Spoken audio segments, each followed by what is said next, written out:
Greetings, adventurers. Hello and welcome to the Arena of Arsha Best in Class Championship EU Grand Finals.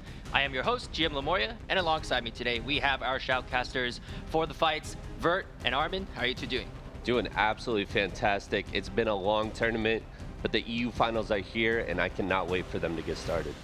Yeah, I'm looking forward to the matches. A lot of the competitors did really well last time. Kunoichi, all those matches I'm looking forward to, so it should be a good show. Awesome.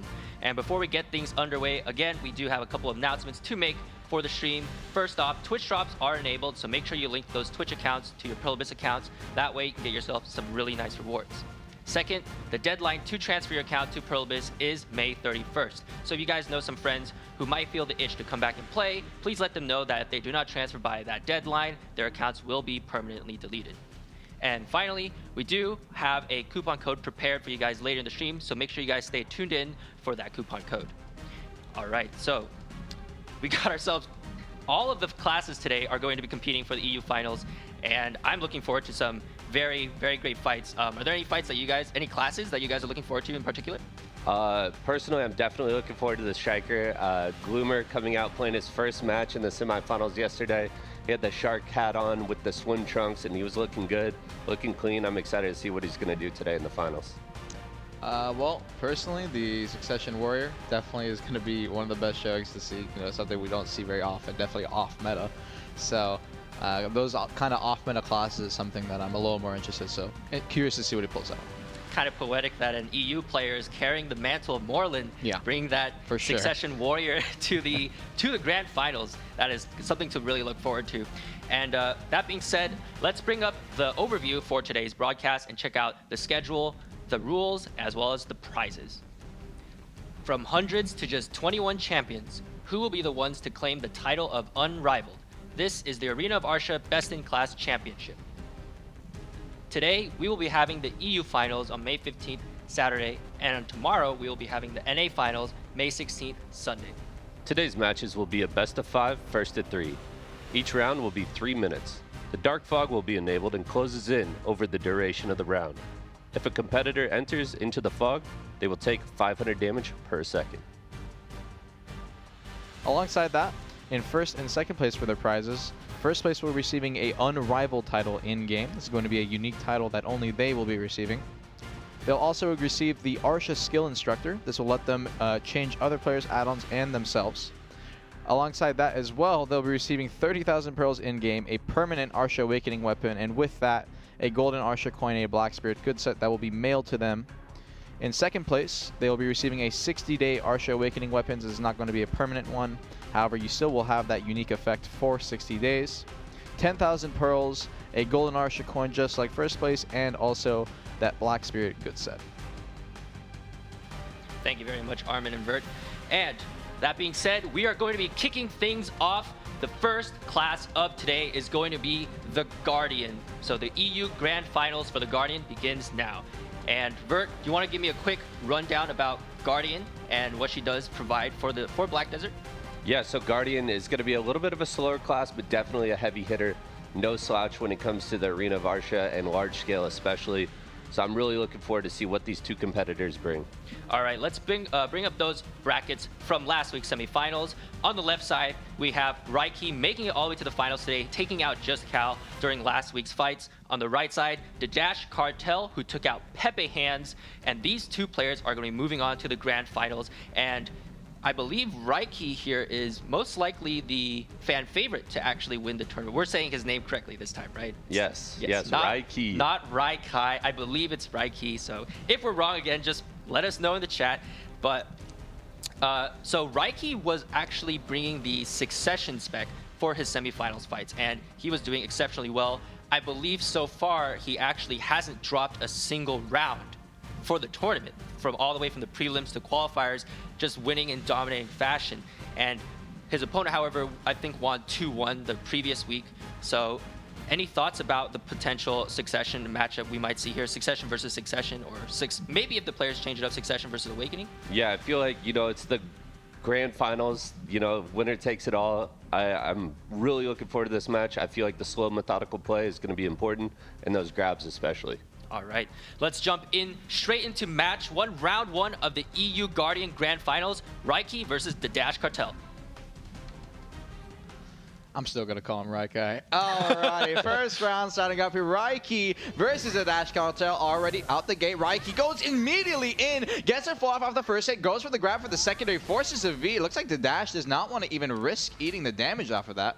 Obviously, straight off goes immediately. Again, coming out a little too close. Juggernaut got the forward push off that. Now trying to go for the secondary here. A little too slow. Got up from the KD. The Dash just up in time. Is going to be a 50% HP here. Raiki's going to push forward, popping his E-buff. He's going to have an increased damage here. Obviously, the Dash is on that Awakening spec, so he is going to be a little tank here, and it's going to have a little more of that, you know, defensive stance. Is going to be a little more open to grabs as well as a result of that, unfortunately. Now, charging forward here, the Dash holding is going to block that forward, axe toss there. Ooh, goes for the pre-awakening grab a little too slow. Pre-awakening slide to swap. Goes for the cleansing there. Unfortunately, no grab available from Raiki to punish that, and now the Infernal Nemesis going to back up off that. Both players, again, waiting on opposite sides. Raiki goes forward. Try to go for the siphon off that first hit there. Doesn't manage to get the connection. Both players, no E-buff available there. Gets caught out, coming out of that obligation. And now Raiki dropping the damage on the secondary. Got it that time. Mountain Slap's going to be enough to finish it off. Raiki ends up taking the first round. Yeah, and I think it's more of what we've seen from Raiki throughout this entire tournament. You know, coming out really clean, getting the catch, not even off the grab early on, and then instantly punishing him out of the V, keeping the pressure up the entire time, not getting CC. Just, again, really clean play out of Raiki. And I do believe players, when they're talking about Raiki's gear, I think I saw a screenshot where he was about 305, 401, something like that. Yeah. So he's definitely extremely strong, but all the other Guardians are no slouch either in this tournament. He had to take out some very similarly geared opponents along the way, but the way he's just winning in these fights is insane. He's winning quickly. He's winning in like dominating fashion. So for the Dash Cartel, this is just the first round. This is not a best of 3, it's a best of 5. So you do have more time to kind of settle in for the nerves, because speaking to a lot of players and also from the Monday stream that Enlave and GM Laffy hosted, players were actually feeling extremely nervous for some of their fights. And it wasn't until like they dropped down to 3rd place, where the stakes were pretty much like gone, that they were feeling a bit more settled in. So for the Dash, you know, what do you think he needs to do in order to like come back stronger for the next round? I mean, I don't think he got a lot of time there to really play his game, so he needs to be a little bit more composed, come out, you know, look for those catches, look for those grabs. Especially on Awakening, you have a little bit more mobility than the Succession to, you know, move out, move in, play that neutral game a little bit better, and really punish. Yeah, and on top of that, I mean, you know, looking at Raiki, he's not winning off SA trades. He's not winning off of chipping his opponent down. He's winning off of getting grabs and getting punishes. I mean, you saw right there, he got a grab out of Omer's Obligation that the Dash ended up casting. So, as an Awakening Guardian player going into Succession with that fast movement, that fast grab, you have to be aware of what abilities you're casting all the time. You can't linger for too long. So, I think it's kind of like just an overall great showing from Raiki, and for the Dash, I'm just like, what do you do? And let's see if we actually have a replay really quick of that fight and see what exactly happened in that last round. And as you can see right here, Raiki, Juggernaut gonna get that forward shield charge, cancels out on the last hit there. Frost slide, waiting here, and there's Objugation, got the immediate dash forward grab, and that's how I talk about the punish. And this time, unlike his previous combo, coming out here, he got the secondary float there, and it's enough to finish off with the Mountain Slam. So definitely has the damage to finish off in combos. Yeah, so much damage coming out of the Succession Guardian, and I mean, just really clean again, just clean catch after clean catch. Raiki this entire tournament playing out of his mind. It's definitely going to be an uphill battle for Dadash here. So we all know that like Guardian's damage is basically insane. Oh, yeah. She's just a little like a bit on the slower side, but once you do get hit, she hits like a truck. But when it comes to like best case scenario combos, Suck versus Awakening, who do you think like has the higher one combo damage potential? I think it'd be Awakening, right? Yeah, I mean, I think they both hit extremely hard. Honestly, if both specs pull off the proper combo, I think they're easily, especially in this matchup, able to one combo each other. But that Succession combo coming out of Raiki is just looking so scary. Yeah. And whenever you guys fight against strikers, like, or not strikers, sorry, Guardians, what do you guys typically try to do? Because you guys are playing the faster classes per se. Armin, you're playing Ninja. Yeah. Hash, you're playing Hash. So these two classes, I'm just assuming, can just kind of run circles around the Guardian. And her skills are rather telegraphed. you know, skills like Cleansing Flame, Infernal Nemesis, all just really like big wind up. So in general, would you say that's a matchup that you can handle like pretty easily? I mean, for Ninja, it's pretty one-sided towards Ninja. We're usually just going for a grab, but for Vert, I mean, you don't got to grab, man. I'm not sure what you do. Yeah, no grab makes it definitely tough. And so it's typically, you know, pull up the map, spawn town, you know, maybe pick up the life skills. Escape, get out of there. Yeah. All right. Fantastic. Let's move on to the next round. Raiki versus the Dash Cartel. Raiki has a 1-0 lead right now, but this is a best of 5, so we might be looking in for a longer match. Let's see if the Dash Cartel can turn things around. Ranger got a grab too, right? Probably yes, she does.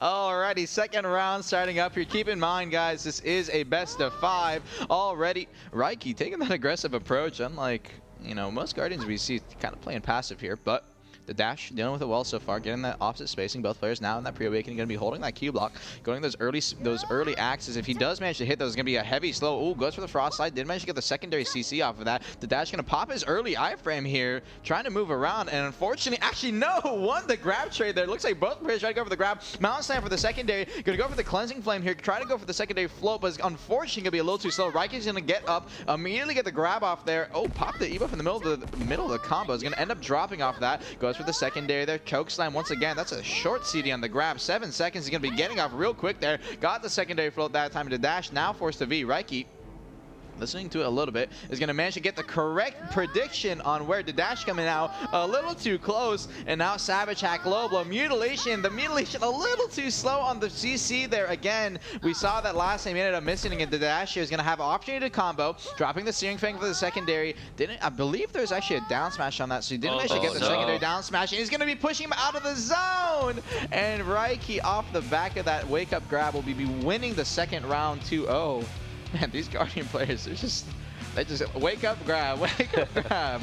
Yeah, I mean, we saw a little bit of fight back out of the Dash there. Unfortunately, it just wasn't quite enough. And then getting caught right on the edge of that fog, that's going to be fatal for every player. Yeah. And just like, seemed like the Dash Cartel's combo didn't really work out for him. That Cleansing Flame that we saw not really achieving that secondary CC. And again, as you mentioned, just wake up grab after wake up grab until the ring closes in. And luckily for Raiki, also that ring helping out with that damage in there as well. But he's now up 2-0, and the Dash Cartel still has yet to take a win.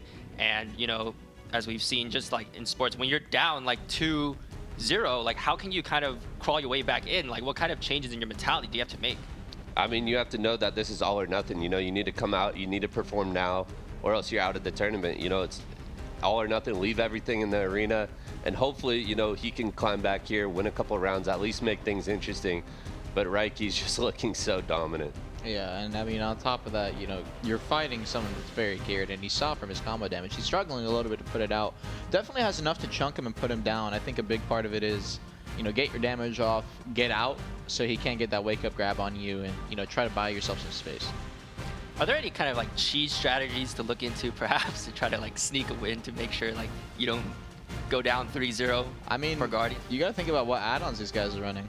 You never know. They might be running some really cheese slow add-ons. The second you get a slow off somebody, I mean, even for Guardians, they're going to struggle to combo. Yeah, I mean, we saw that in that round. Raiki definitely applied a slow to Dadash, and right when Dadash got up, he went for that grab, but the combo wasn't able to land because he was just too slow. Yeah, the slows, even for a slow class like Guardian, just making a difference for everyone, basically. But the next round is about to start. Let's jump into round 3 of the first match of the EU Guardian Grand Finals.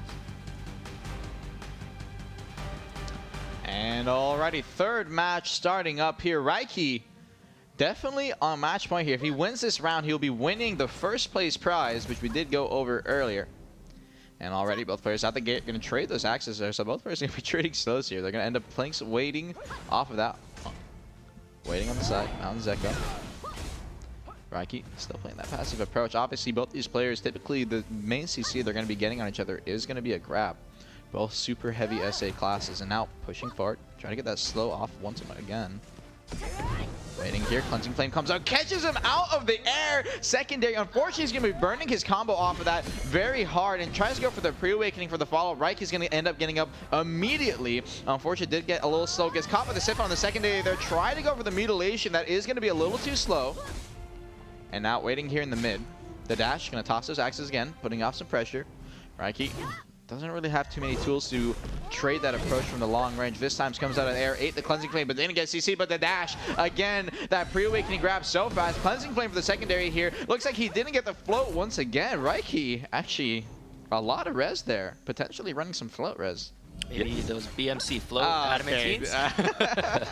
Both players going to be popping their E-buffs here. The dash going to go for the grab a little too slow. Raiki traded a little on the backside, and now both players, neither has a grab available. Transient Cleansing, Searing Fang, unprotected completely into Raiki there. Interesting choice from the dash, and unfortunately off the back of that is going to be forced to be. Raiki comes out here, is not going to manage to read the positioning this time, so no forward shield charge. And now, pushing forward here, going to drop the SA behind him. The Dashman for the early grab. Ends up getting the punish. Raiki's going to have opportunity to do a full combo here. Secondary, try to go for the mutilation. Again, a little too slow, but he's chunking the dash off that. 7%. And the final Boulder Crush is going to be enough to finish it off. Raiki is going to be your first place winner for the AOA Guardian tournament. Yeah, I mean, he started off dominant. He finished dominant.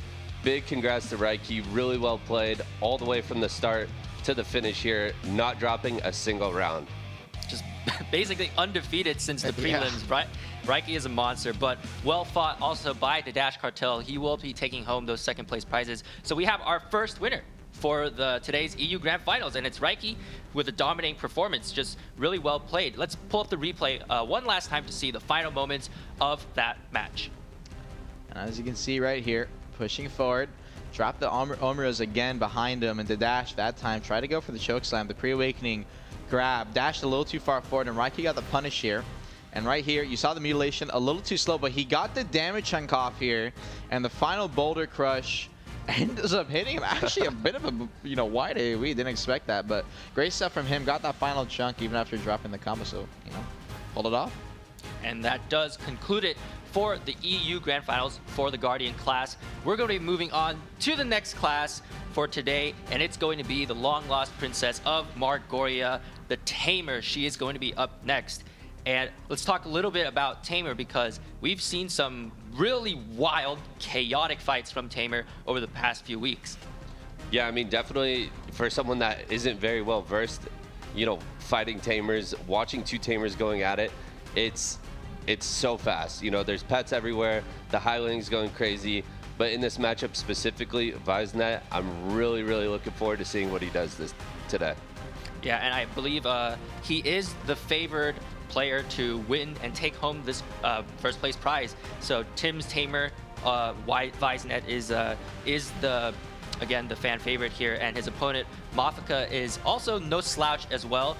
But I believe during the Monday prediction analyst desk stream, Tim's was pretty much almost unanimously the agreed upon favorite. But let's pull up those brackets to check out which players fought against whom during the semifinals. On the left side, again, Vaisnet taking out Raiga in dominating fashion last week during the semis. Maewha on the other side fighting Mujiwa Pirates, winning. These two players are going to be meeting up today, fighting for that title of Unrivaled. And now, so when it comes to Tamer, a lot of players find it really hard to just figure out what that class does. Not only because she's kind of small, so it's kind of hard to read her animations at times, but in general, what does she actually try to do to win her fights? Because it just seems like she's just super fast and it's just really small, hard to read. Yeah, I mean, typically a lot of the times when you fight a Tamer, there'll be a little more passive, a little more reactive, playing around, Void Lightning and that big AoE trap that you see go off a lot of the times in these arenas. Vaisnet, however, is the complete opposite. We saw it last weekend, so incredibly aggressive. I feel like he's going to be pushing for those grabs, punishing in between the WW evasion like we saw last week, and I'm looking to see more of that this week. Yeah, and obviously, those WW evasion gaps, I think that's a big thing that in NA, Maewha, one of the more well-known Tamers, is constantly looks for. So that's going to be a big gap, and obviously they do have that fast grab. So any kind of SA linger, you can get punished super fast. All right, the EU Tamer Grand Finals is about to begin. Let's jump straight into the arena and get things underway.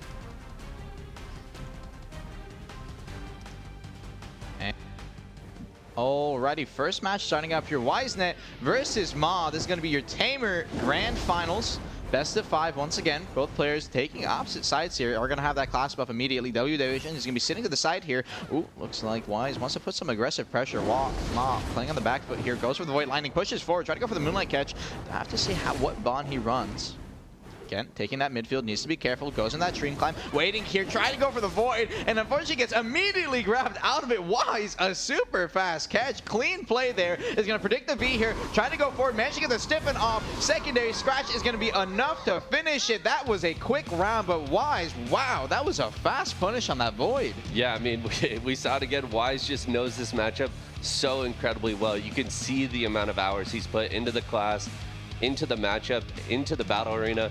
Just the first time, you know, Maewha playing a little bit slow, he's punished instantly by the grab out of Vise. So really, really well played in that first round. All it took was a single misuse of that Void Lightning, as you mentioned. Let's pull up the replay and see exactly how Vizenet punished Maewha there.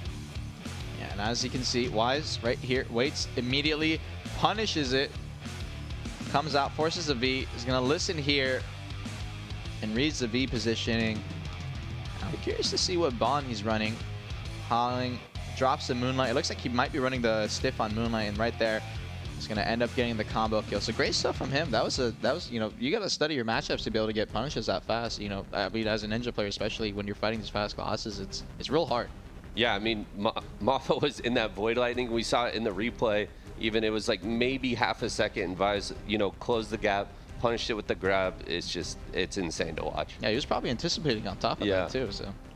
So just an incredible first round performance there by Vizenet, but this is a best of 5. Things can turn around at any time. Let's jump back into that arena and check out round 2 for this EU Tamer Grand Finals. And already, second round starting up here. We'll have to see both players are going to be popping their buffs here. So E-buffs are out, Void Lightning in the middle. Wise going to play more of a passive approach here. He's going to look for his timing. Once again, Tree Climb comes out. WWE tried to go forward, almost managed to get the punish onto that frontal guard there, but unfortunately a little too slow. Tree Climb in the mid, calls a Void. Going to be waiting here, playing inside of it. Tries to go for the pole dance immediately. Oh, Moonlight a little too late though. No forward punish there. And now Ma waiting back once again. Surging. Holding here, Tree Climb, waiting in the mid again. He's going to call that Void, immediately cancel out. Backing up here. Dogs a little too far away from him. Pull. Diving forward. Goes for the shout there. That is going to be a hard AoE stun and full SA, so definitely one of the more aggressive catches that you have to be careful for on Tamer. Surging Tide again is going to wait in the midfield here. Calls the Void. He's going to play inside of it. Waiting. Wise on the backside. We did see the last time we saw Ma in this position. He's getting forward aggress, and he's going to get CC'd, but turns it around. Got the secondary on the ground and forces a V. A quick, clean float to the side there. Looks like that Intimidation managed to get the secondary catch. And now Wise coming out here. Immediately Tree Climb going to try and get a CC and push Ma back into the zone. But unfortunately a little too slow. Tree Climb back in the mid. Gets the scratch out for the CC. Great stuff there. Obviously, Scratch is going to have that massive AoE, also a SA stiffen, and now both players, neither has a V here. Immediately goes forward, Intimidation a little too slow, managed to get the secondary bound there, calls the shot for the stun. Great combos, almost dropped it. I got scared for a second there that he was going to end up living with like 1 HP, but Wise, good stuff, pulls out a second round win there. And I mean, so far, again, a strong showing. Did get his V force that round, though. Yeah, I mean, you see that Maewha definitely has the damage if he catches him, and he caught him early on, forced the V. But again, Vizenet staying composed, came back and was able to take the victory. So much back and forth and really smart V positions out of both players, coming out in the fog, staying safe so they're not punished instantly. And that's what you like to see out of these finalists.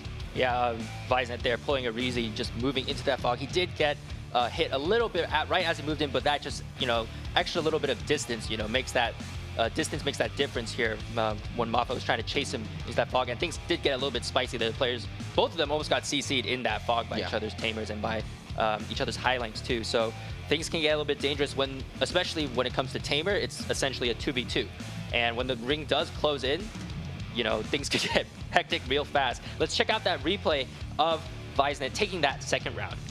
And obviously Tamer, unfortunately, the combo damage kind of unprotected, so they have to make sure they stay protected. And you can see here, Wise, for this initial catch here, he's going to call the Howling, actually trying to go for the long range stiff, a little off, and got the bound there. And for the combo, you can see, goes for the SA shout. His dog, unfortunately for Ma, is a little too far away, so he doesn't have to worry too much, and those final slashes are going to be enough. Intimidation, also one of their harder hitting abilities, definitely can combo each other out. Yeah, and you saw it right there at the end, just as he went down, Hailing was running across the arena trying to save him, but didn't, just didn't make it in time. Yeah, we've seen time and time again these Tamer fights. Lahn can be your best buddy when it comes to peeling as well. Round 3 is ready. Let's jump back into that arena and see if Weisnet can close things out or if Maewha can turn things around. Yeah, definitely unlike prior expectations, both these matches so far for Guardian and Tamer have so far had no matches lost.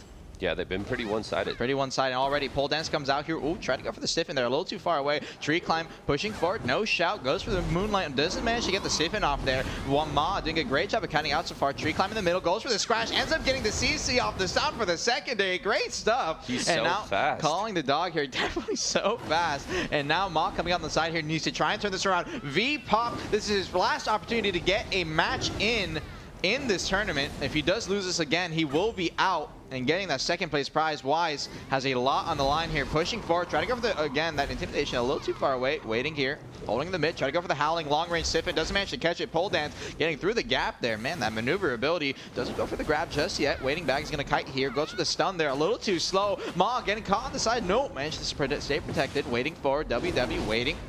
Got a little bit of chunk there, intimidation. Such a hard-hitting ability, it looks like right there. Pole dance, gonna get the high ground, does not want to get stuck on the side. Both players now playing on opposite sides here. Both obviously are gonna be on that awakening spec. Pushing forward, trying to go for this moonlight, a little too slow there, waiting. Tree climb once again, lingering, needs to be careful. That void lightning, no stiffen comes in. Surging time gets caught on the backside from the bound though, and on the ground is gonna be enough. Weisnet again off of 2 clean catches is gonna end up winning the set 3-0. He's gonna be your Tamer winner, first place. Playing just so incredibly clean. I mean, we saw it in the Guardian match. We see it here in the Tamer match. The grand finalists, you know, they're here for a reason. They're playing out of their mind and just dominating that finals. Congrats to Weisnet. Yeah, he was just really, really sharp today, showing up big time. Let's pull up that replay to see how exactly he took home those first place prizes and that title of Unrivaled. I'm actually curious how he got the bound here. You can see he got the pole dance. He does not want to stay on the low ground, wants to get that high ground. Waiting here, holding his back. Holding the Q block, waiting. Ma on the backside again. Both players holding that Q block. Try to go for the moonlight there. Doesn't manage to get the catch. And waiting here. Went for the scratch again. Missed. Tree climb. Holding on the backside. Surging. Traded the frontal guard in there. And looks like the Beast Rampage got the bound there. So great stuff from him. And managed to get it. Yeah, I think all-around spinner, just the forward guard coming out of Maewha, you know, it was punished instantly once again. Weisnet so incredibly fast and just so knowledgeable in this Tamer matchup. Congratulations to Weisnet for winning that first place. Maewha, thank you for the amazing fights as well. You've climbed your way up to now and you're taking home the second place prizes. Well played, good fights from both players. And that does conclude the EU Tamer Grand Finals, and we're going to be moving on to the daughter Kama Sylvia. Let's go. It is the Ranger. You know what time it is. Vert, before I, just go on my rant and my rambles, just tell me a bit about Ranger before I do it, before I tell everyone else. Is it that time? It is that time. I mean, the Ranger matchup, it's going to be very slow, very methodical. I believe we have 2 awakenings coming out here. So, I mean, you're familiar with it. You know the matchup. It's a bit like chess, playing that neutral game. The range she sees typically not going to come out in this matchup, but they have to be careful once they're in that melee range. Yeah, and I do like to see that. I do like seeing the 2 awakenings in the finals. EU, you guys really got some class, some sophistication. None of that brute force succession nonsense. I'm not trash talking succession, but I do prefer to see the awakening here. And when it comes to Felix and his opponent River Eye, let's pull up those brackets to check out which opponents they fought against during the semifinals. On the left side, River Eye taking his wins against Windstone, and on the right side, Felix winning against Sonar 187. These 2 players are going to be fighting today for that first place prize. Whoever wins will take home that title of Unrivaled, and everything else. Second place, you know what they get. And River Eye, Felix, I do believe, according to the Monday analyst test stream, and Anfield, who is also a Ranger from EU, chimed in with some of his opinions, and they all think, well, not all, but Felix is probably the favorite here to take an edge. But when it comes to Ranger, like, one mistake is all it takes. There's basically no possibilities of those wake-up grabs like we saw with the Guardians, and like how we're probably gonna be seeing later with Mystics or Strikers. One grab, one CC, and the Ranger's done. She's a bit too fragile to live through those combos. And when you guys are fighting against Rangers on your assassin classes, you guys are gonna have to tell me what do you guys do to take the wins against me, because I don't know how to deal with your guys' assassin classes. So give me the secrets here. I mean, you have iframes, right? Make you dodge damage? Sorry. I mean, dude, I don't know. I've talked to Flannel Stu from NA, and you know, Ninja especially is like so oppressive. Suck Hash, Yeah. I'd imagine as well. It's definitely the kind of class that's pretty susceptible to assassins. So. Yeah, I mean, most of the time in a 1v1 scenario, I feel like Hash definitely has the upper hand. But when it gets to more of that group play, and especially, you know, the Succession Rangers, they are terrifying if you can't get to them. But in the 1v1 scenario, you know, suck Hash, just press E. Yeah, true.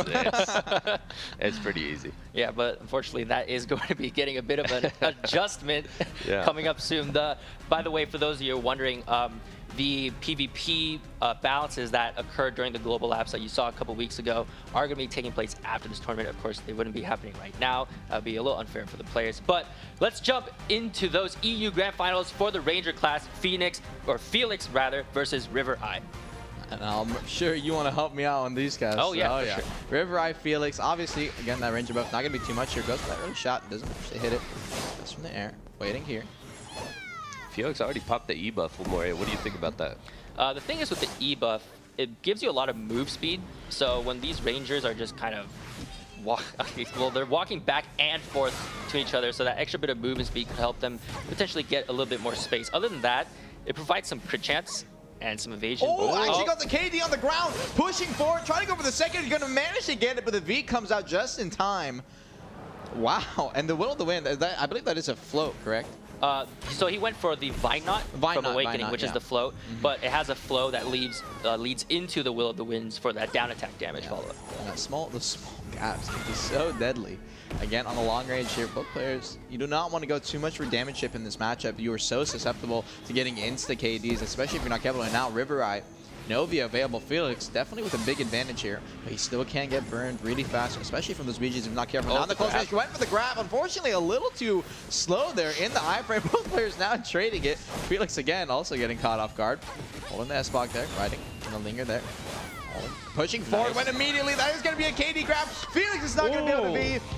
And the damage is enough. I'm sure a lot of these Rangers have practiced combos where, you know, there's no secondary CC, especially for this AOA situation. A lot of time, that BG spam, you can just burn so fast with no V available. Yeah, and we saw the new skill that Ranger just got come out there for the cancel, and just like you said, not even going for the secondary, able to burn him just 100 to 0 off the grab. So much damage coming out of Ranger there. Yeah, the new skill, by the way, is called Windblade. Very nice name for Ranger skills. And let's pull up that replay to see exactly how Windblade operates when it comes to the other skills in the kit. So we see here both players burning the super armors, and now once an iframe is burned as a Ranger, that's when you're most susceptible to a grab here. Or if you're lingering like a frontal or super armor for too long. So right there, that C-swap was actually a forward C-swap, which has the longest animation. And that's actually the key here. When you're pressing that WC, you stand still and you're kind of in your the input lockout is longer than the sideways swap. So that actually was probably, yeah, I would say that is the fatal mistake. And we also saw there both Rangers, going for the Vine Knot combos instead, because as we know, Adamantine meta is extremely prevalent. And when you're fighting against knockdown-based classes, Mystic, Ranger, Wizard, all those, knockdowns and bounds, running the Adamantines is the preferred choice. So that's why you see the Rangers there. For their combos, they're actually using the Vine Knot, going for that float instead. And this conscious decision, you know, is like the sign, in my opinion, of a good player, knowing that, like, you know, you just need one combo. And so starting with the Vine Knot instead is a bit better, well, actually a lot better than going for something like Regeneration or Tempest.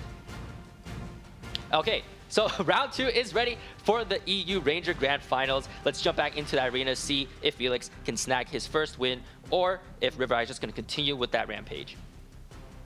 Man, you get zoned in there, don't you? Yeah, it takes you away. No, I mean, I appreciate it. I like it, man. It's passion.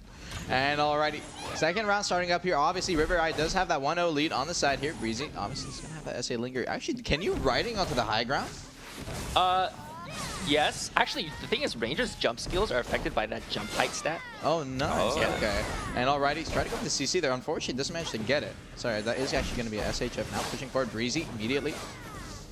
Rushing. Waiting here. River Eye gonna pop that EES, holding on the backside, try to go with the secondary KD shot on the back up there immediately. Oh. Breezy, oh, got immediately grabbed out of it, lingered a little too long. River Eye, great on the punish, forced the V. I saw you cringing a little bit at that, Lemoria. And the secondary coming out of the V, managed to predict it, try to go for the KD secondary, but still managed to get the final kill off the wake up. Great stuff from River Eye there. And that's gonna be, I believe, 2-0, taking it. And man, you know, 3 matches in, or sorry, 3 classes in, the opposing player still hasn't managed to pull back around so far. Yeah, essentially what's happening here is that I don't want to say it's nerves. Of course, this is the grand final, so anything could be affecting these players. But Felix is actually just staying too still for too long. And when you have your iframes up as a ranger, you should be able to dodge those grabs. Let's pull up the replay and check out exactly what I'm talking about, because these stationary animations are actually kind of costing Felix here. I think he lingered the breezy a little too long, right? We'll have to see. It definitely was something stationary. Comes out here, so waltz, yeah, exactly. It's breezy. he missed his grab after that breezy blade. Oh, he went for the aggressive one. Yeah, oh, and okay. he's trying to read the other Rangers like super armor animations as well. But unfortunately, see, Ranger just also one of the best classes for punishing Vs, because you do have that range skill. Yeah. And that regeneration actually didn't work quite there, but just finishing off with that shotgun. I'm not sure if Felix had the explosive evasive shot to react in those final moments, because EES is that infamous protected CC, one of the only protected CCs in that Ranger kit, unless you're grabbing a bond skill, which you should obviously. But the EES is like an instant stiff, and if you don't have that ability up, it's really hard to peel for yourself at close range from other melee classes. So let's see if Felix can snag any wins here, because he was the favorite going in, or if River Eye is just going to run away with it 3-0, and if we're going to get a repeat of the previous 2 matches. Let's jump back straight into that arena. And alrighty, 3rd match starting up here. Is this going to be another 3-0 blowout? We'll have to see. River Eye doing a great job so far, though. So immediately breezing in the middle, holding. All these players, you know, using the S-Fox, something I don't see on NA actually very often. Ooh, nice trying to go iframe. aggressive. Nice iframe there, definitely for sure. Managed to linger just enough and going to be backing up off the back of that. And now, holding here. Yeah, it seems like Felix is actually running the bond on Breezy as well instead of Waltz like we've Crazy. seen. Waltz comes out, yeah, waiting on the backside. And that Waltz, you know, interesting play, River Eye. Oh, got KD nice. on the ground there. BG is going to go for a secondary flow. Trying to go for it, but he's actually going to end up killing him. No, just barely. 8% HP. Managed to get away. River Eye going to be coming out of V here. Felix is going to have a chance to spam him down with arrows if you're not careful. Trying to go for it. Unfortunately, a little too slow, and River Eye going to manage to get in protection just in time there. And now waiting behind the pillar. Descending, just going to hold behind the corner, try to go for that KD shot again. Looks like Felix has been playing for the long-range play a lot here, and he managed to get a few CCs in that first round, in that last set there. Now waiting again, try to go for the KD. Unfortunately, gets caught out of the SA. Great aggressive breezy from River, and reading the V here. Ooh, looks like he lost him in the last second there, so Felix going to have a chance to get out. And if Felix doesn't get CC'd here, he's going to have his last opportunity blown out here. Ooh. Needs to be careful. Those front guards definitely can get caught behind. Felix on the side here, rushing the mid, waiting, holding that S8. Did he pop this grab there? I'm not too sure. Yeah, the grab was missed there after the waltz. So we actually have 2 different. Oh, got the KD on the ground. He's going to manage to get the secondary. Vinok comes out. BG spam. Oh, actually almost looked like he got a down smash, but no, I don't believe there's any spam down smashes on that Awakening cut. ES on the backside, going to hold there. Try to go for the frontal guard. Trading again. That damage actually in the middle there for the linger. Waiting again. Try to go for the KD a little too far away. ES in the middle. Didn't manage to get caught with the zip in. Lingering the open. Man, this is some tense stuff, dude. It basically just all comes down to the grab here. On paper, the Rangers shouldn't be getting hit by each other's range CCs. In my opinion, if you are getting punished by range CCs as a Ranger in Awakening, you are making a bit of a mistake. But again, waiting. That's locked in the middle here. Wailing.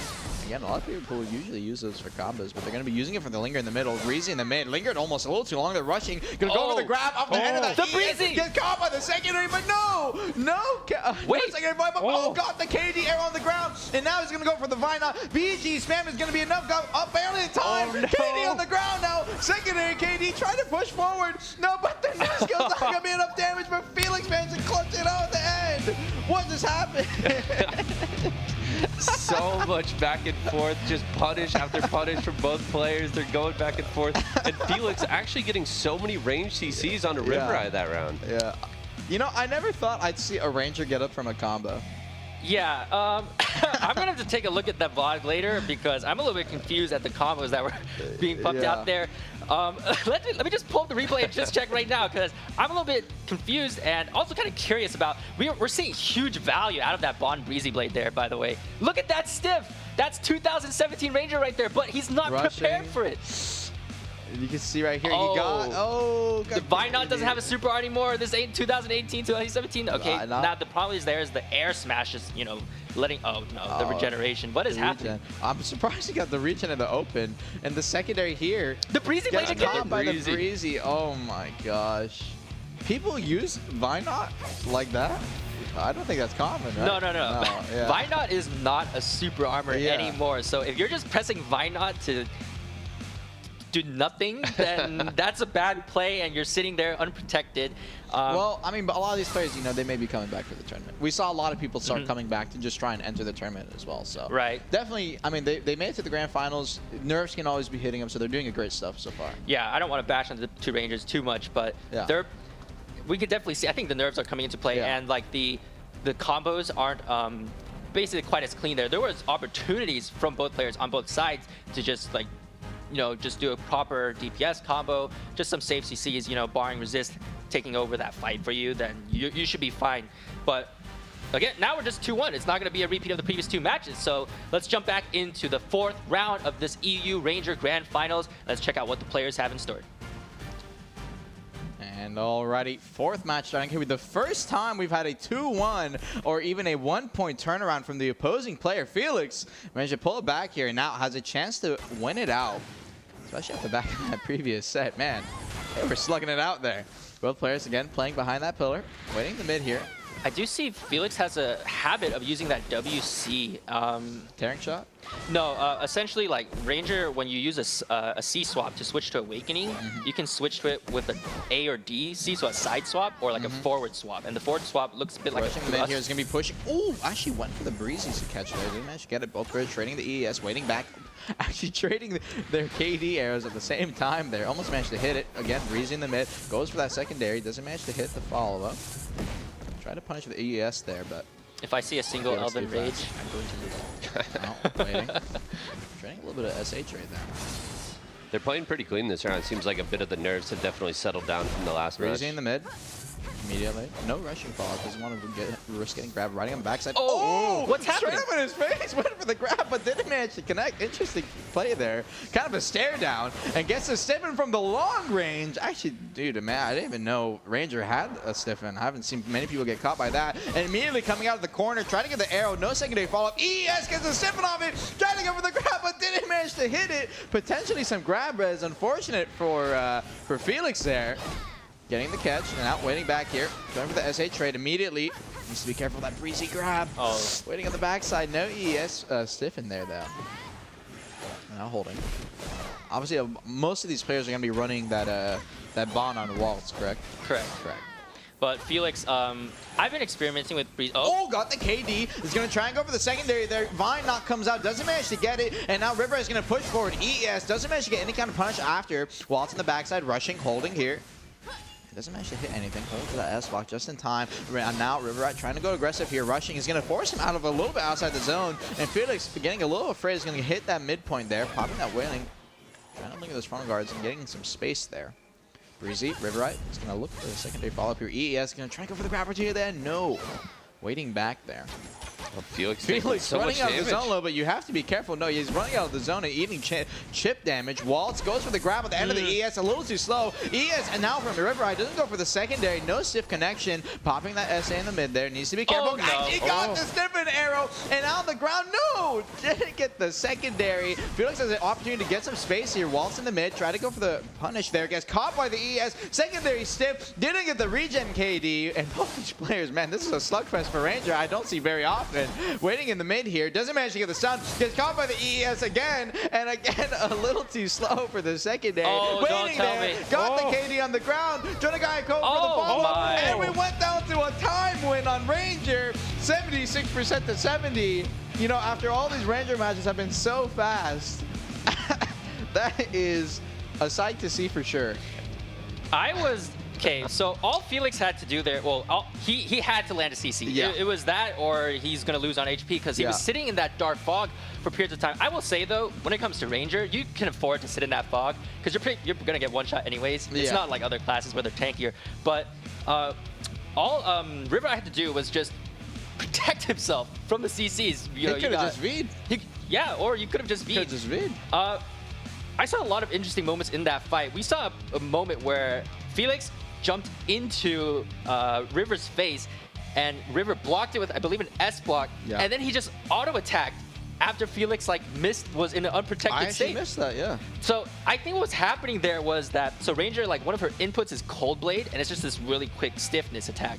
And the input for it is S and left mouse button. So he was, I think, holding an S block, but he didn't hold the S for long enough, so he just pressed left mouse and just auto-attacked. And I think that could have been almost a deal breaker for him there.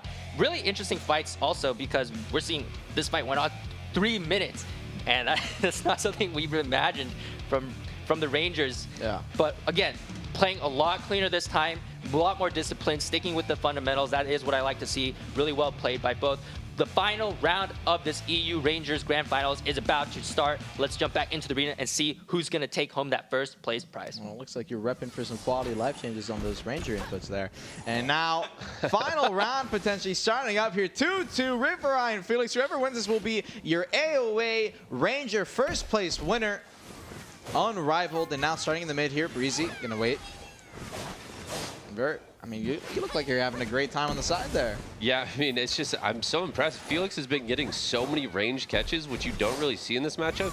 And it actually gave him the win. And again! Speaking of range catches, on the ground is going to get the Vine. Again, that is going to be a float, so you will have the chance to V. And River Eye, now no V. Felix is going to go for aggressive pressure here. Lingered a little too long, but still managing to get the CC on the ground. KD Vine is going to push out Felix. A 3-0 comeback is going to upset and pull it back to punish River Eye, and he is going to be your first place Ranger AOA champion. The reverse sweep coming out of Felix. Just as I was talking about it, the range catches. Felix pulling him off. I don't know how, because normally in the Ranger matchup, you don't see those range catches come through very often. He did it at the end of the last round to come back and tie it up 2-2, and then he did it again to take the victory. I believe he was using the new Raw Bomb skill that kind of looks like Descending Current. But let's take a look and see, because there were 2 ranged catches in that fight. Let's pull up the replay and check things out. So there, he's already on the floor from that new Raw Bomb skill, and that one is actually kind of sneaky and a little bit hard to react to because the CC comes out so quick. And then here, using his E-buff to get that bit of movement speed just to get a bit of extra reach. And I think he's coming out of the... Oh, yep, he was coming out of the Ranger again. One of the best classes for punishing Vs just because you got that range CC. And really well played by Felix there, turning things around with that reverse sweep. But again, really well played by River Eye as well. Congrats to both of these players. And with that, Felix is our winner. And we will be concluding the EU Grand Finals for the Ranger. And after this, we will be moving on. Vert, you're gonna like this. We're moving on to the Wizard, you know, the king of that siege, the king of group PvP. Vert, you want to lay it on me, everything you know about Wizard? Oh, I mean, first you're gonna want to find a rock, and then you're gonna want to cast that Blizzard. No, I mean, in all seriousness, I'm really looking forward to the EU Wizard Finals. Something we haven't seen in basically a year and a half is that Awakened Wizard, and Horsey pulling it out last weekend, and honestly just putting on a fantastic display, you know, landing every grab after the quick teleport. Sometimes, you know, Armin, you were talking about it, he was walking around the arena, and it just showboating a little bit, but playing so clean. I didn't know Awakening existed for a Wizard. Yeah. Again, Horsey at times was just had that protected area of it, just strutting up to his opponent and saying hello there, taking him down with that grab.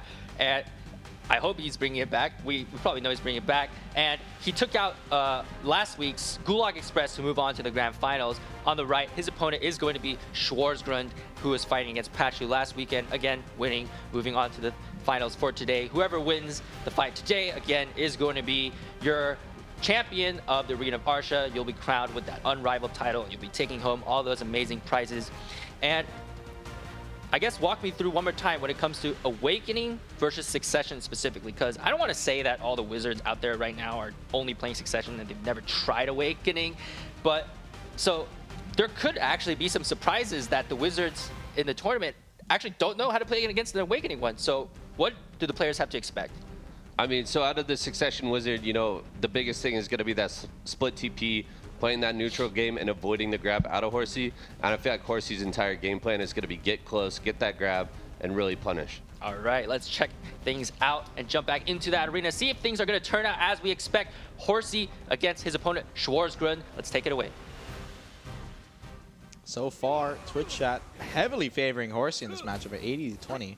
And already, Horsey, you can see why. Walks up off the double TP, gets the grab on the ground, and Shorts is forced to V 10 seconds in. Horsey showing up, follows the V, Shorts a little too close, eats the snowball, lava on the ground. Secondary, no, doesn't get the damage off though. Shorts on the backside here is going to cancel ball take, immediately TP on the backside, goes for the secondary, gets it. No, doesn't actually manage to get it there. Horsey pushing forward, trying to go for the grab there again. Waiting, TPing forward, walking up a little bit, drops that lava in the middle. Schwartz needs to be careful, still at 60% HP. Trying to trade the Frigid, no connection. Waiting here, goes for the Meteor, immediately going to cancel out. Oh my god, there's a forward aggression from Horsey, just walking on his opponent at the same time and not caring. Schwartz is going to take the side here, pops that ebuff. No, it's just going to be popping that heal. Frigid on the backside. Horsey needs to be careful, still holding those frontal guards in that frontal trade. And perfectly TP's on top of Schwartz, gets the grab up on the ground, and the summon is enough. Horsey, a complete one-sided trade, is going to win 1-0. Yeah, I mean, that's some great stuff, man. Horsey is playing like Jason, you know, like Freddy, something out of your nightmares, literally just walking you down, running you down, the perfect TP into the grab for that first catch. I mean, it's scary. I'm glad I'm not in the arena. Man, we're back in 2017 or something. Like, this Awakening Wizard is showing up big time. Those grabs are insane. Like, Horsey is just on point. And we've even seen, like, when Shores was trying to fight back, Horsey was just casually walking up to him unprotected. Like, Wizard, again, doesn't have that, like, swapping frontal guard C-swap anymore. So he's unprotected walking up, and he was just, you know, S-blocking, like, one moment to deflect those CCs to protect himself. Just, he is clean right now. And for the next round, like, what do you think Schwartz has to do? It just looked completely one-sided. I mean, I think Schwartz needs to, you know, he needs to play the neutral game a little bit better. You know, maybe bait out the grab and then go for a lot of those super armor trades that Succession is kind of known for. You know, just pumping out that damage, rapid firing the spells, and, you know, hopefully he'll be able to come back. But Horsey, I mean, just so scary to go against. Let's check out the replay to see that Freddy walk up to Shores there and just nail him with the grab. The Freddy walkabout like that. Alrighty, Horsey right here. Already at this point, he's forced the V out from Schwartz, and he's putting forward aggression once again. Schwartz pops up Frigid, Voltaic. They're canceling out on the second hit. Then they make sure he gets away. But unfortunately, Horsey is saving his TP because he's walking on top of you. And now is going to get the grab off there and get the final kill. Great stuff from Horsey, man. Great stuff. Yeah, I mean, he's doing a great job. We saw right there. He's basically walking at them to force the first teleport. Then he matches it with his own teleport, and then getting the grab right after that to punish him is such a methodical play style and just so clean out of Horsey. It shows he's been practicing for sure. Yeah. Good strategy there to help deal with that split TP as well. Yeah. The next round is about to start. Let's see if Horsey can continue that dominating performance from the first fight, or if Schwartz can turn things around. Let's head back into the arena. And alrighty, next round starting up here again. We're seeing why Horsey is so strong on the side here. Schwartz, I haven't seen him pop that Earthquake evade yet. Tries to go for the long bridge, Lightning CC.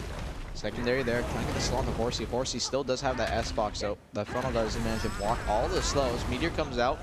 Horsey again using that S-block. It looks like at that point he got his S-block broken. Fireball comes out. Is going to be a KD on the ground. Frigid tried to get the damage off, and unfortunately Horsey, a tanky boy, is going to manage to get out. Schwartz dropping his combo a little bit, went for the stun, and immediately the KD doesn't manage to get enough. And now waiting here again, caught by the lightning. That block breaking so fast. Managed to get the TP off in time just to dodge that Voltaic Frigid from Schwartz. And now on the backside here is going to get his heal off and try to buy some HP. Still has that V available. And even after all that effort from Schwartz and doing his best to try and get a CC or a combo out, Horsey still the same positioning he was at the start of this match. Eating some lightnings here. Needs to be careful. He's going to pop that SA Linger so he doesn't get his block broken once again. TP's out. Barely managing to dodge that Meteor. Now Schwartz is taking a little more of aggression aggressive approach here, dropping damage when he can. That is obviously the advantage of Suck Wizard in this matchup. Drops a Bolte, Frigid, no grab and catch from Horsey, trying to put some forward aggression there. Now getting behind. Ooh, it looks like he went for the grab, didn't manage to get it. Now waiting on the backside. Lightning here is going to try to go for the slow. Horsey, unfortunately, eating it there. Earthquake evade Divine, doesn't manage to get the sip, and Horsey keeping forward aggressive, walking on him here, dropping that fireball. Schwartz actually taking a hard damage rate. Man, Horsey can do some chunk there. Don't really expect that from Awakening Wizard too hard, but I guess it still is Wizard. And now waiting on the side here. Horsey TPing in again. Still waiting. Pops the Frigid there. On the backside. Got the back attack. Horsey doesn't get CC'd though. Schwartz is eating too much. And he got a KD from the snowball. No, and Schwartz is going to be losing that second round. Man, Horsey's showing up. Yeah, I mean, I was just about to say Schwartz doing such a good job of staying at range and casting all the lightning spells and the fireballs. And, you know, because Awakening can't really respond to that too well with the range damage. But then right as I'm about to say that, Horsey catches him with the water sphere across the arena and is able to take the win. I mean, I'm kind of speechless with how well Horsey is playing on this Awakened Wizard. And Schwartz was actually coming back. Yeah. You saw all that. That is where the Succession Wizard has that advantage when you got that open field and you can just play that range game. He was just actually pressing most of that round, just on had his foot on the gas pedal for most of it until Horsey turned things around. Let's pull up the replay and see exactly how Horsey took over that fight right at the end and take out Schwartz. Oh, okay, actually, I guess we don't have a replay, but we all just saw what happened. You know, once that ring shortens down and you can't play that range game as well anymore, then we even saw like the TP where like the TPs from the Wizards were actually almost getting to the edge of that arena. So yeah, we've seen that happen actually in last week as well, when classes with fixed distance mobility skills, they've actually ported into like the Dark Fog. And yeah, we've seen people kill themselves doing it, unfortunately. Yeah. And again, so for Schwartz, he was playing really well, but just what does he have to clean up for like just this last round? It's up 2-0. Yeah, I mean, like you said, he was playing really well, especially early on in that round. I think the turning point was, unfortunately, he gave up his back for about half a second and just lost out on the damage trade extremely hard. So I think if Schwartz wants to take this, he needs to keep up the range pressure like we saw early in the round. And then when it gets into melee range, he needs to make sure he doesn't let up his back and continues the pressure. All right, let's see if Horsey can close things out and win this match 3-0, or Schwartz is going to come back potentially with that reverse sweep. Horsey versus Schwartz, this is the EU Wizard Grand Finals. And alrighty, next match starting up here. Horsey, man, again, we've seen it time and time again for now 4 classes. Players are just taking that 2-0 so early, and we haven't seen like a 1-1 situation really. A lot of it, again, could be just because of those nerves. And now, waiting here, Horsey eats the lightning stun. Actually, looks like he held W for a little too long there, but Schwartz a little too slow in the secondary follow-up. Earthquake evade to the side there. Horsey barely managed to get the TP off, popping a heal on the backside, trying to go for that water spirit. Doesn't manage to get the KD that time. We saw him winning the round off the end of that CC in the last set there. Now waiting, again, on the side. Pop that front guard, waiting here. TP, mouse move over to the side here. Horsey putting some forward pressure, doing that magical evasion, trying to buy some space between him and Horsey. And the Frigid here comes out. Doesn't manage to get any kind of CC. Schwartz again, spamming those magical evasion, trying to go for the Earthquake evade, get behind the frontal guard. A little too far away. Actually a great play there. Almost managed to hit it. Horsey wasn't a frontal guard there. Water Sphere again, straight on the forward side. Meteor. Horsey opting just playing that pure awakening. It's not popped to any kind of pre-awake here for. And immediately gets caught with the sip in there, and the snowball for the secondary, getting the Frigid. I'm actually not sure what Schwartz did there. He TP'd forward, dropped the Frigid. Looks like he didn't get a secondary SA fall off in time. And now Horsey in the mid here is going to read the V, drops the secondary, lava on the ground, and it's going to be enough. Man, Horsey, a dominant showing in this set, is going to manage to take a clean 3-0 win. He'll be taking your first praise prize. And, I mean, the chat predicted it, man. 80-20, he showed out. He put on a clinic with the Awakening. If there's any aspiring Awakened Wizards out there, or maybe players thinking about swapping, that's definitely a VOD to watch. He played it, you know, almost picture perfect, punishing every gap from range. The teleports matching with Schwartz to punish with the grab. It's just such clean play out of Horsey. I think it's time for Suck Wiz to get more buffs, right? Oh, God. Let's keep going. Let's move on. Let's pretend I didn't say that. Yeah. You're going to get a lot of hate there. Let's check out that replay and see how Horsey just played so well against Schwartz there with that distance managing. Fat Kappa at the end of that, guys. Just a heads up. And right here, you can see Force the V is going to be reading the positioning here over on the side. Actually, no, almost predicted the wrong side there here, but follows it up, is going to manage to get that catch. Right here, we can see it, yep. And the Ice Cube for the secondary. Lava is going to be enough at the end here. Cataclysm, man, that chunk. And the Aqua Jail actually, popping at the end there, but he's going to be dying before that. But, I mean, great stuff from him. I mean, he definitely did deserve it. Yeah, and I mean, he's playing the Awakening spec too, so it's actually going to show off that Arsha skin, which is going to be awesome to see. That's right. Do you know what it looks like? Is it, because they're just orbs? It's basically the orbs. They just kind of turn into the, you know, the thing. Some spiky balls. Some spiky balls, yeah. All right. Yeah. Again, well played by both players. And with that, that does conclude the EU Grand Finals for Wizard. Great fights as well. Before we move on to the next class, however, we are going to be taking a short 20-minute break. Up next will be that Musa class. So for all you Musa mains out there and Carl friends or Poto crew. After this, yeah. Producers in the back, mixing it up. Okay, so no, never mind. We're going to be moving on to that Musa class then. The Zoop Zoop, the first one, he's got that fiery glaive. You played Maewha, so you kind of know a lot about Musa as well. Do you want to just lay it on me, the info for Musa? I mean, just like you said, it very Zoop Zoopy, a lot of super armor coming out of this class. I'm expecting to see a lot of super armor trades and maybe some punishes with Dragon Bite and that projection bond, which is, you know, the favorite for a lot of Musas, so I'm expecting to see the vacuums come out. It's going to be a lot of trading. And when it comes to Musa versus Maewha, we do know that besides the fire and ice deal, do you want to lay it on me, like the differences between the two classes and why players might pick one over the other? Yeah, I mean, Musa, like you said, it's got the fire, bigger AoEs, whereas Maewha is going to be the ice, a little more of a duelist, you know, single target damage, smaller AoEs. And yeah, that's just going to be the biggest difference there. All right, let's pull up the brackets real quick for those EU Musa players. On the left side, we have Carl, who took out Avorte during the semis. And on the right side, we have Podraku, who took out Trex. These two players are going to be fighting right now. Let's check out whoever wins this. Of course, will be taking home those grand first place prizes. And let's see what's going to happen. The first match of the EU Musa Grand Finals is about to start. Let's jump into that arena. Producers in the back. Busy grinding Forest Furies, so don't have much time to, you know, work on production here. And already, straight off the round, both players are going to be awakening here, immediately popping that projection. Carl, obviously, one of the fan favorites for this tournament. Holding back here, try to go for the D-bite, a little too slow here. Again, trading those forward slashes. Oh my god, Carl needs to be careful. He's coming down on the downside in the back of all of these. Was that a blooming there? Actually, he was trying to go for a little bit of the quad play there. And now winning in the backside here. Again, both players are going to be running that bond projection. Holding here. Pushing forward here. Slash needs to be careful of that immediate D, but you obviously can trade them, and you want to linger essays as much as you can in this matchup here. C-swap, backing up, chase. Pushing forward here, again, slashes.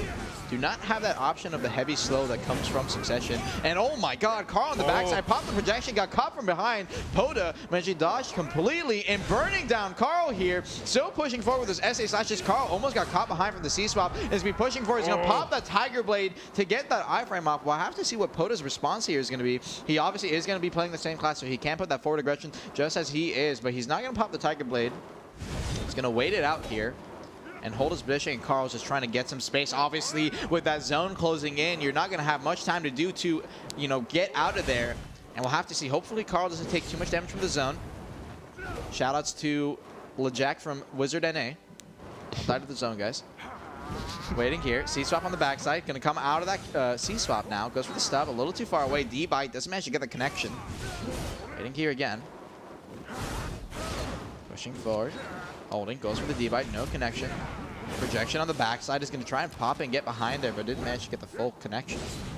Now waiting here, Carl is going to pop a projection of his own. Poda's going to be in the middle of it and eat it, but he's going to get some frontal guards off and dodge the majority of the damage down to 80% only. Carl has been taking a blunt of those trades, especially from that projection, dropping to almost 50.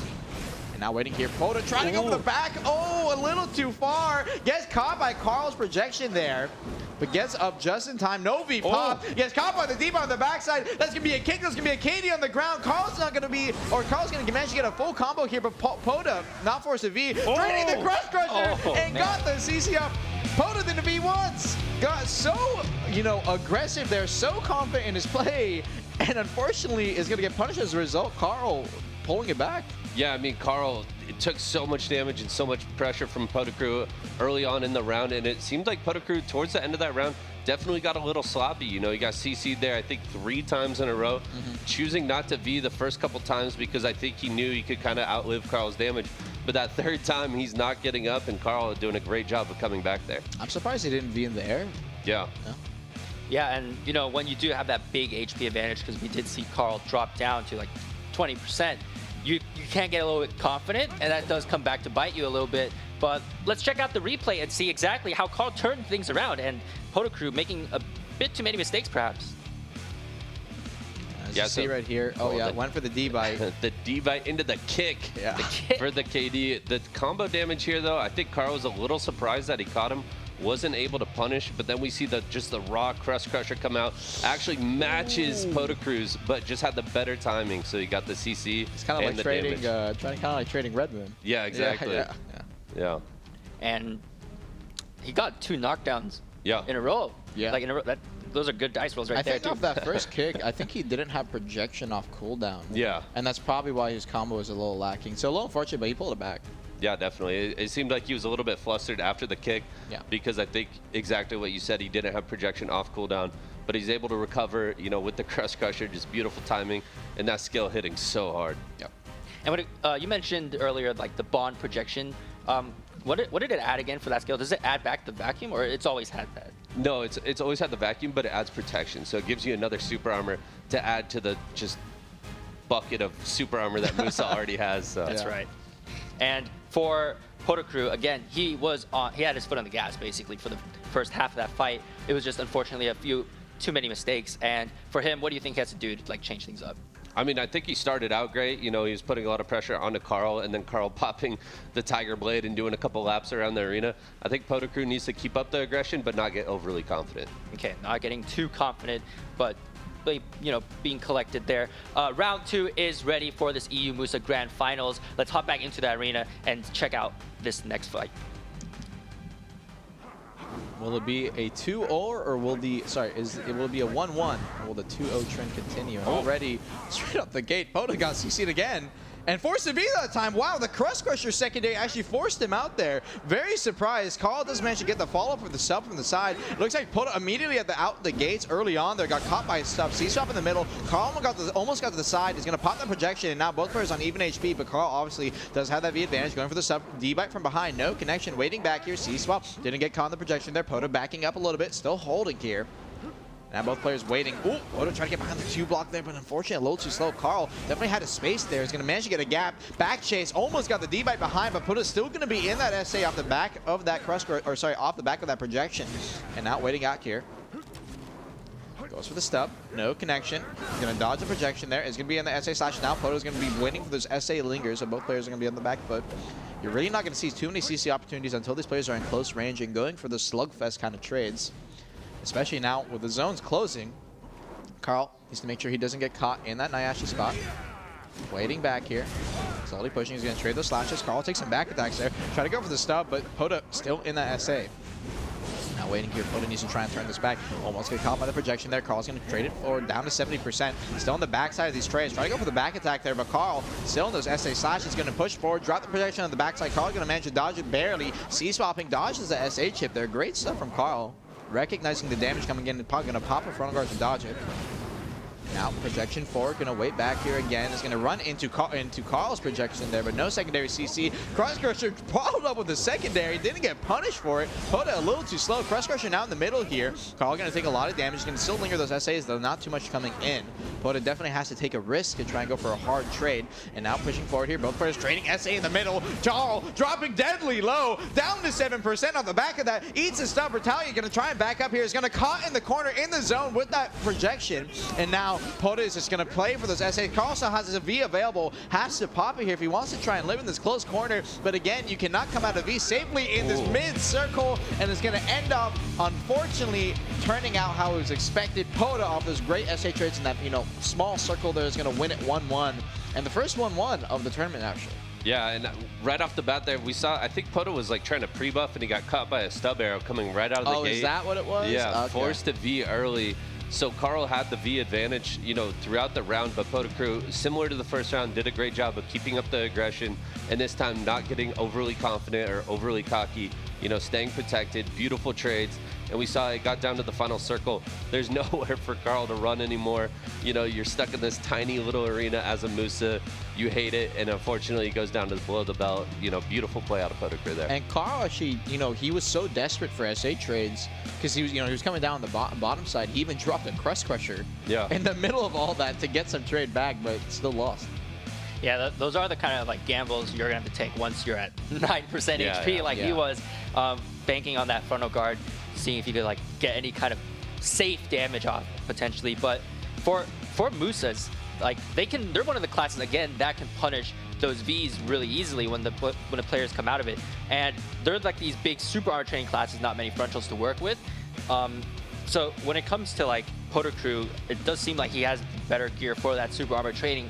Is there anything Carl should try to do to like change up or like adjust his playstyle to handle like this kind of disadvantageous super armor training for him? I mean, it's tough. He's going to have to try and find the gaps if he can. I mean, a big one is starting off with that projection for the vacuum and then trying to, you know, find his back while he's stuck in the vacuum. But it seems like it's going to be an uphill battle for Carl. All right. They are tied 1-1 apiece, though, so he has winning chances here. Let's jump back into round 3 for this EU Musa Grand Finals, and let's take it away. And alrighty, next round starting up here again. First 1-1 of the tournament, so this is going to be a long one. Get strapped in, already starting out here. Both players trading in the middle. Carl off the back of one slash dropped to 70%. Poto dropped the frontal guard in front of that, so he's not going to take any chip back from that. Carl coming out on the bottom end of a lot of these trades. Having to be careful. Crossguard in the middle there. Ooh, no connection. Trying to go for the deep on the backside, but Poto Carl tried to read kind of like a C-swap or, you know, a chase iframe there, but they didn't manage to get any kind of punish. Poto playing so patient, not afraid of the damage trades coming in. You can see why in the middle of that projection, dropping the SA spins. Carl ends up coming out on the bottom side, but still doing a great check to Poto there. Both players dropping to 60% even here. Crust Crusher, secondary follow-up. Is that the bot? That's foul play. It's going to be the flow off of Crust Crusher. It's still a frontal guard though, right? Yeah. Yeah.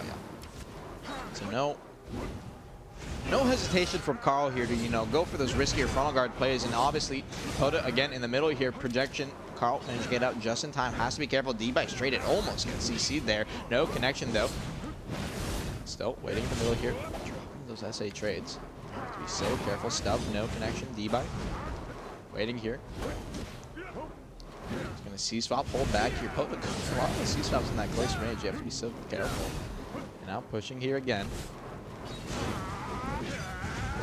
Oh, man, it's so tough for Carl. He's trying to get the super armor trade, looking for the back, but he just can't find it. And you can see here, you know, trying to go for the top. So you see him going for those D-bites, and it's so hard because Poto, you know, he can't really get pressured out of those SA super easily. Ooh. And you can see why. Actually goes for the frontal guard there. Barely managed to get it off and dodge Carl's secondary. Oh, goes for the stub there. Gets the connection. Poto, unfortunately, though, a little too fast. Gets out just in time and drops the... Oh, man, the projection. Poto, unfortunately, got a little too greedy in the middle of that projection. Didn't want to V away from Carl and ends up dying standing. Man, that was a quick trade there. You know, the stub arrows coming out, the D-bites. What happened? Yeah, I mean, so basically Carl disengaged, was able to buff up. Poto was trying to do the same on the other side of the arena. He got caught for a second by that bow stun, and it seemed like after that bow stun, he panicked a little bit. Again, we didn't see Poto V, unfortunately. You know, he had that second life in his back pocket, choosing not to use it, and Carl punishing it beautifully. Yeah, I think the damage also from that, like, stub arrow was the key there because he lived with about 9% HP. So Carl turning things around. He's up 1 win now. If he wins the next round, he will be the first place winner. Podocru, on the other hand, it basically just came down to the end. He again had the upper edge for most of that fight, and just one mistake, not using that V, kind of cost him that round. So let's check out the replay again to see that beautiful arrow by Carl to punish Podocru. And, well, let's see if the replay goes back that long, but I think it does here, yeah. Okay, so you just see him brawling back and forth. The Crust Crusher comes down. Carl sees the Crust Crusher from Poto, disengages, immediately turns around, actually caught him in chase. Okay. Yeah. And then they're going to trade super armors here again, just going down to the wire. And like you said, Carl was 7% health there. So that arrow, you know, the Rabam arrow actually doing enough damage to give him the upper edge going into the super armor trading. Yeah, really well played there by Carl. Just a picture perfect catch there with that Rabam. We're going to be moving on to the next round for this EU Musa Grand Finals. Carl is up 2-1. His opponent, however, is no slouch. Let's get things underway and jump back into that arena. You know, the interesting thing is there, the iframe chase actually saved him from the Crust Crusher damage. So Poda almost died if he didn't get iframe chase there. So definitely, you know, kind of a heaven's blessing, but still ended up losing, unfortunately. But Carl gonna have to be careful. Luck definitely not on his side after the back of that. And now waiting here, D-By in the middle. Again, trading this SA slash in the forward side. Carl immediately dropped to 40%. Poda's gonna take an aggressive stance here and push forward. Has that projection up in a few seconds, gonna pop it here, but Carl recognizes he's gonna kite out, pop a projection of his own, and push Poda away. Taking some HP back, he's gonna pop his heal as well. Musa Spirit coming up in 1 second here. Carl is gonna look to pop it. Waiting here, Carl at 70%, still holding back. Key block in the mid there. Waiting, slashes forwards. Poda sees what up on the backside. He's going to push and try to go for the back attack to manage to get some on a Carl there. Pops a projection. Carl ends up eating the backside of that. Obviously, projection does linger a little bit off the back of that Rising Storm. Waiting there. Now, pushing forward. Needs to be careful, goes for the D-by punish, but unfortunately, Poda still lingering that SA. Gets caught in the projection, almost got back attack. Needs to spam that chase and make sure he doesn't get caught. Goes for the quick stub. Unfortunately, no connection onto Poda there. Hoping to catch some kind of maybe heal gap or something. And Carl, again, D-by in the backside, no connection. SA's in the mid, needs to be careful. Eats that projection, he managed to get a C-swap just in time there. So dodging that damage. Great stuff from him. Stub arrow, D-by forward.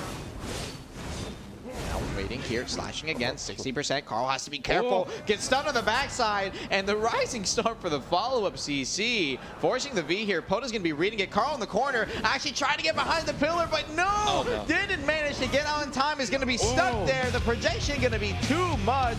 And the vacuum, you can see the potential of it. Carl ends up losing that 4th round there. It's actually tied up 2-2 now. So we're going to the final wire. Yeah, Poda, I mean, he got the quick stub arrow out of the V, but wasn't able to get the secondary. Yeah. And then he ended up dropping the projection right in the corner, kept him in the vacuum. You know, he's stuck there. Carl couldn't go anywhere and just dropped all the super armor damage right on top of it to take the win. You know, 2-2, it's coming down to the wire.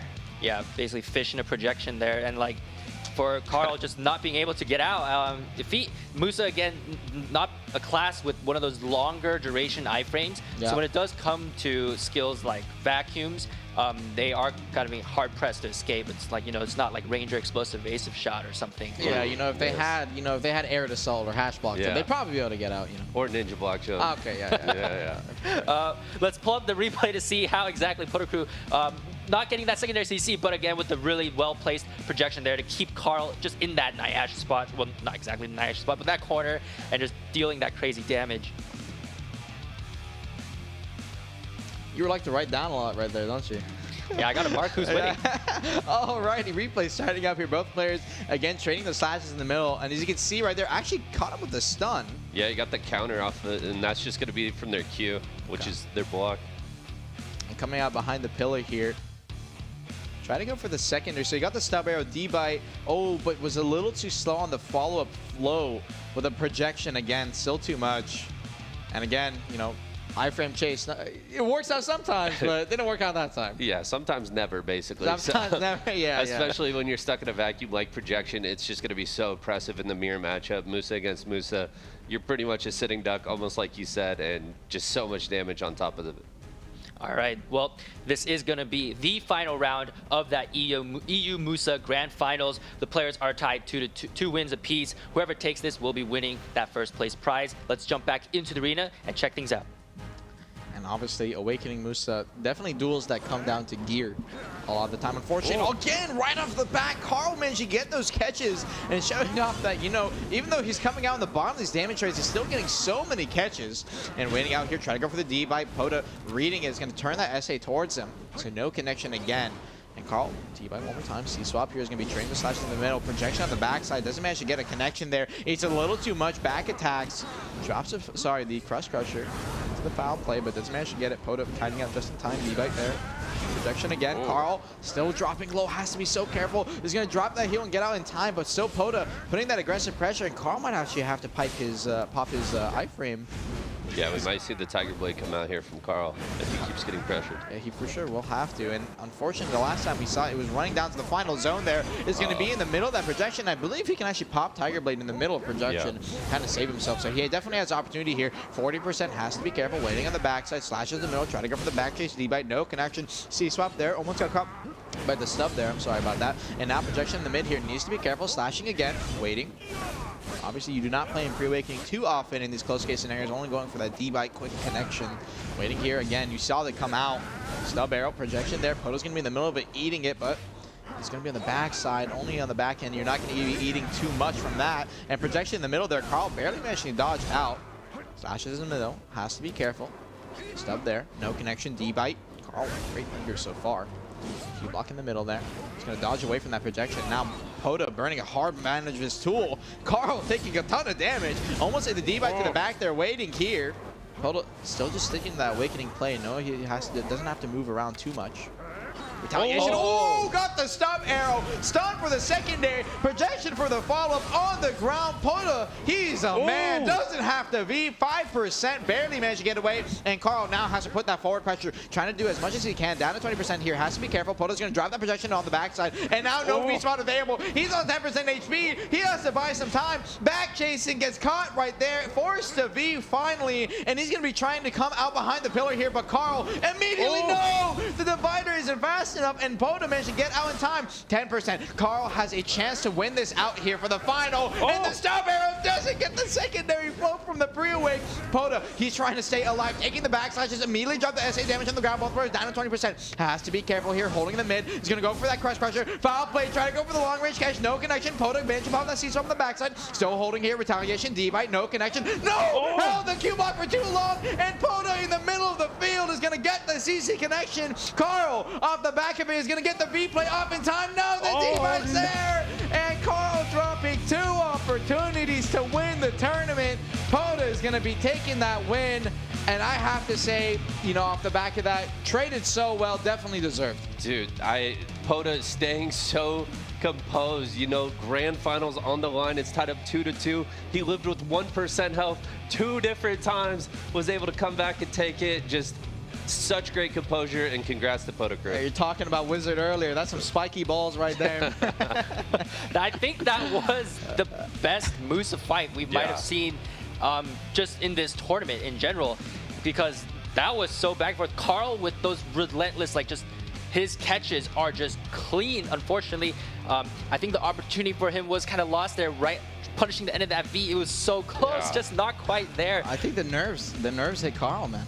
Yeah, let's check it out. We got to see that replay of those final moments, because that was probably the best Musa fight, I believe, of the tourney. And you can see right here, projection, Poto so low, almost hit the foul play there, but barely managed to get out in time. He's going to trade that forward slash. Man, doing so much damage with that eradicate there. And now waiting here, got the stub arrow behind the frontal guard. Carl, a massive mistake to Q block there. Yeah. And coming out of the V on the corner here, Poto's not going to drop this one.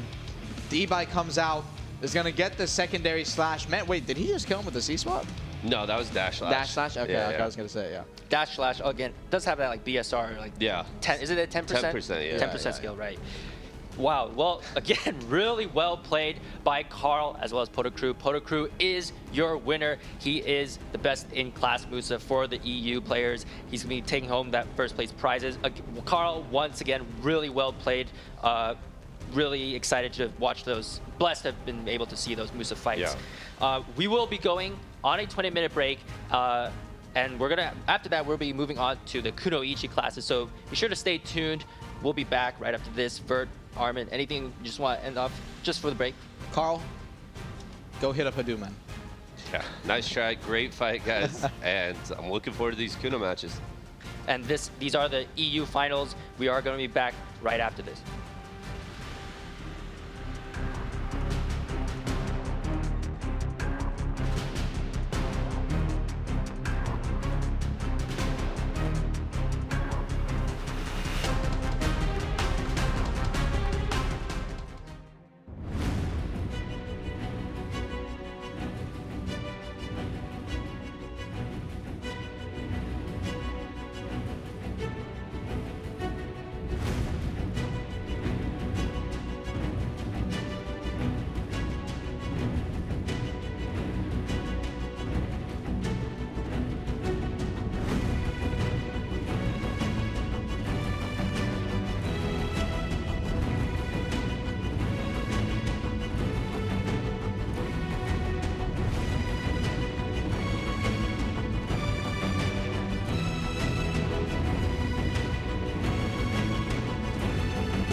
Hello, welcome back to the EU Grand Finals of the Arena Arsha Best in Class Championship.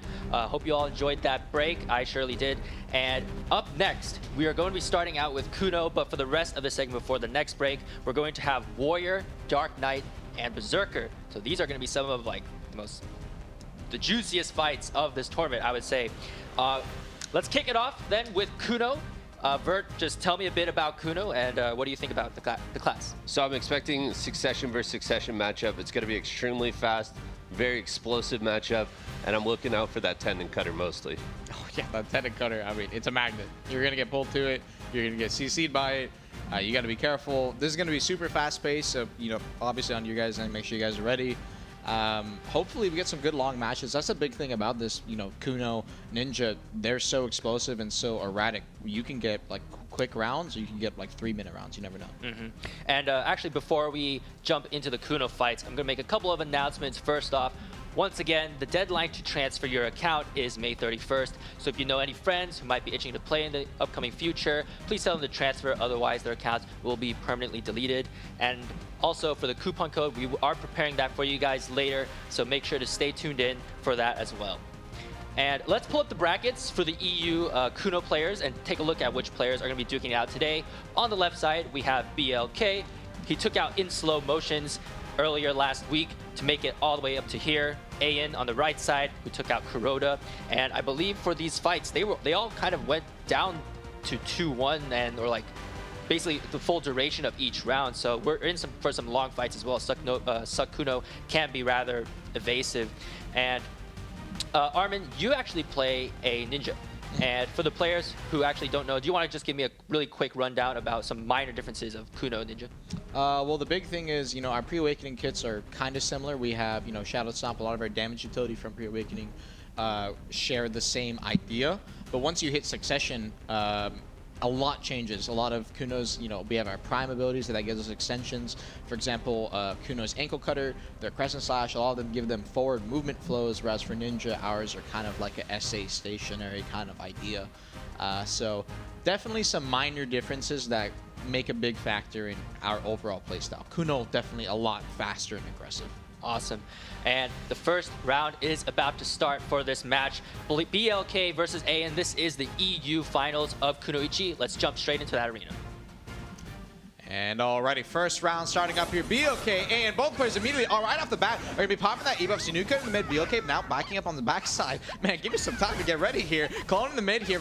Smoke Flash Flash going to drop in the mid there. He's not going to go in. Careful of that Sinuka. Obviously, Sinuka definitely does have that stiffen, you know, kind of AoE lockdown there. Stomp comes out. Flash Flash. BLK going to manage to dodge on the backside. And dropping that ankle card. Needs to be careful. Low on CD there. Tendon cutter in the mid. Block jump traded. Clone in the mid. He's going to make sure he's getting that SA linger back. Ooh, didn't go for the grab there. Went for the stomp. SA trade out to BLK off the back of that clone, but doesn't manage to get the connection. BLK, tendon cutter in the mid here, is going to go for the aggressive CC. It's going to be that Flash Flash SA, so no connection. And went for ankle cutter off CD. And in the mid, they're going to drop that hard snatching for the end of that combo damage. Is going to get a heavy slow there. Ooh, tendon cutter managed to get it. And on the ground, forced to be 80%. And now BLK keeping forward aggression here is going to manage to get the follow-up here before immediately on the ground. Stomp comes out, secondary, Box Claw, fatal blow. And ooh, actually ended up dropping the combo. Didn't manage to get the damage he wanted there. Potentially on CD still. Tendon cutter comes out. Flash Flash on the secondary. Stomp's going to manage to get the finish. Hard aiming to try and get the follow-up damage. But BLK is such a tanky man. The Flash Flash on the back end, but the Stomp gets res. This is such a back and forth. Tendon cutter comes out in the mid there. Clone.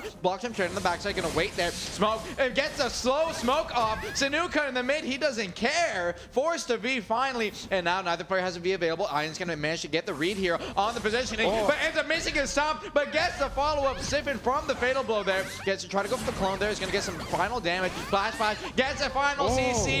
And BLK caught in the middle of that smoke screen.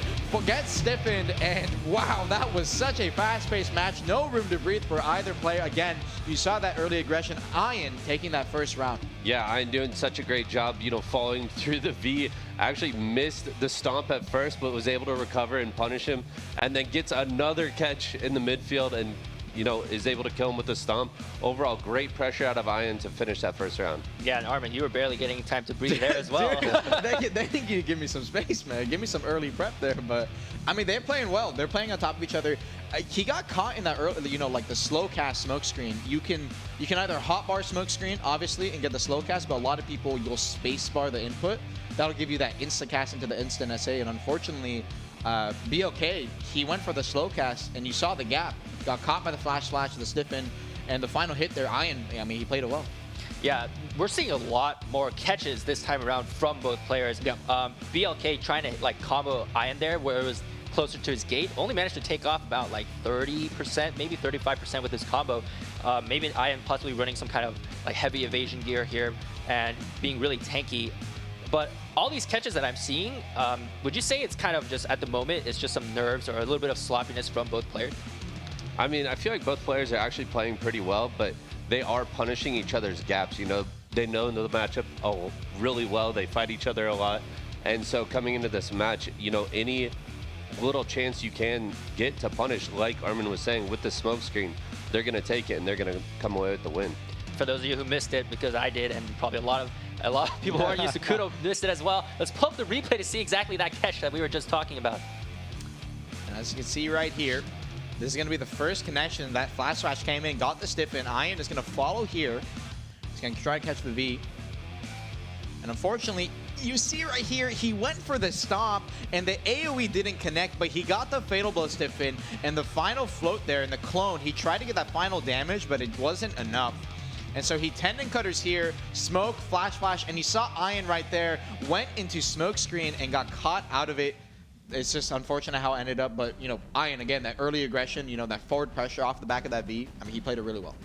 All right, but next round is about to start for this EU Kuno Grand Finals. A really chaotic, hectic, well-played first round by both players. Let's jump back into the arena and see how things pan out for round 2. And alrighty, second round starting up here. Again, both players immediately e-buffing out the gate. Flash is going to get some damage off there. Ian coming on the back of that trade, trying to go for the block jump down. Unfortunately, gets stiffened off the back of that. And already 10 seconds into the round, is going to get follow out of his V here. Ian needs to make sure he gets coming into the good position. Is going to get behind the wall. BLK, an unfortunate misread. Tendon Cutter comes out there. Both players trading that flash rush in the middle there. Goes for that Rabam. Is going to try and get some slows off there. Immediately, Sanuka, stealth on the backside. Block jump, trying to go for the stomp there. He's going to try and get some space and kite out. BLK getting on the opposite side, going to buy his time as well. Tendon Cutter once again trading in the mid. Almost got the connection. Stomp on the backside. Ian opting for that immediate stomp play. BLK trying to grab the end of that flash rush. Unfortunately, a little too slow. You do have a little bit of the gap there where you can get a grab, but such a hard placement. And now both players again in the mid here. Stomp comes out. BLK gets a block jump just in time to dodge it.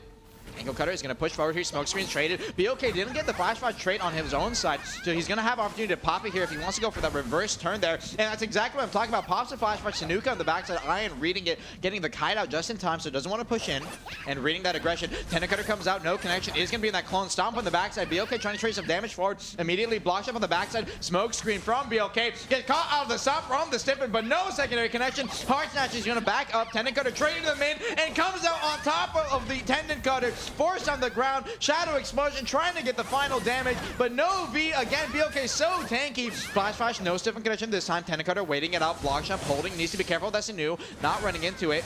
Pops his own. BLK needs to be careful. He doesn't get in the middle, but he gets the Tendon Cutter. Stomp on the secondary. Shadow Explosion again. The same combo, but Ian down to 5%, but gets the final stiffen. Gets it off the flash rush and forces a V. Such a back and forth. And BLK going to be coming out of the zone here. Ian reading it. So scared of his low HP. He's not going to go out forward to it. And BLK died. Actually, I'm wondering, in the middle of his Tendon Cutter, the hitbox moved him out of the zone, and he ended up dying to the zone in that close range because of the tendon.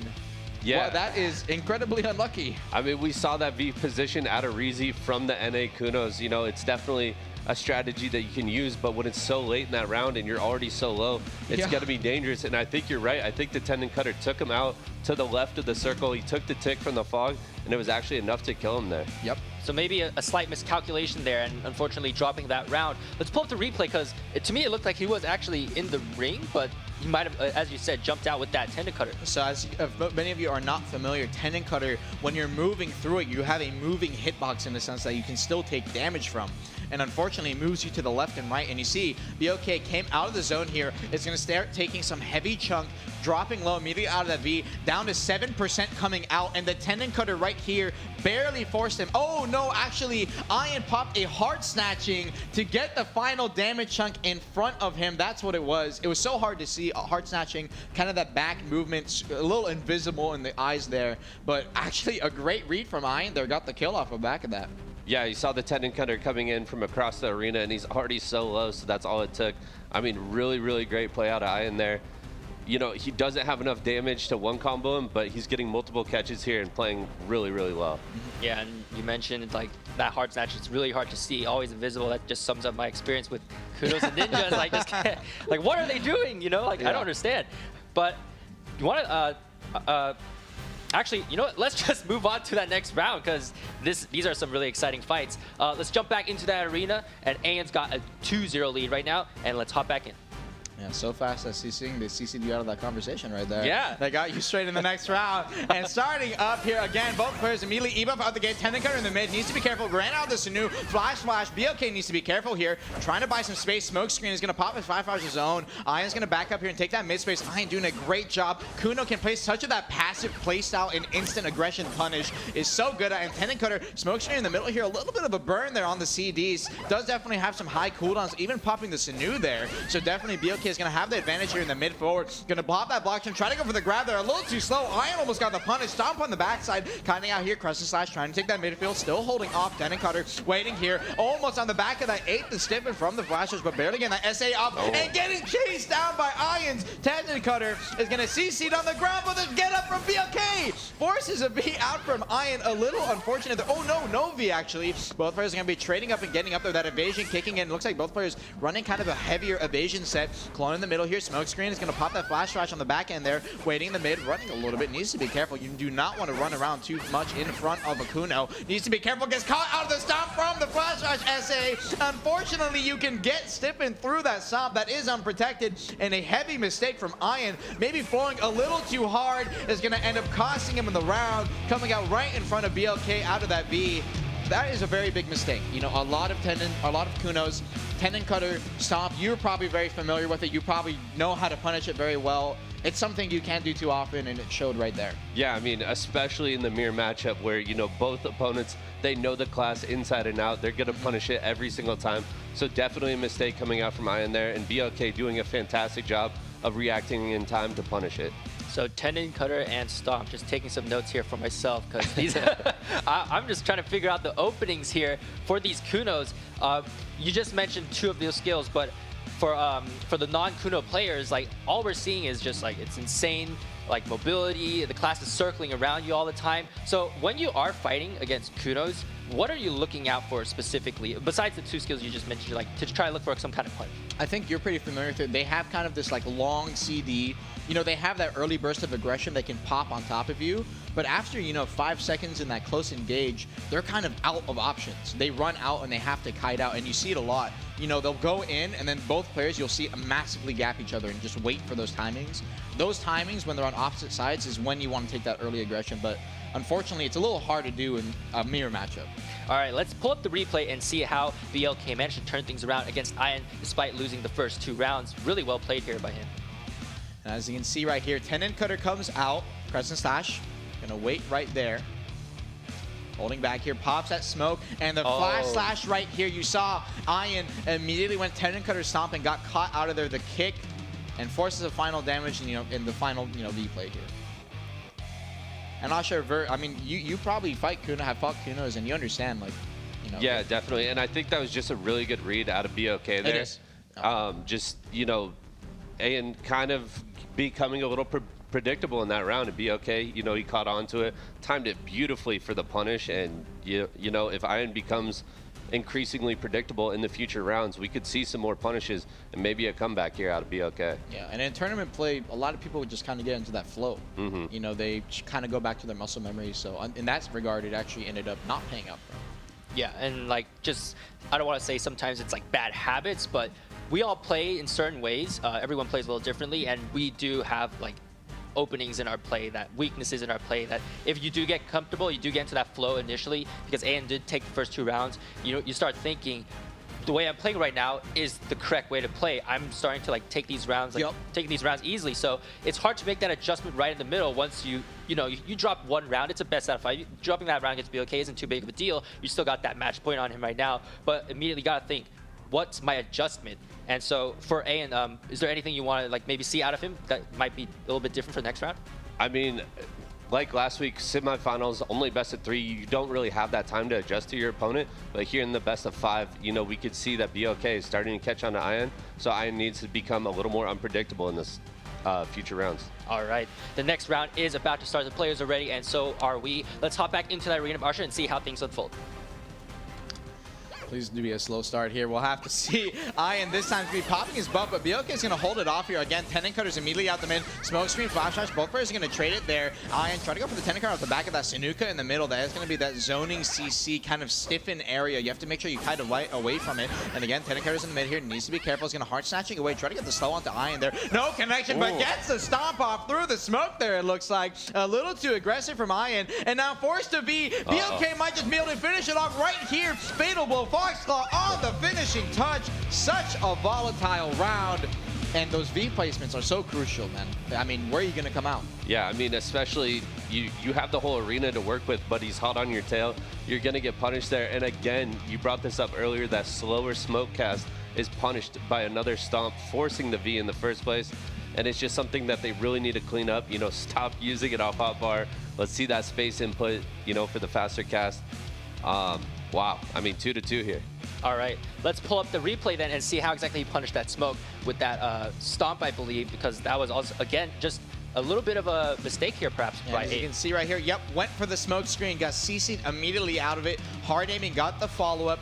Forced to V right there. Actually, no, that was flash slash. Okay, so I'll go over that in a second. And right here, got the stomp for the secondary. Fatal Blow on the follow-up. Foxclaw comes out. So flash slash, that kind of, down, you come out in an SA, kind of that Superman pose when you're finishing it.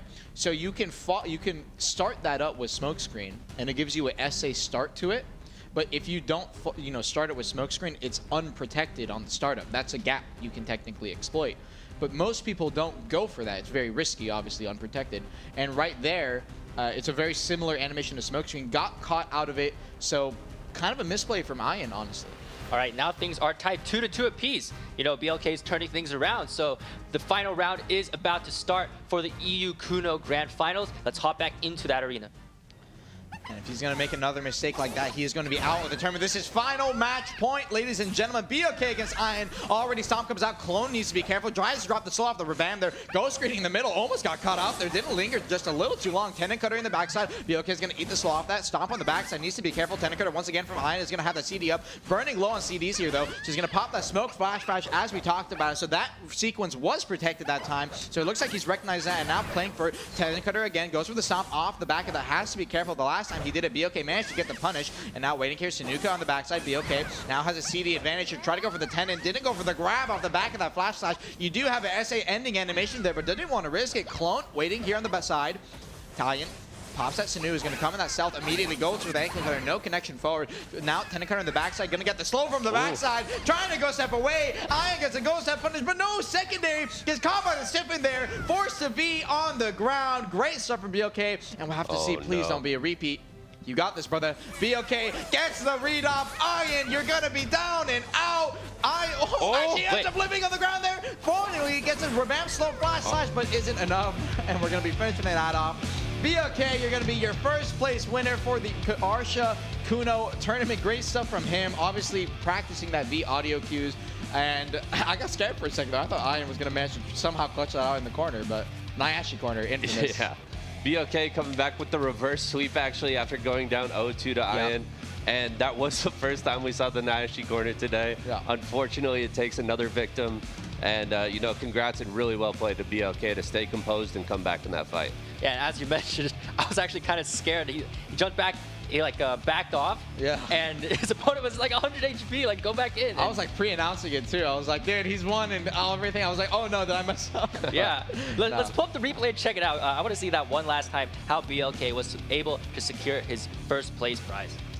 All right, as you can see here, It looks like, unfortunately, Ian didn't get the combo follow. BOK got the stiffen, the block jump stiffen off the back of that. And force a V here, BOK is going to be chasing him down.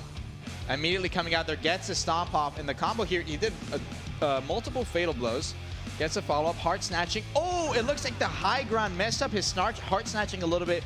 And the final damage didn't come out, but Ian went for the flash, got killed through it. So that's going to be the final end of it. But BOK is going to be walking away with that win. Gets with 30k pearls. And, you know, funny enough, with those Arsha Awakening weapons, it's kind of like, hey, I'm a Succession player. I have Awakening weapon. It's a little unfortunate. But, hey, still. The chakra must be really nice to look at, though. Oh, it's super sick. It's super sick It's if you guys huge. have seen it. It's super sick. All right, that does conclude the EU Kuno Grand Finals for today. We're going to be moving on to the next class. The poster boy of BlackDesert himself, the Warrior, is up next. And this is going to be a fight to watch because we got some really clashing styles here. Vert, you want to explain that a bit to me? I mean, just first off the names, we got Sword versus Slash going into the finals. Could not have picked better names for the finals here. But Sword is actually going to be coming out with the Succession. And we know the Succession, you know, it's not the most popular style, especially in the 1v1. But Sword has been putting in work with it. And Sword taking out Schneider earlier last week in the semifinals. Slash taking out Mikumi. And funny thing enough is that the players, they're both named Slash. It's just one is their character name and the other is their family name. So we have two Slashes. And I also believe they're both guildmates. So this is going to be a really interesting fight to watch. We have Succession versus Awakening, Slash versus Slash. You know, guildmates fighting here. And so when it comes... Oh, Armin, do you want to say something? No, you're good, you're good. Okay, so when it comes to that Succession versus Awakening, we all know, we've seen all the montages out there. Awakening is that flashy, stylish, heavy animation cancel class, but Succession, on the other hand, we don't really think too highly of him, but we've seen one make it all the way to the final, so what is up with that? I mean, Sword, he's just been putting on a clinic with the Succession. You know, it's definitely, like you said, it's not as flashy, but he's going to come out here with it. And he was putting in some impressive combos last week, so I'm looking to see more of the same. But Slash, definitely not a slouch. All right, let's see the very first round of this EU Finals for Warrior. This is going to be a fight to watch. Succession versus Awakening. Let's jump right in. Don't worry, if I wanted to say something, I'll get loud. And alrighty, Sword versus Slash, Warrior versus Warrior, Block versus Block, starting up here, and you can see the block starting out in the mid. Both players going to be holding him on the back end there. You have to be careful, however, holding those out. And you see why. Sword versus straight out the mid. Slash is caught out of it, though. Obviously, most Warriors do not run that Solar Flare Bond. It is a little weaker on the back end, and most people do run that balance strike immediately out there. Try to go for the shield charge, no connection, pushing forward, trying to put that forward aggression. Sword playing on the backside is only going to be on that suck warrior, so he is going to have that kiting, you know, kind of potential here. You see the slashes coming out, waiting here, has to be careful. Waiting, and both players are going to be in that Q block. It's kind of a trade of who goes for the Solar Flare first, and he gets the grab off the back end of that. He's going to go for the combo, but unfortunately ends up dropping it, and now on the ground, Gravedigging is going to go for the float there. Didn't manage to get it, and this is just a wake up. Slash is going to end up kiting out there, saying, I'm not dealing with this. He's going to pop his E-buff behind the wall. The last time we saw this, both players are actually going to be trading E-buffs here. Solar Flare is not going to get a connection there. Spear on the back toss. Slash, sorry, yeah, Slash, dude, the names. Sword backing up here, getting some space, going to try buying some time. Slash still putting that forward aggression. It looks like he wants to buy some space away from that Awakening Warrior E-buff. Gets a Spear CC, but doesn't get the follow-up there. Goes for the grab. Both players ends up missing it. Slash turning his, Sword turning his. No connection. Gravedigging is going to have his Q block in the middle. That's a no slow. Actually tries hiding away. Gets the Solar Flare behind the frontal guard. They're forced to V now.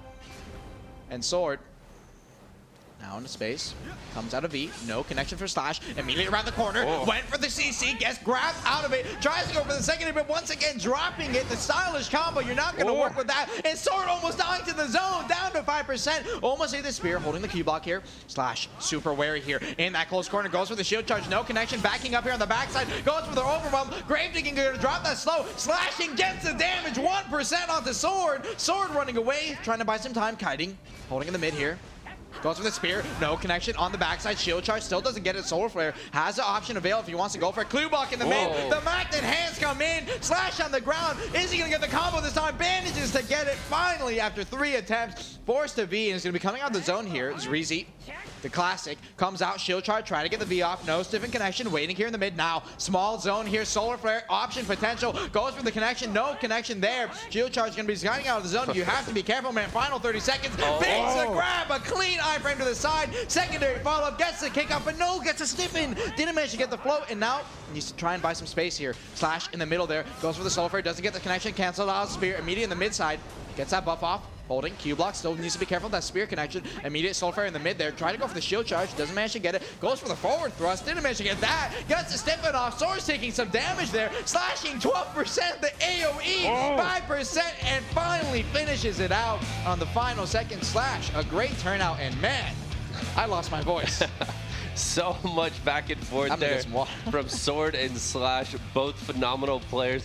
We saw the aggression coming out of Slash with the Awakening. You know, the bit of a flashier kit does have some more tools to engage. And we saw the slashing damage coming through time and time again, hitting so hard. Sword actually doing such a great job. We haven't seen many players kite into the fog that deep during the last circle.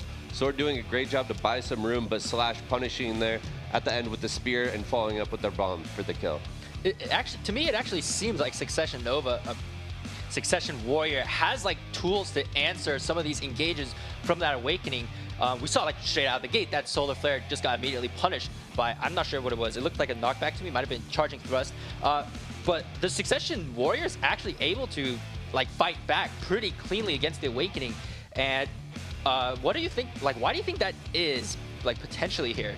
I mean, overall, the movement out of Succession is still really good as they have Solar Flare as well in their kit. It's one of the skills that transitions over. And then on top of that, I mean, Sword just doing a great job overall with his positioning as well. Yeah, maybe Succession might not be so bad for all those 1v1, so Warriors out there, maybe give him a try. Let's pull up that replay and check it out again because Sword kiting heavily into that Dark Fog. You can see right here, man, he ran into the Dark Fog a lot there. Right here, Shield Charge comes out, goes for that forward thrust, didn't get the connection. Waiting on the backside there, is going to be holding the Q block, ate the grave digging, and the slashing, man, the range. And on the backside, the spear came in and got the stiffen on the final hit there. As he was in that shield charge, you know, it is kind of like a frontal guard, so gets caught out of it. And I mean, the final damage came in on the last stick. All right, round 2 is about to begin. That was an intense first fight for that EU finals for Warrior. Let's jump back into that arena and see who's going to take this next round. Sword is down one loss right now. Let's hop back into the arena. And now second round starting up here. Man, I need some space for my voice. Alrighty, spear straight in the mid here. You have to buy some time and waiting here. Again, we saw, you know, the block versus block, they kind of, it's hilarious with that Succession where you kind of hold that mid space, and it's such a bait game between, hey, who's going to go for the grab first? Am I going to bait it out? Am I going to get my connection? And it's so, you know, a lot like Kuno and, you know, Ninja. It's super volatile in that close range. And you see him on the back foot here now. Both players take that midfield, spear again. Still just waiting. Yeah, I mean, both players just showing so much respect. Like Lemoria said earlier, they are is. guilty. Oh, Solar Flare didn't get the grab up with a shield charge punish onto Slash's grab. That's what I'm talking about. And on the ground, man, these suck Warrior combos are stylish for sure. Backing up here, still waiting. Shield charge didn't get that forward thrust. And there's Slash's E-buff. Slash now is going to be putting some forward aggression. Sword not recognizing. No, ends up reading it. So he's going to be trying to buy some time here for the next 30 seconds. When you see an Awakening Warrior E-buff, they're going to be hot on your tail. And now backing up here, Sword's going to trade his own E-buff back. Shield charge, went for the ground smash, canceled out on the last tick. It's going to fully Q block the enemy shield charge there. Now waiting. Spear toss, no connection. And even though they do have that magnet ham, once that grab is burned, they're just going to be facing each other there. Slash trying to go for the grab. Unfortunately, no connection. Sword now with the advantage here in the mid here. Goes for the ground smash behind the frontal, no connection. Slash going to burn his iframe. Trying to go for the, Solar Flare overwhelm. Didn't manage to connect it. Waiting here. Baits it out, gets a shield charge behind, and now grave digging, gets a secondary, overwhelm on the ground, doesn't go for the slashing, no, ends up a little bit of a scuff combo there, potentially CD's low, but most players are going to be able to finish that out. Nerves kicking in there for Slash a little bit, and now Sword, you have to be careful. Oh my god, baits off the zone, immediately Solar Flare in, gets a stiffen, secondary bound on the ground, ground smash is going to back up now. Man, that was, this guy is styling on him a little bit, but unfortunately, when you're styling on someone, you got to be winning the rounds, and Slash forced to be there actually. Sword doing a great job this round, turning it around for sure, and now No V available. Sword immediately, both players finding out the zone here. Definitely more aggression compared to last time. Shield charge on the backside, goes for the grab. Super off target, unfortunately. Shield charge trying to get behind the frontal punish of Slash there. And now Sword running back in here, waiting, trying to bait him a little to the corners there. Playing around, and even though, you know, that zone tick is in there, you still can't play outside the field a little bit. Now waiting, gets the grab off. No V available. The final one's going to be coming in, but oh no, ends up dropping it. Slash actually has the opportunity to clutch it out here. 15 seconds left on the clock. Goes out on the sides. Sword actually might play just for HP timers here. He definitely has the option. Waiting around. Shield charge back in. Playing for the slashes is going to be lingering that SA. Holding that Q block. Went for the Sulfur. No connection. Now Slash in the mid there. Gets his stiff and finally puts the V, but it's not going to be enough. Sword wins off the HP timers. Man. Dude, that Suck Warrior movement's clean. Yeah, I mean, this is the first time I think in this tournament and maybe ever that I've seen a Warrior move like that in succession. Yeah. It's looking so good, and I love the use of the entire arena. Even as the fog is closing in, Sword is still choosing to go out there, you know, kite out, kite back in, and he even baited Slash out into the fog at one point and caught him out there with a grab. I think that's the first timeout we've seen in all the entire Warrior tournament. From the Warrior, yeah. I was scared at one point. He was trying to bait Slash to come. He's like, hey, come out here into this dark fog. And I was scared like Slash would get like stiffed or something in that dark fog and they would just get taken out. Because from what I was seeing, Sword, maybe, I'm not sure if it's the combos, but he doesn't seem to have quite enough damage. So I'm not sure if that's a Succession Warrior kind of thing where their like best case scenario combo just isn't quite enough to take down a Warrior. Warrior is kind of burly, kind of beefy, but like the movement that we saw from the Succession Warrior, at times it kind of looked a little clumsy. He's just like strutting up to his guildmate saying hello there, you know, trying to like do that. At one point just like ground warring right in front of his face, and I wasn't sure what was happening, but the movement like is actually crazy from Succession Warrior. But for Slash, you know, he was kind of just getting like tricked at some point like into that dark fog. So anything he might need to try to like change up for next round? I mean, there was so much back and forth. I feel like they continue to play their game. I would like to see Slash maybe play a little bit more aggressive and then just not fall for those baits that Sword is throwing out. All right, let's hop back into that arena. Round 3 of this EU Warrior Grand Finals is underway. Let's jump back in. And both these players here are in that, you know, that same gear bracket. You know, they're not going to be running into too many problems. Starting out here, immediately Solar Flare doesn't get the connection, gets shield charge behind, and he's gonna get the combo here, and you can see the combo. He definitely gets it off, and actually did way more damage there. Wow, burning down to 58%, so we got the full proper combo off. Got immediately out of the V, shield charge gets the stiffen. This might be a faster round than the last one, and gets the grab off the standing wake up. Sword finishing it out that time. Definitely a lot faster than what we saw before. Yeah, Sword coming out the gate, he's not playing anymore. He's not playing. He took that round very, very seriously. Incredibly fast punish right out the gate and just so much more damage. Maybe some air attack coming through there, but that looked really clean. Yeah, I'm not sure if Warrior is really known for his air attacks. Yeah. It was about 2 combos, but like that first one brought him down to like 30%. Let's pull up the replay and check it out because that was just some insane damage from Sword there, and Slash is getting punished over and over. And you can see right here, got the grab off on the first stiffen. On the ground, combo comes out. He got the secondary float there and forced the V now. He's gonna follow him out here. Reading, comes out, shield charge, gets the stiffen, spinning Slash, heavy strikes. The final combo is gonna be coming in and actually ends up getting up here. And I think Slash made a heavy mistake of, unfortunately, rather than solar flaying or trying to get out, held the Q block in front of him, and the grab punish is going to come in right there. So, I mean, he's showing up this time. Yeah, it looked like maybe Slash wanted to stick around and get a bit of a wake-up grab, possibly, but Sword instantly punishing it as soon as he got up, and he takes that round. I mean, really, really clean out of Sword. We are 1 win away from seeing a Succession Warrior take home that first place. Let's start the next round. It's match point for Sword. Slash has got to turn things around. Let's jump back into that arena. Off meta indeed, still showing out already. Early spear in the mid. Either player popping that E-buff. We've seen Slash so far popping on the backside, and again, if Sword does end up winning this, he will be taking a Suck Warrior title. Slash You need to turn around for the Awakening Warriors, man. Shield charge in the mid here. Spear toss doesn't manage to get the connection. Holding the midfield now. Trying to put some forward aggression onto Sword here. Sword backing up a little bit. Trying to go for the Sword Flare behind the frontal guard there. Didn't manage to get a connection. And now Slash again. Pushing forward. Putting that forward aggression. Ooh, no. Trying to bait a grab there. Slash backing up off the back of it. He's going to pop his E-buff. Sword recognizing him now. Play for that kite. But you're not going to be able to kite away on the ground. And immediately V didn't risk it. Slash going to be listening in here. A little too slow. Sorceress didn't manage to get the connection on the backside there, but still going to put that early aggression. 10 seconds left on his E-buff, trying to chase forward. Went for the grab from the Reawakening. Now no grab available. Grave Digging immediately cancels out. Doesn't manage to get the slow. Sword on the backside. Is going to pop his E-buff now. So Slash needs to be careful. Recognize it potentially. Backing up still. Went for the slow. Still doesn't manage to get it. Shield charge. Spirit toss comes out. Didn't get the stiffen off there, but immediately goes forward. Grab on the ground. No V available. Trying to go for the secondary, but got up so fast. Sword immediately up there. Pull res in the sound. Wow, just walking up with Q blocks right in front of him. Taunting a little bit and gets the grab off the follow-up. Secondary on the ground. Got the stiffen. Finally gets a float off with a combo off the back of this. Is going to be super scuffed, unfortunately. Both these players are in the same gear bracket, so they definitely can combo each other out. The Succession Warrior, the combos are rough, and you definitely do lack a little bit of damage compared to Awakening here. Playing outside that zone, not afraid to take a little bit of HP take. Pushing forward here, Q block in the middle. Slash is holding off, does not want to go too aggressive, and gets the stiffen, off the back end of that. Force on the ground, BSR, final hits, 10%, burning him down. Has to be careful. Sorry, Solar Flare there.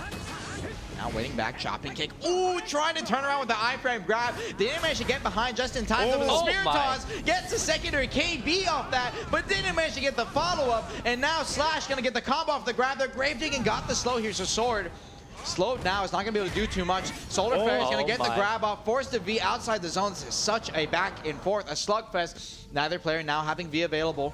Oh no, Slash actually is going to be being out of the zone, taking a lot of damage here. Gets stiffened out of the zone from the Spirit Toss. Sword doesn't go for the follow-up with the Solar Flare, unfortunately, there.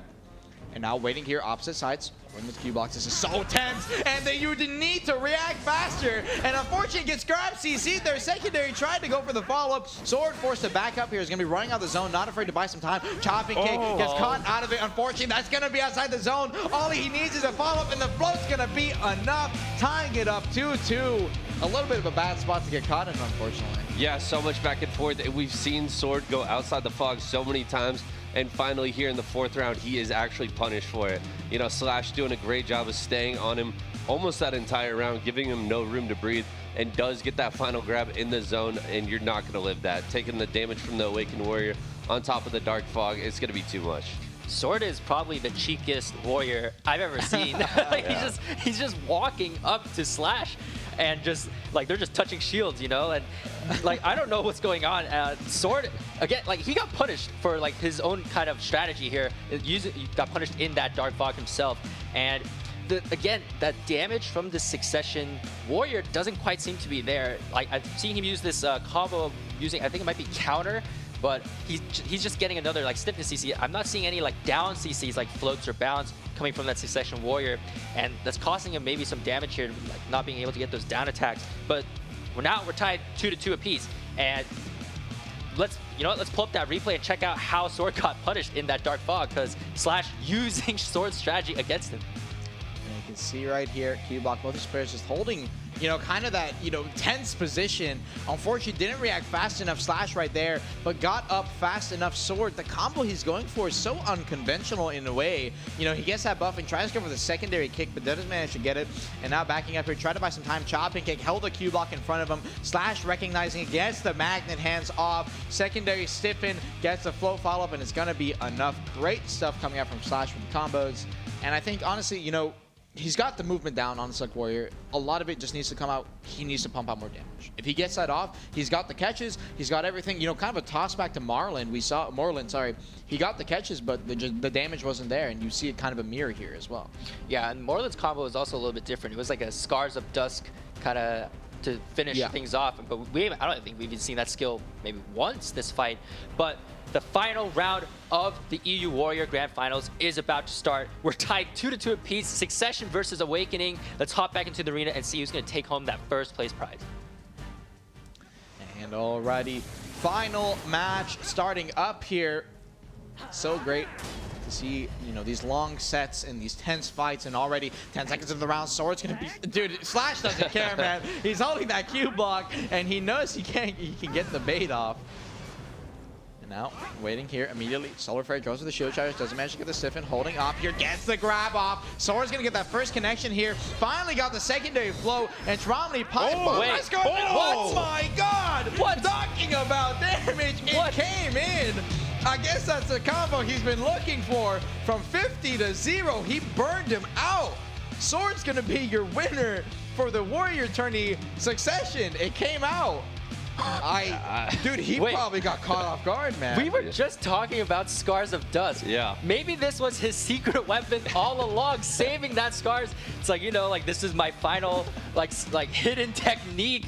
Like you don't expect this damage. I'm just, you're you know, like maybe Slash was getting kind of comfortable getting CC'd because he just never saw that damage. And that Scars of Dusk right at the end, they're just deleting him. Might have been other stuff too, but let's pull up that replay. That was the most disgusting damage I've ever seen from a Succession Warrior. Wow. Vert, I guess before we hop into that replay, anything you want to add? I mean, I think you unlocked the combo for him. Yeah, you unlocked the combo. What if he had it locked and forgot? Oh my god. Well, both these players are guildmates, so I'm sure they were having some fun with each other. And starting out here, burns out, Solar Flare backs up a little bit, Spear Toss comes out, gets the grab on the secondary follow-up. Final Slashes, gets the secondary float. Finally on the backhand, the Scars. Oh my god! The ground smash finish up, and he was KD. Keep that in mind. Right. So he wasn't able to V. That's a big reason for why he stayed there. So it wasn't technically like, oh, you know, he threw or something. He just couldn't V. Yeah, and I think that's the combo that Sword was going for the entire time, but he wasn't able to capitalize a lot of the time. You know, we saw the stiff come through, but not necessarily the KD. Yeah, and then also in Arena, you aren't able to use your Alchemy Stone and other buffs like that, so players have to kind of adjust their combos on the fly as well. But oh, that might be a big reason for why he was dropping them. He wasn't used to his attack speed for the secondary follow-up. Yeah. Well, Sword, you're a gangster, man. That's crazy. Like, well played by both Warriors. That was the most intense Warrior match I've ever seen. And congrats to both players, the Shield Bros from End. That does conclude it for the EU Grand Finals of Warrior. We're going to be moving on to the next class. It is going to be the poster girl of BlackDesert, the Dark Knight. She's up, the Vetter. And Vert, you want to take it away? I mean, Dark Knight, it's going to be a very, very either explosive or slow and methodical. It can go either way, just depending on how these DKs play. I believe we saw a couple Awakened DKs come out last week, but in the finals here, I think we have Succession versus Awakening, if I'm correct. And I know the matchup pretty well. I feel like it favors maybe Succession a little bit just in terms of damage, but Awakening going to have a little more utility. Yeah, and for the players on the left side of that bracket, Haderach taking out Keith during last week's semifinals to make it all the way up until today. Tuomi taking down Lowen for his semifinals match, and Tuomi actually was, according to the Endglaive notes, Lowen was the most geared and potentially the favorite to win this whole matchup. So he managed to actually take out the tournament favorite here. And coming into this, any kind of predictions you might make out of that then? I mean, Tuomi with the upset, I mean, it's awesome. I'm kind of pulling for him, but I think it's going to go to Haderach. All right, round one of the EU Dark Knight Grand Finals is about to start. Tuomi versus Haderach. Let's jump back into that arena and take it away. Alrighty, the DK finals starting up here. Again, this is going to be Awakening versus Succession here, so you're going to see those damage rates coming out. In the middle there, drops a Lunacy, goes for the Nocturne, no connection on the back, so you manage to get that kite out there. Has to be careful of the Shattering. Most of these DKs are going to be running that Shattering Bond, so we'll have to see which one he's going to be running. We did see someone running that, I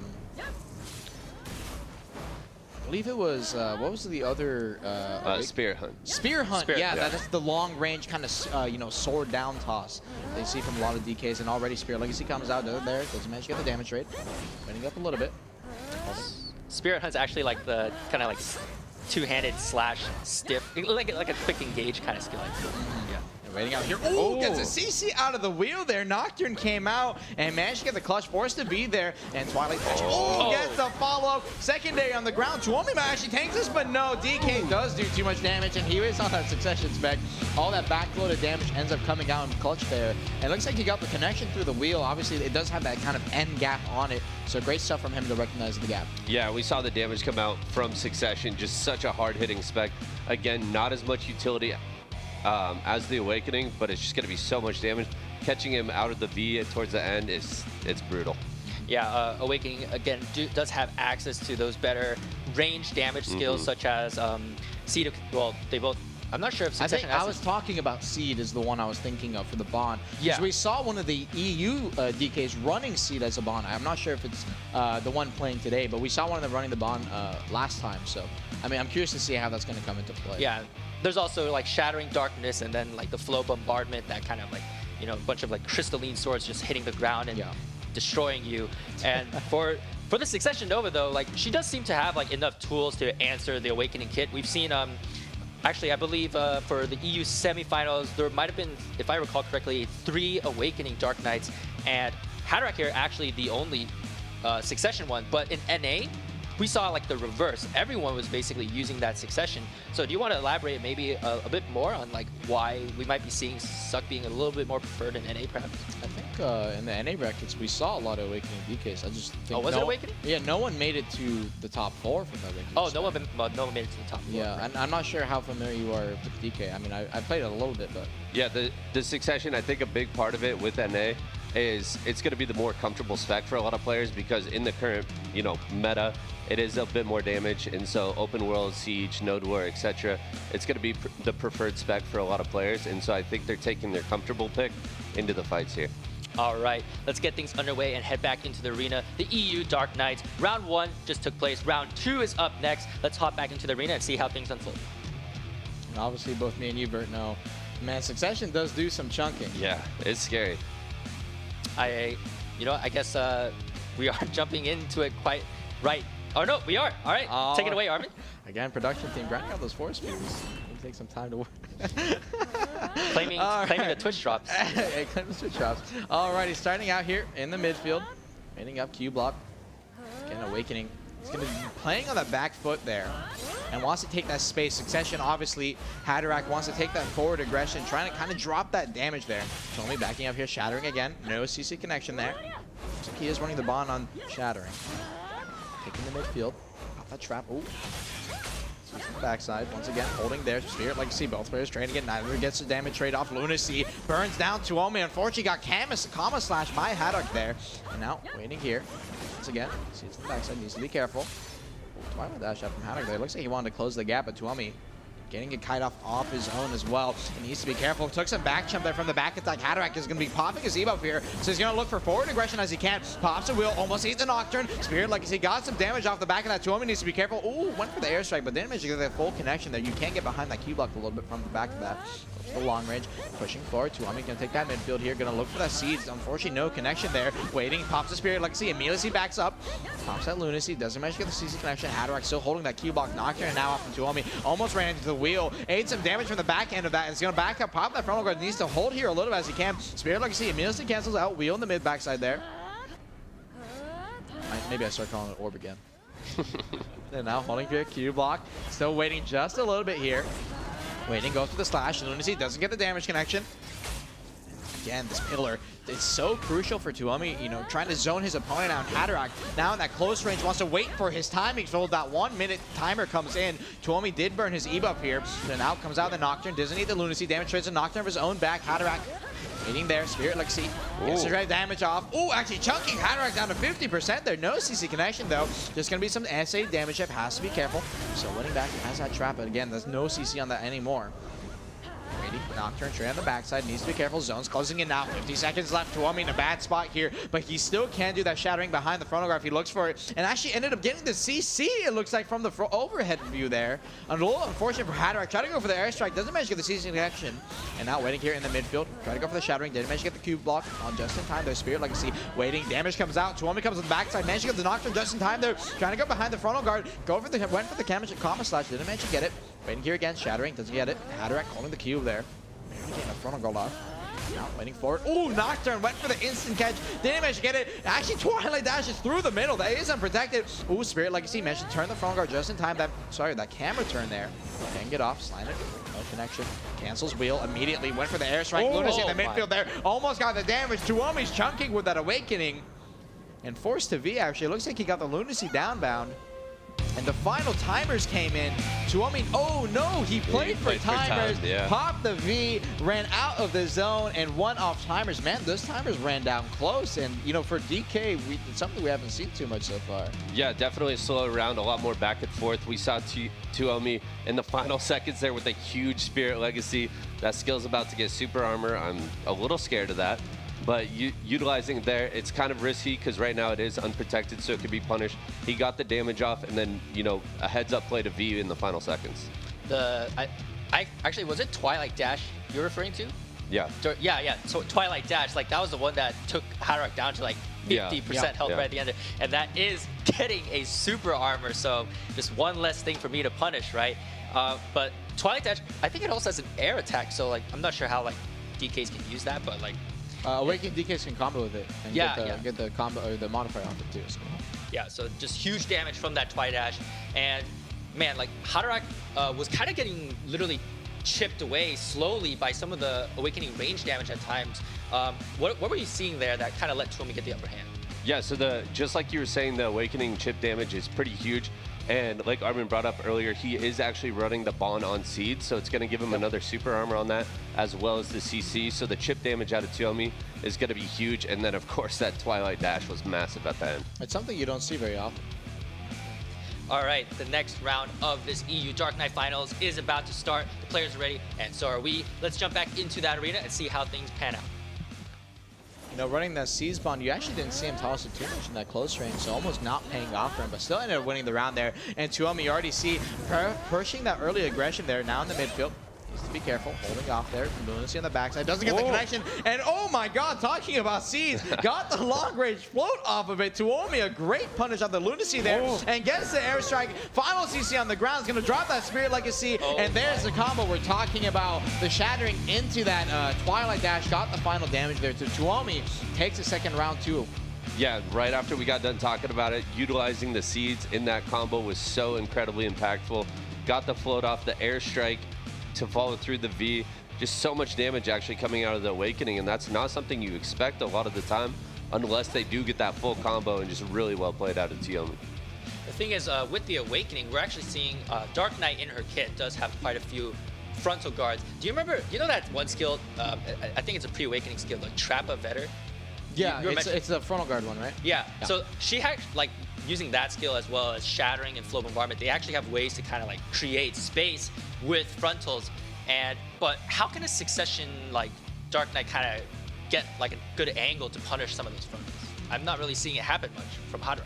Yeah, I mean, a lot of it's going to be, you know, closing the gap. First of all, just with your dashes, that's going to be really important. And then proper timing with the Nocturne is going to be huge. You know, having all those frontals coming out of the Awakening, that is something you can punish with a fast Nocturne, maybe into like slanted balance, for example. But it's not something we're seeing out of Haderach so far. A lot of these succession DKs in NA, for the people that were watching the match, a lot of them like you kind of play this, you know, back play style, play for the pillars and wait for those timers to run out. And that was a big key part for why they got the CC's airstrike, especially getting behind those frontal guards so fast. So, you know, we'll have to see if the succession DK continues it here. All right, the next round is about to start. This is the EU Dark Knight Finals. Haderach down, unfortunately, at the moment, match point for Tuomi. Let's head back into that arena. And alrighty, next round starting up here. If Tuomi does win this, he will be winning your first place prize. Go for that early still. Didn't manage to get the connection. Haderach already taking that early chip here on the back foot. 80% needs to be careful in the midfield there. Went for the Spirit. Cancel out immediately. Oh, Nocturne. And gets the wheel connection on the secondary. Haderach with a great follow-up is going to read the V positioning here. Twilight Dash trying to go in the corner. It's not going to be up, but didn't get the CC. Tuomi barely got the iframe off to get out of there and finally clutches it out. Now Nocturne. Haderach losing a huge opportunity off the back of that. Tuomi now another chance. Goes for long range, doesn't manage to get the connection. Holding gear, shattering, needs to be careful. Pops to see on the back of that. Waiting, and there's a trap that you were talking about, holding the wheel. Nocturne burned out. Haderach has an opportunity to play a little aggressive here. Tuomi CDs so short, and he's able to get that kite off so consistent.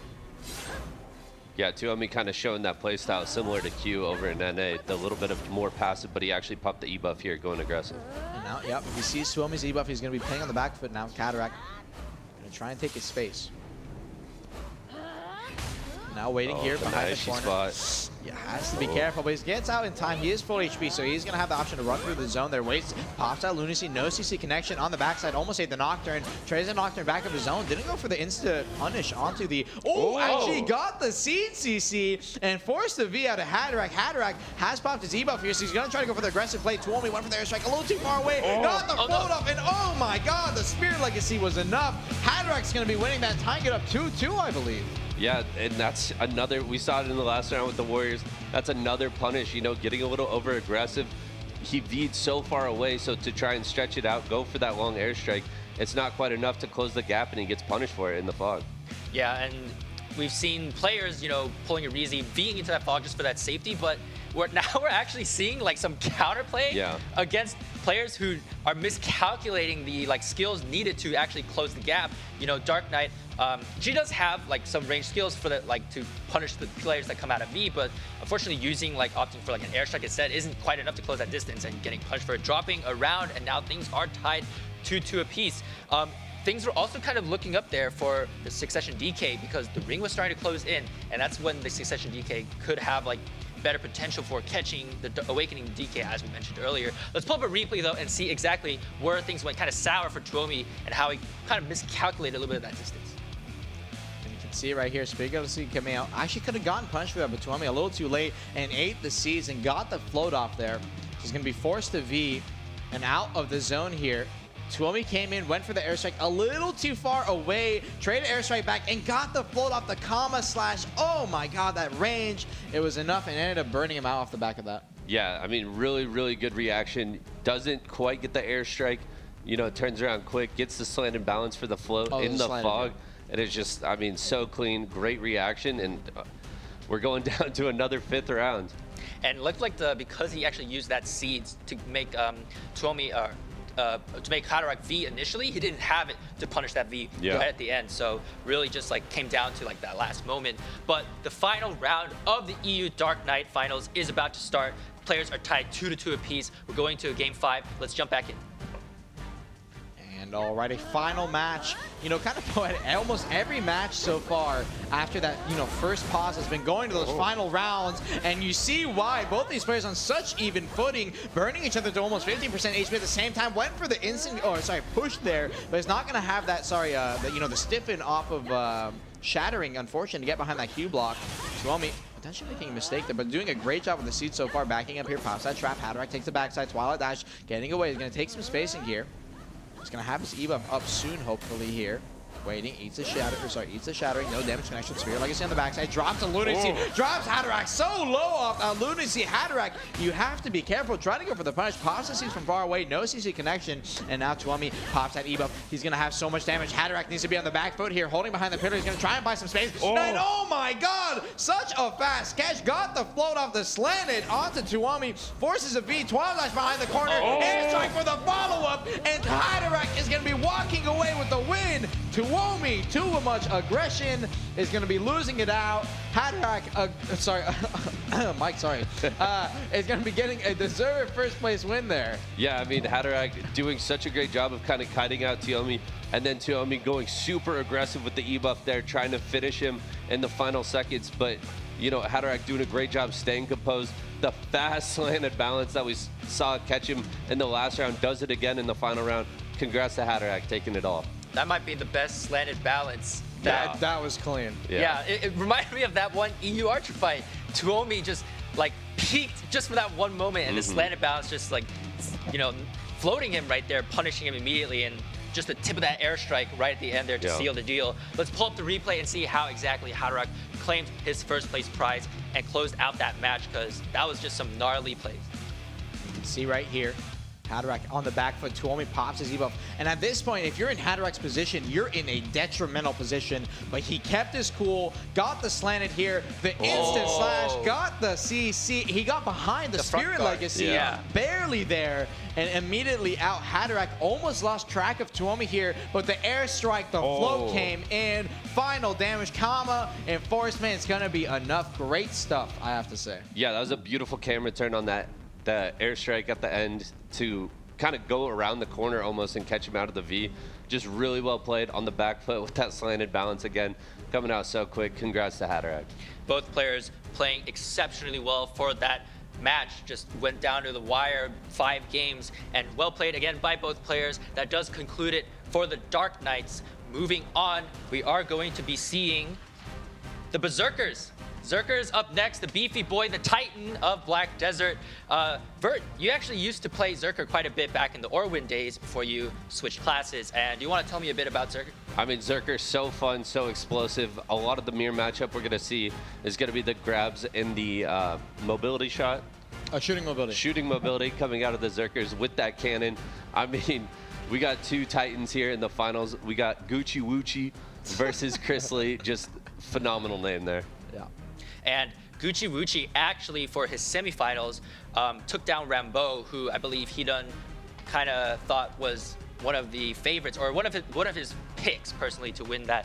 Gucci Wucci also actually, for all of his fights, the EU cast on Monday during last Monday's stream was saying that he actually had a tougher bracket. So he's made it all the way to the finals, taking out some of the biggest names of the EU Berzerker community. Chrisley playing really well against Zills there. Zayden also a very skilled Berzerker in that EU scene. And now these 2 players are going to be meeting up in the finals today, duking it out for that title of Unrivaled, to see who's going to take home those first place prizes. And we have a lot to talk about Zerker, but let's save it for after this first round, because things are going to be very exciting. Action's going to be crazy. Let's hop straight into that arena. And alrighty. First round going to be starting up here. Gucci Wucci against Chrisley. Zerker versus Zerker. Both are going to be on that waking spec. Immediately, Giant Sleep went for the grab. Oh, almost got punished by Chrisley. Sorry, by Gucci there. Waiting on the backside. Gets the seesaw shift E. Grab the instant one on the ground. Chrisley gets the ground left on the backside. Now, drops us, sorry, Ancient Wave on the back. And unfortunately, a little too slow. Went for the stomp on the secondary. Giant Leap comes out. Both players are so slow. Unfortunately, not going to be able to manage to get it there. Now waiting out here. Oh, shooting mobility came in. Ground lift on the backside, waiting it out. Oh, sorry. Seismic actually did so much damage, but didn't manage to get the final, follow-up there. Waiting back here. Lava Piercer pushing forward. Got the C-Swap. Is going to dodge the slow from that Earth Splitting. But unfortunately, Gucci says, give me your... Sorry. I can't say that. All right. Backing up here. Giant Sleep holding back just a little. I can't say that stream. Now waiting out here. C-Swap shooting mobility. Doesn't get the catch. Still gets the grab on the ground. FD. Secondary. Seismic, Ancient Wave gets him down to 6%, still holding up a little bit. He's trying to go for the stop from the low ground, and Chrisley ends up taking it. Gucci wins the first round 1-0. Chrisley, unfortunately, ate a little bit too many CCs on the backside there. Yeah, I mean, Gucci CC'd him like 3 or 4 times in a row. Chris not respecting the damage, not choosing to V there, and actually getting the final blow with shooting mobility, which you don't see a lot. Doesn't do a ton of damage, but able to finish him there. Yeah, we've seen Zerkers just actually be able to burst each other. Like, their damage is insane. But it took Gucci like a few combos here to actually take down Chrisley. Let's pull up the replay one last time to see exactly what happened, because Chrisley getting caught a little bit too much there. All right, so hopping in, we see the shooting mobility here. The first grab comes out from Gucci. He's going to put him on the ground. The combo, he's got the FD. The Seismic is so much damage to the Ancient Wave, and then actually goes into Free Awakening. Yeah, Bossy went for the stomp from the low ground, didn't get it. The shooting finishes it off. People actually underestimated how much damage shooting does. Yeah. It chunks you a little bit. It's pretty scary. Yeah. And I'm not sure, did we see a single Q buff that fight? No, so they're respecting each other.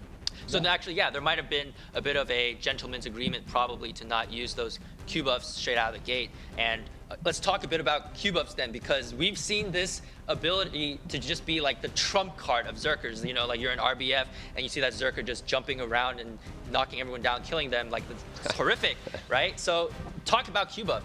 I mean, Q buff, outside of just the insane damage and CC and pressure that it puts up, one of the biggest things is actually going to be the resist. It gives you 50% all resist. And, in the Zerker versus Zerker matchup, that could mean a missed grab. That could mean a missed float. Maybe the shooting mobility doesn't connect. So it kind of makes things a little more hectic in the middle of the fight. But overall, the Q buff is just such a powerful tool. And yeah, so that's why I actually can't CC them when they're shooting with, because they got that 50% resist. All right, well, the next round is ready. Let's see if the players can use their Q buffs this time, or they still got that gentleman's agreements going on for this finals. Really classy, I love it. Let's hop back into that arena. And already next round starting up here. Already out the gate, Chrisley going that midfield, goes for the shooting. And the CC connection. You can mouse move it, so you kind of like push forward with it instead of backing up. And you're gonna see it immediately. Gets the grab out of the seismic. Chrisley is gonna push him on the ground. Now for the secondary. Oh, ends up dropping the combo. Gucci gets a secondary follow-up off the back of that ancient wave. Is gonna be. Oh no, Gucci didn't beat. Oh no, Chrisley didn't beat. Man, I get the names mixed up a little bit. Chrisley didn't end up being there. Gucci got the follow-up so fast. It looks like, unfortunately, was that a KD? Actually, that might have had the follow-up. No, that was a float. That was a ground lifting. Yeah. So Chrisley not expecting the damage potential, or hoping his, his defenses or his DP kicks in. Underestimate Ancient Wave, and I mean, I think both me and you know. You don't underestimate Ancient Wave. Yeah, Ancient Wave is going to be so much damage on top of Seismic coming out before that. That's definitely a combo you need a V, and I don't know, maybe it's a little bit of nerves coming out of Chris. Unfortunately, Chrisley did drop a combo, to start off that round, and it was punished by Gucci, and then again, not respecting the damage and not choosing to be there. For Chrisley, though, he actually got that catch right at the beginning. Unfortunately, he didn't see like the combo was quite, maybe not correct, but like the damage just wasn't there. And Gucci turning things around, just getting that insta-kill. So we've seen the Zerkers are able to one-shot each other despite the Zerkers having so much HP. But let's just pull up the replay and check it out once again, because Chrisley did make that initial catch, but things just seem to went a little bit sour for him. And alrighty, starting up here. Gucci winning on the backside. Goes to that shooting mobility. Doesn't get the sip in. Chrisley still holding up here. Giant Leap comes out. Is going to go for the Earth Split and gets immediately grabbed out of the shake-off. Unfortunately, wasn't the iframe variant. And the secondary, Chrisley ends up dropping the combo. Unfortunately, didn't do the proper setup. And the FD for the follow-up, the Seismic Blast and the Ancient Wave. Yeah, it looks like, honestly, it was just underestimation. And I'm sure he was very aware of how much damage that Gucci did. You saw in the previous round, so maybe nerves got to him. He forgot he had V. We've seen that happen before. Yeah, we were dueling earlier, like yesterday, and I forgot I had. And you forgot you had V. It happens. It's definitely a threat. He was in that air smash state, I believe, too. So that was just an easy window to V there. Yeah. Looks like Gucci's just on fire today, and Chrisley, fortunately, he's got to turn things around. It's at match point already. Gucci's up 2-0. Let's jump back into that third round to see if Gucci can turn or close things out, or if Chrisley can turn things around. And already next round starting up here. Gucci with a great show out so far, 2-0. Chrisley, unfortunately, not doing his best so far. He's going to hold that shot in the mid. Doesn't manage to get the secondary off of that. That is going to be a KD if it does manage to connect. Gucci lob piercing the backside, goes for the shooting here. Chrisley, no connection. Giant Sleep immediately gets a grab off. Chrisley a little too slow. Gucci says, take my Gucci on the ground. Goes for the Ancient Wave on the secondary, and Chrisley forced to be, I said it right that time. And now backing up here. Giant Sleep is going to push forward, gets the cube. Was that cube up? No! Actually just got the straight up CC and doesn't need the secondary. There it is. Gucci ends up winning it. No, he did pop his cube up, actually. So it looks like at the end there, maybe a little bit of BM hit him out, but he's going to end up winning it.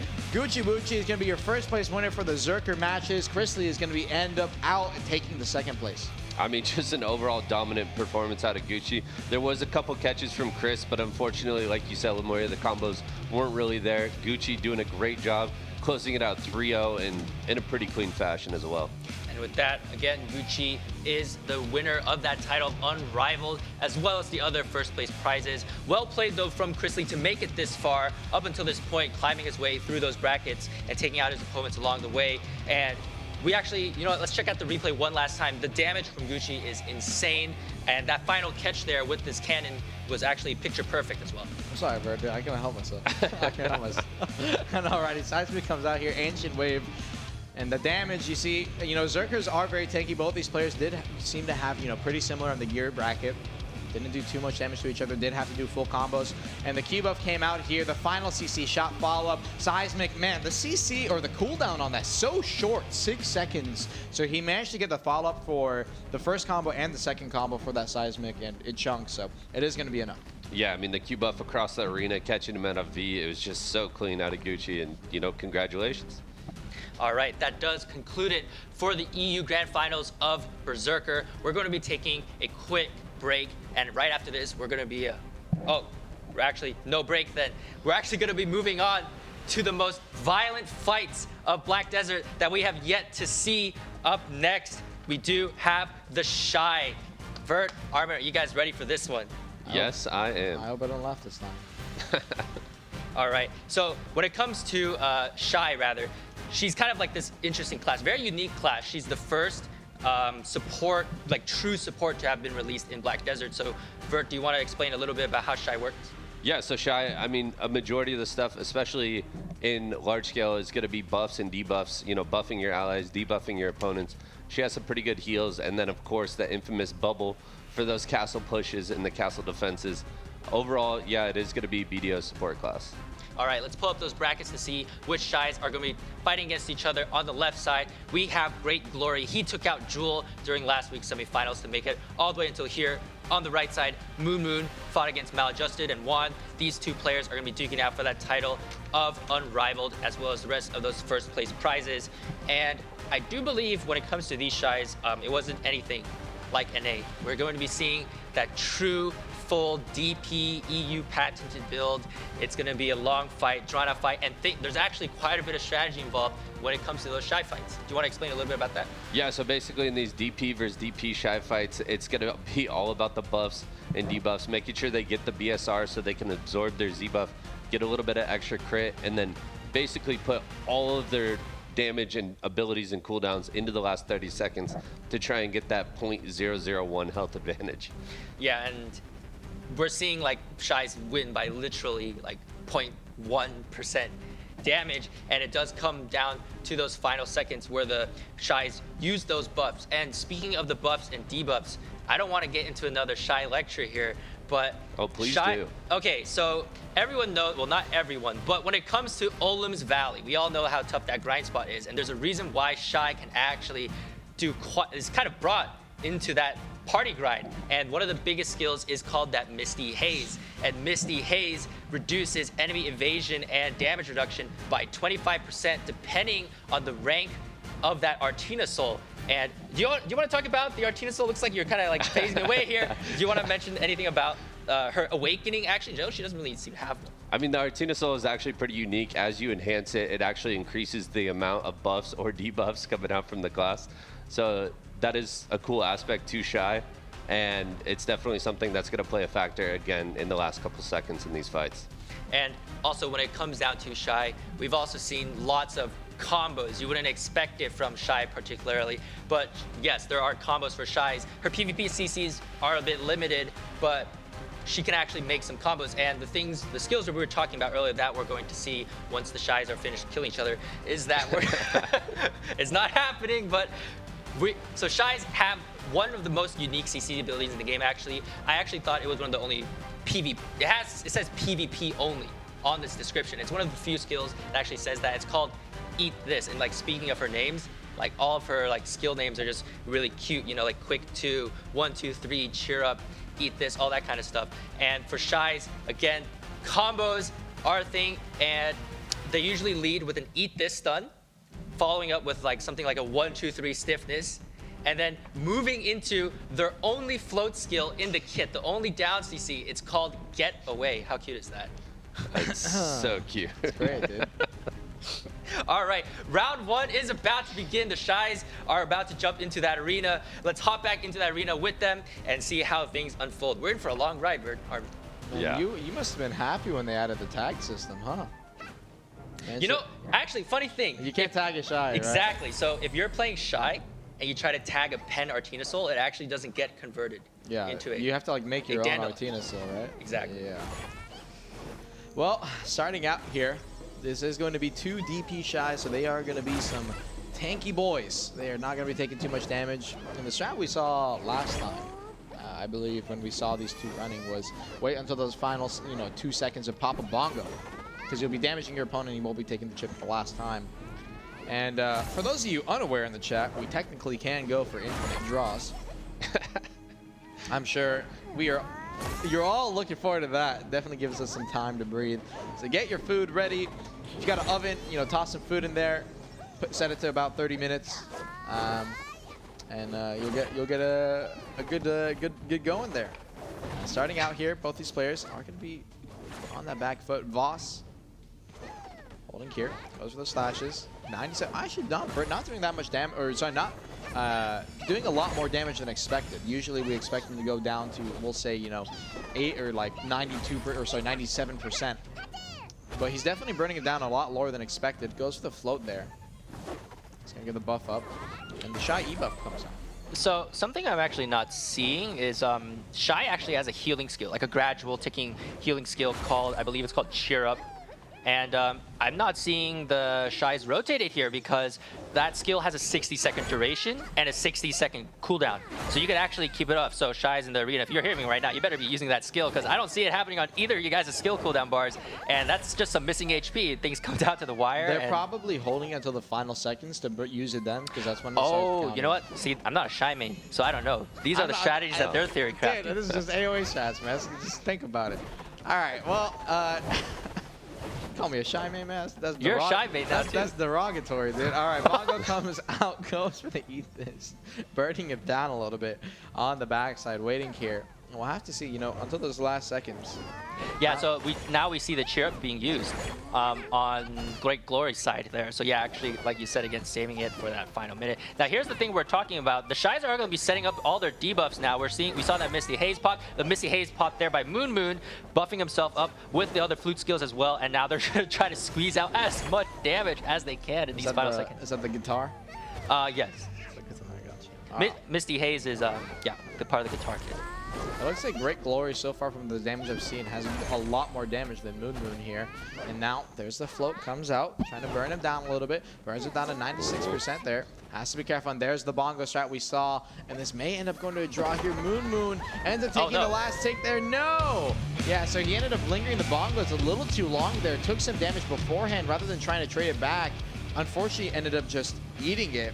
And, Great Glory was recognized, hey, I have the HP advantage. I'm just going to keep tossing damage. I don't have to take his bongos. They ended up winning the round off that. That's going to be 1-0. Yeah, I mean, we've seen that with like every single Shai fight. It all comes down to how you really calculate and play out those final 15 seconds. And like you said, Great Glory doing a great job of staying ranged. Moon, unfortunately, with the health disadvantage, went into the bongos and wasn't able to get out in time. Yeah, and then we saw the 1-2-3 right there at the end just deal just a tiny bit more damage, and 1-2-3 is their main DPS skill. We're actually seeing huge buffs for it coming up in the global labs, the PvE buffs that we're seeing. And Shai is getting quite a bit of like the damage adjusted on that skill. The thing with, Armin, do you want to mention? I was going to say, how big do you think the damage buffs on that are? Because, it's only like a small percentage, maybe 70 to 100%, but with the amount of hits they have, that stacks up, right? Yeah, I would have to take a look at the global labs again to see exactly what got changed, because I do remember reading a write-up for one of the from the NA Shai community members, Fell Song. He was actually the 3rd place winner for NA, and he was experimenting with some of the changes, and apparently they're really good. So that's something to look forward to for the Shai players. Again, about Shai boomerang skills though, the thing is, in BlackDesert, obviously, when you're looking at classes like Wizard or Guardian, when they have these big AoEs type skills, you stand in just like any spot of that AoE, you're going to take that full amount of damage. But certain abilities in the game kind of have like these sweet spots. And Shai's boomerang, actually, you have to aim the boomerang at like the max range in order to get the sweet spot of the damage, I believe. And so there's actually quite a bit of skill involved when it comes with the spacing too. So that being said, the Shais are ready to go into the 2nd round, and we're also about as ready as we can be. So let's hop back into the arena of Arsha and get things underway. And alrighty, next round going to be starting up here. Great Glory against Moon. Oh, wait, what was that? This. He TP'd behind. No, I don't know where he came from, man. It came C-toss. I think what he did was the gate opened, he like Q crouched, waited for his opponent to walk by, and then surprised him. Yeah, I was like so confused at how we got behind him. There's a float coming out there. Yeah, you do kind of have to position where your CCs come out. And I'm almost wondering if they can just outpot each other's damage, actually. If they just AFK'd in the middle of the arena. One thing about Shai is I'm super jealous of these skill effects. They look incredible. Yep. I was going to say also on top of that, can't you technically at a disadvantage at constantly hitting your opponent because it builds them BSR. So you're saying the best way to win is just to not hit each other? Well, until the last second, because then the other opponent won't get BSR. That being said, though, like Shai actually has a skill that regenerates some Black Spirit Rage. Yeah. So, but I don't think it would take them to 100%, would it? no, I don't believe so. Yeah, you would technically be better to not hit your opponent until the final seconds with the BSR strat. Maybe that's not allowed. Maybe I'm extending a little bit. My bad. Hey, now you're theory crafting Shai strats too. You know, okay. should join us. I'm just surrounded by Shai mains here on the desk. The thing is, though, we also actually saw something very unique from NA. The down smash add-on. Actually, Wutaru, who's in the finals for the upcoming tomorrow's NA's fights for Shai, he actually brings a down smash add-on. So you see that, you just saw that kick right there from that getaway. It is a float, and he was putting a down smash add-on. I don't remember which skill specifically, but just getting a few extra CC frames, you know, could be that final difference maker when it comes to those final moments. Obviously, no one's doing any damage to each other. Like, this adorable violence is just going on, and yeah, as you can see it. Great costume, by the way. That's like the new Red Riding Hood. You call this adorable? I see this in RBF and I run away, man. I don't know what you're up about. I always, whenever I see a Shai in RBF, I just kind of book it too. There's no point. That little thing's like Satan to me as I'm a ninja too. Right. The Forest Echo skill kind of just like zones you off. You can't really run in because all that stiffness CC. The bongos, man. Exactly. They're scary.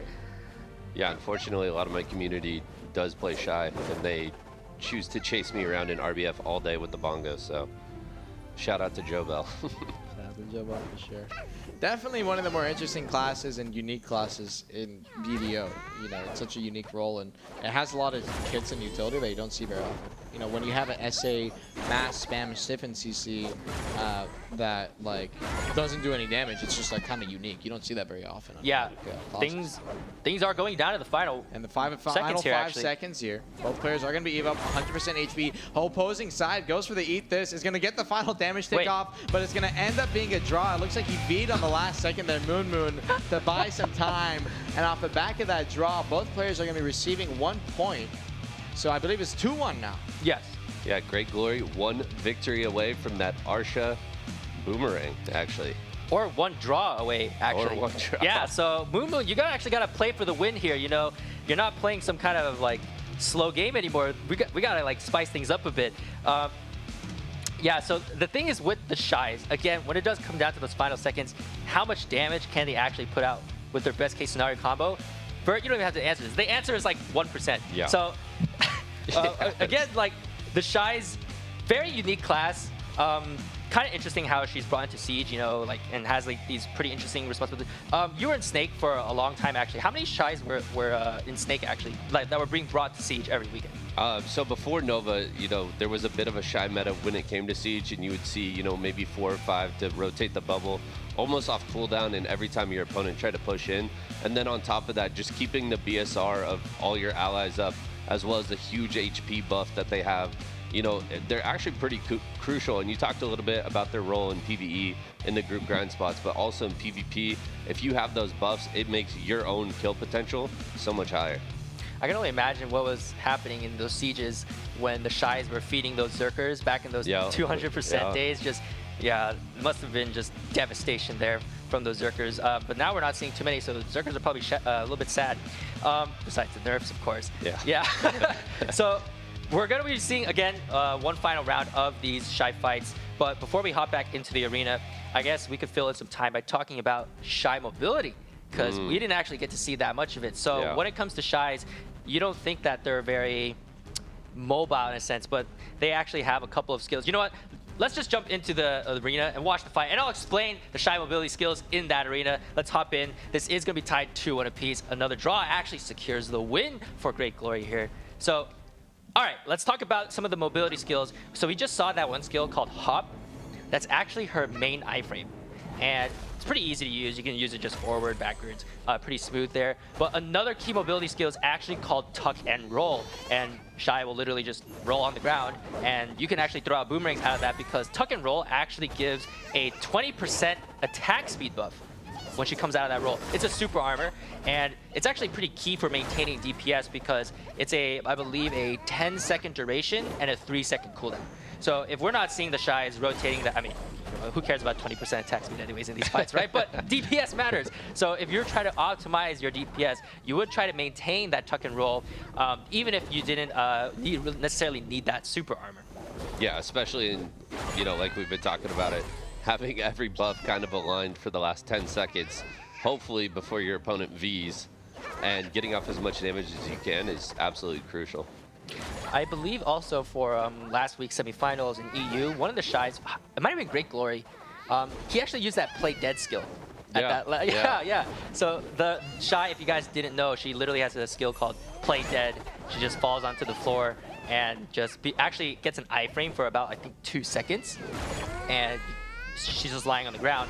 And it has like a 5-minute cooldown. So I don't know what that skill's for, but we saw one of the Shais in EU, it might have been Great Glory. He used it to draw around by just playing dead in the final seconds, and the opponent wasn't able to hit him for 2 seconds, and then the timer ran out. It's great for death RP, man. You know, you're RPing, and then someone's like, hey, I beat you, and then you just do play dead. There you go, some RP tactics. All right, sure. starting up here. 1 minute left on the clock here. We're running down the time slowly and slowly. I don't RP.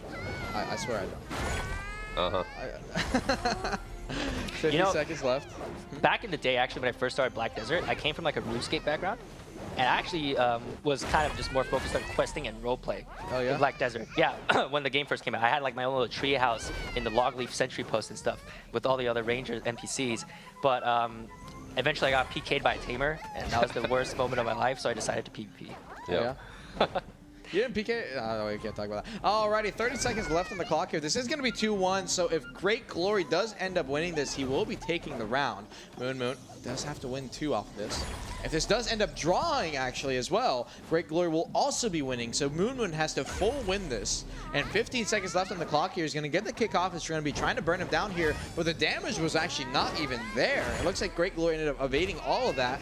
Unfortunately, Moon potentially not having any kind of accuracy, and there's going to be the V. He's going to play the V for the last seconds, and Moon's going to make a fatal mistake here, and as a result is going to end up losing it. Even if he V'd there and end up winning or drawing enough HP, he would still be losing the round. So Great Glory is going to end up being your winner. A great CC at the end there on top of the V. 3-1. He'll be getting all those prizes alongside that, and the Shai Arsha weapon, which I think I've never seen before. Yeah, it's actually super cool. It's really unique to Shai. They are the only class that actually gets a pre-awakened Arsha weapon, so it's going to be on their boomerang. Yeah, so the flooring is actually going to get some really nice effects. It's a nice one too. It's like as big as they are. Well, that does wrap it up for the Shai fights for EU finals. Really well played there by Great Glory to just get that last 1% damage there at the end. Moon, unfortunately, not really able to increase that aggressiveness and try to go for some 1% damage himself. Let's pull up the replay to see exactly what happened, because Mumu, I think I saw him drop to about 98.5%. So let's just see that final bit of chip damage that secured Great Glory that win. And you can see right here, he got the CC, forced the V on Moon, and he's kind of in a spot where he's like, hey, what do I do? And he got the CC there coming out of the V, barely got the last hit, but Great Glory just took a back seat, you know, had the win there. And let me put my seat up now. We're moving on to Shai. And I think off the back of that, again, yeah, he's going to be taking that first place. And speaking of the Arsha weapon, it's like when they toss the boomerang, it like goes off their like thing physically, right? Yeah. Okay. That's actually going to be pretty sick. Yeah, it'll be super cool. All right, that does conclude it for the EU Shai fights. Well played by Great Glory. Really nice boomerang toss right at the end to secure that win. Again, well played from his opponent as well. We're going to be moving on to the big striker, really strong class, tanky guy. We're in for a bit of a long one as well for these ones, because the EU striker fights from last week were actually lasting a bit long. Lots of wake-up grabs, as we could tell. But on the NA side of things, it was actually like completely different. But the EU ones were close, and that's going to be exciting. Vert, you want to tell me a little bit about Striker? So both these strikers, I think Princess Saiyan actually played Awaken last week, if I'm correct. And I think so too, yeah. And Gloomer was on the Succession. So the Succession actually in the 1v1 matchup has a little bit more damage in the combo, but not quite as much utility or an ability to extend the combo. You know, they're reliant on the KD kick, which in the current meta could be a little scary. Yeah, and interesting about Prince of Saiyan's, well, so he took out Demander to make it up to here. Gloomer, on the other hand, didn't fight a single fight up until the semifinals, and now he's here in the finals. He actually took down Alpha Ook in a really dominating fashion, and Gloomer, I believe, is also a guildmate of Hidun, so you guys might see Hidun there right now cheering on for Gloomer.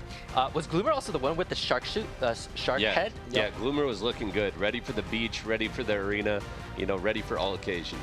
All right, let's see if he's ready for the arena of Arsha, though, and see if he's well-dressed enough for that. Let's hop into the arena. The first fight of the EU Strike Finals is about to begin. As you can see right here, Gloomer level 66, the only level 66 in the entire tournament. Villain coming out here over on the side, comes down, no connection. Waiting here. Obviously does have that downbound, you know, coming out of that Succession Striker. Comes down. Doesn't manage to get anything. Prince actually went for the grab there, didn't manage to hit it. Is going to be wearing that, you know, original OG Awakening outfit a little bit. Mass Destruction comes out, backing up here. Power burned his iframe, unfortunately, and Gloomer recognizing it is going to immediately go forward. Gets a grab off on the secondary, pushing forward, gets a float off. Now needs to be careful. The damage is going to be a lot there, and Prince barely managed to get up, got the grab off, forces him on the ground. Is going to try and go for the full combo here. Now Spiral comes out, going to be following it up. Clones trying to chunk him out a little bit there. The WC burns him down to 50%. Wake up grab again, and you're going to be seeing a lot of repeats of that. I was Prince. I'd understand that. Unfortunately, you're not going to have enough damage to get that full combo off. Immediately coming out is going to get the float off the V. Might not have enough damage to get the full combo off because he's going to be late, but no! That Succession, talking about the damage, you saw how backloaded it can come out, burning him from 60% with only 1 CC. I mean, you saw what it does. Yeah, I mean, Succession is terrifying in the 1v1. I did a lot of fights against Divios to help in practice, and I wanted to get out of that arena so bad. You know, Gloomer doing a great job with the Succession kit. A bunch of wake-up grabs there. We saw it punished on Princess Saiyan and actually back and forth, you know, forcing the V early on. And Gloomer's damage is, I mean, it's crazy. So what kind of strategy maybe are we looking out for from the Awakening side of the Striker for Prince of Saiyans? Because he just kind of seemed to get a little, like, run over there by the Succession Striker. Yeah, I mean, what we're going to need to see, especially coming into this next fight, is Prince did a great job of comboing him, but what he needs to do is not linger as long. He needs to, you know, play a bit more the neutral game and disengage after the first catch. All right, because Succession, as you said, with that extra damage, or more damage than the Awakening, is pretty key here. Let's hop into the replay and take a look at it one more time, because, as mentioned, again, the Succession damage is frightening. It's backloaded. You don't kind of expect it to come out until maybe like the secondary CC. Pushing forward here, Gloomer follows the V there, twisted collision, gets that float off on the back end. Crimson Fang got the grab off right there. Pushing down here. Final damage is going to be coming in here. Is going to go for that final blow. Roaring Tiger also doing so much damage, chunking. Yeah, and it's going to be enough. And like you said, that was 1 CC. That was the grab. 60% of his HP gone without needing a secondary CC. Yeah, just very, very strong showing there from the Succession Striker. But Prince of Saiyans could probably still turn things around. Round 2 is about to start. It's only the first round of the best of 5. Things are still looking good. Let's hop back into the arena and take it away. Alrighty, next round starting up here again. Striker v Striker Awakening versus Succession. On the backside, Mask comes out. Gloomer's going to be winning a little, you know, kind of away. You don't really have to linger too much in this matchup. The long range CC isn't there. And speaking of long range, gets the long range float uppercut off. And we saw last time he burned him about 60% HP off of 1 CC. And that's exactly what's going to happen here. And forces the V out of Prince. Actually, looks like he got a down smash in that combo there. And is going to be able to extend it. And now Gloomer coming on the wrong side here, unfortunately. Crouching Wolf. Gonna hold down here, goes immediately forward, trying to go for the downbound rage hammer, didn't manage to get the connection, and backing up here, goes for the TP, the instant stun, didn't get the connection, waiting, iframe back, trying to go for the grab, a little too slow.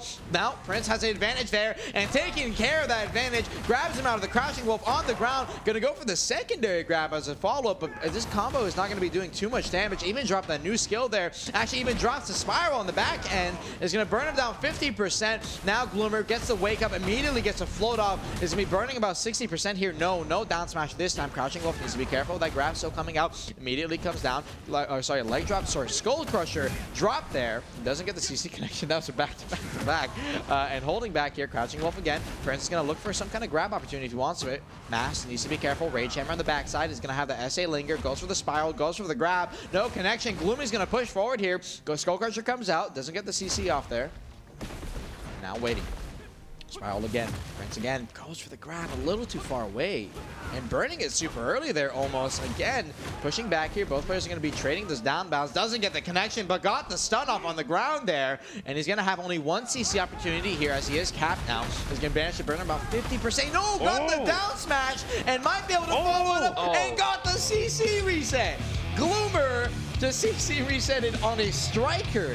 That is very rare. And Gloomer will be taking that round and making it 2-0. You know, I saw him grab him there and turn towards the circle. I was like, oh, there's no way he's getting to the circle. You know, he's like 20 feet away. Ends up getting the back-to-back down smash, the CC reset at the end of the combo, and just Gloomer showing amazing tech out of the striker kit there. That was a clean combo. Yeah. That was probably, I think that was like the only striker CC reset we've seen all tournament. Yeah. Yeah, so that was like the striker's dream like combo right there as a striker player. You love to see that. Let's pull up the replay. Let's check out that combo that you were talking about one more time, because Prince of Saiyans just fortunately can't do anything. And you can see it right here. Came out, got that float of no, actually missed it there. So he got the CC stun out of the spiral cannon from Prince. And waiting here, so he gets the grab off. Is going to look for his down smash opportunity right here. Got the down smash out, followed up with the Roaring Tiger. Somersault to finish it out with a secondary CC. And oh my god, that is clean. Yeah, so clean. And the grab is so important in this matchup on both sides. And you can see Gloomer doing such a great job of staying mobile, never really staying in place for, you know, too long. And Prince just isn't able to get the grabs on him. Yeah, and unfortunately for Vegeta, he is down like 2-0 right now. He's gonna have to try to turn things around because this is match point. Gloomer is actually looking to run away with this. Let's hop into that arena and check out the final, well, potentially final round of this EU Striker Finals. And potentially final round for sure. Gloomer up 2-0. Instantly goes for the forward stun. Doesn't manage to get it. Sorry, pops a grab on the backside. That was super far away. Surprised he went for it and got Awakening grab as a connection. Prince has the opportunity to go for the secondary grab here. We saw this combo last time. Mentioned burn barely to 50%. Spiral's going to fall up here. No, and pops it back up there. Gloomer getting up for the KD. He's going to wait here, crouching while holding back. Goes for the stun there, managed to get it that time. We saw the combo again. Is going to manage to get the CC reset this time as well. Is going to go for the secondary here. Roaring Tiger comes out. No, down smash unfortunately. Again, float comes out. Skull Crush on the backside. He's not going to have a CC connection there. TP's 4. Went for the instant stun a little too far away. Grab. Gets iframe from the back end. Prince still at 44% though. Prince has to be careful. The more HP regens, the more likely he doesn't have to be in a combo. Coming out here and now went forward, trying to go for the grab off the backdash. Unfortunately, a little too slow. And Prince has opportunity to go for the forward aggression here. Looks like he burned his as well already. He's going to opt to play back a little bit. Rage Hammer going to linger that SA in the mid there. Crouching Wolf now. Doesn't have to go for the forward movement off the back of it. And now waiting. Both players full HP. Went for the instant stun again. That forward burst movement is so fast. You don't see it from many such strikers. And going out here, Spiral Cannon. Burned the grab off the back end there. Still has his free wake if available if he wants to go for it. Goes for the uppercut. Doesn't manage to get any kind of CC connection. He's going to be in the SA there. Prince backing up here. Shake off a little bit. I saw you shake your head at that, Vert. Now, Master Stretch on the backside. Going to go for the down bat a little too far away. Spiral Cannon almost got the CC through there. Went for the grab. Looks like he got iframe just back a little bit there. And Gloomer doing a great job of rotating and keep out of his zone so far. And oh my god, that suck striker movement is actually so fast. You really don't expect it there. Rage Hammer comes out, goes for the grab there, a little too far away. Trying to go for the float. Prince has popped his E-buff here, so there's going to be much, much more damage. Has to be careful a little bit. Rage Hammer on the side. He's going to back up a little bit. Monster trying to go for a grab punish and for a bait, but Prince doesn't fall for it and does a bait of his own and got the grab up on the ground. Now Spiral for the secondary. Skull Crusher, but unfortunately your E-buff is already out at that point. Gloomer's going to get up, get the grab, pop his E-buff, force Prince's V. Trying to listen for the audio cue. Prince managed to juke him out just a little bit, but not enough. The float comes out for the secondary. You're going to be out of the zone, buddy, and the damage is going to be enough. Gloomer will be your winning player for the Striker Tournament. 3-0, taking that first place prize. I blew my ears out for a second, but I'm sorry about that. No, I mean, Gloomer just a really good showcase. One of the most dominant performances that we've seen today. Just controlled the fight. Even when he was missing the grabs, he was still getting the floats from Twisted Collision. And just congrats to Gloomer. Extremely well played. And even finishing up, well, almost finishing off this tournament with that picture-perfect striker down smash reset combo that they all dream of. And let's pull up the replay one last time to see exactly how Gloomer secured that win for himself. As you can see right here, Final Zone came in. He got the CC off right there. And unfortunately, Princess Saiyan not far enough, brother. Gets a float off through the corner. Kind of a big hitbox, actually. I've never really seen that before. Gloomer dropping HP here, but it doesn't matter. He's going to have the combo damage onto Prince outside the zone, especially. Final hit comes out. Roaring Tiger, full sharded, is going to be doing enough, and he's going to be taking that dub. Well played is all I have to say. Just really impressive showing from that Succession striker. Unfortunately for the Awakening, doesn't seem to have been that much use for this striker tournament. That being said, the EU striker finals have concluded. Prince of Saiyans unfortunately going home with second place prize. Still nice prizes though. Gloomer is your victor.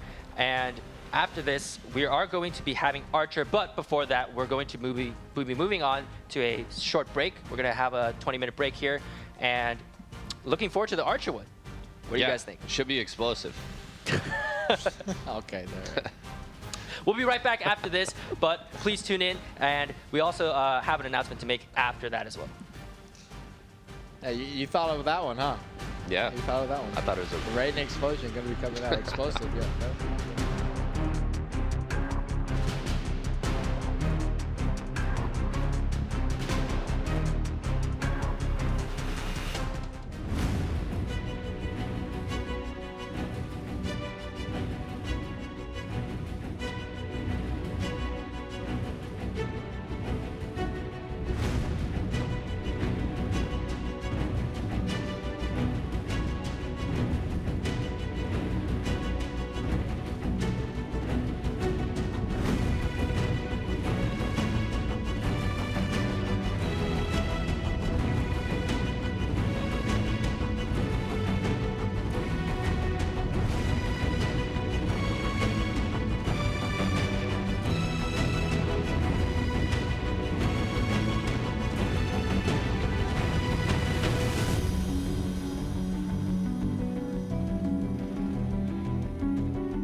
Welcome back, everybody. I am GM Lemoria. This is Vert and Armin.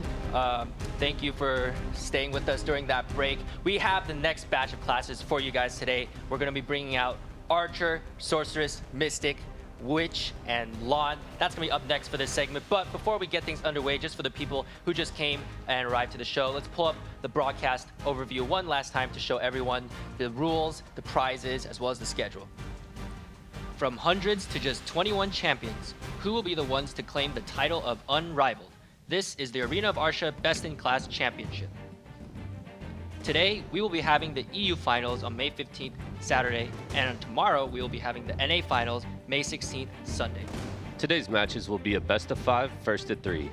Each round will be 3 minutes. The Dark Fog will be enabled and closes in over the duration of the round. If a competitor enters into the fog, they will take 500 damage per second. Alongside that, in first and second place for their prizes, first place will be receiving a Unrivaled title in-game. It's going to be a unique title that only they will be receiving. They'll also receive the Arsha Skill Instructor. This will let them change other players' add-ons and themselves. Alongside that as well, they'll be receiving 30,000 pearls in-game, a permanent Arsha Awakening weapon, and with that, a golden Arsha coin, a Black Spirit good set that will be mailed to them.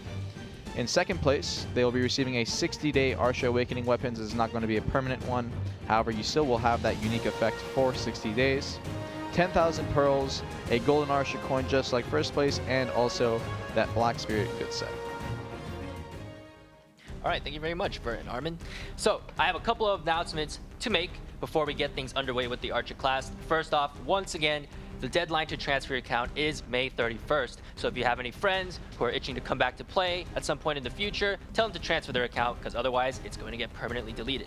And secondly, you guys have been waiting for this for a while. We have a coupon code, and let's pull up that code and show the players exactly what we're going to be handing out. 100 Capper Stones for today for the EU Grand Finals coupon code, and make sure you enter that in either in-game through the new menu. Go to like use Adventure Support, use a coupon, or you can redeem it on your Pilibus account online. And if you missed that code, you can just ask a friend or go back to it, or even check Reddit. Players usually post the codes on Reddit. All right, we're going to be kicking things off for this segment with the Archer class. So Vert, tell me a bit about Archer. Archer, especially in the mirror matchup, it can go one of two ways. We've seen it's either explosive over in a matter of seconds, or a lot of kiting around the pillars, which we've seen, you know, the slower methodical play style, but a lot of range damage. And then a couple archers, you know, especially in the NA, like to get in that melee range and mix it up, and that's where you're going to see a lot of the damage come through. All right, let's pull up the brackets for that EU Archer finals matchup. On the left side, we have MRKN. He took out Tager on his last week's semifinals fights. On the right side, Tenebris Eterna taking down Miki Sake. These two players are going to be duking it out in the finals for a chance to win that grand prize and the title of Unrivaled. All right, so both players are ready to begin. They've been waiting for a while. Actually, one of them was actually stamina training while during the break, so squeezing in those few extra points of stamina, perhaps. All right, let's jump into that arena and check out the very first fight of this EU Archer Finals.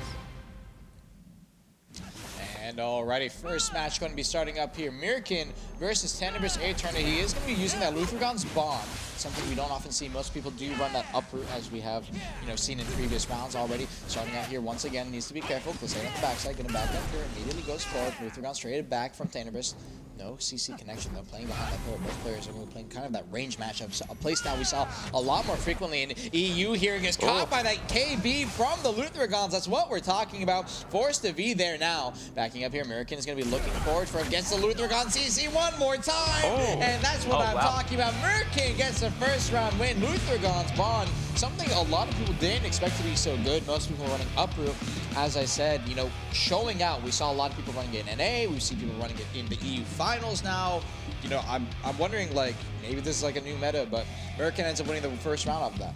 Yeah, I mean, I think it's just a playstyle difference. Uproot is going to be, you know, if you want to get up close and personal and do a little bit more super armor trading.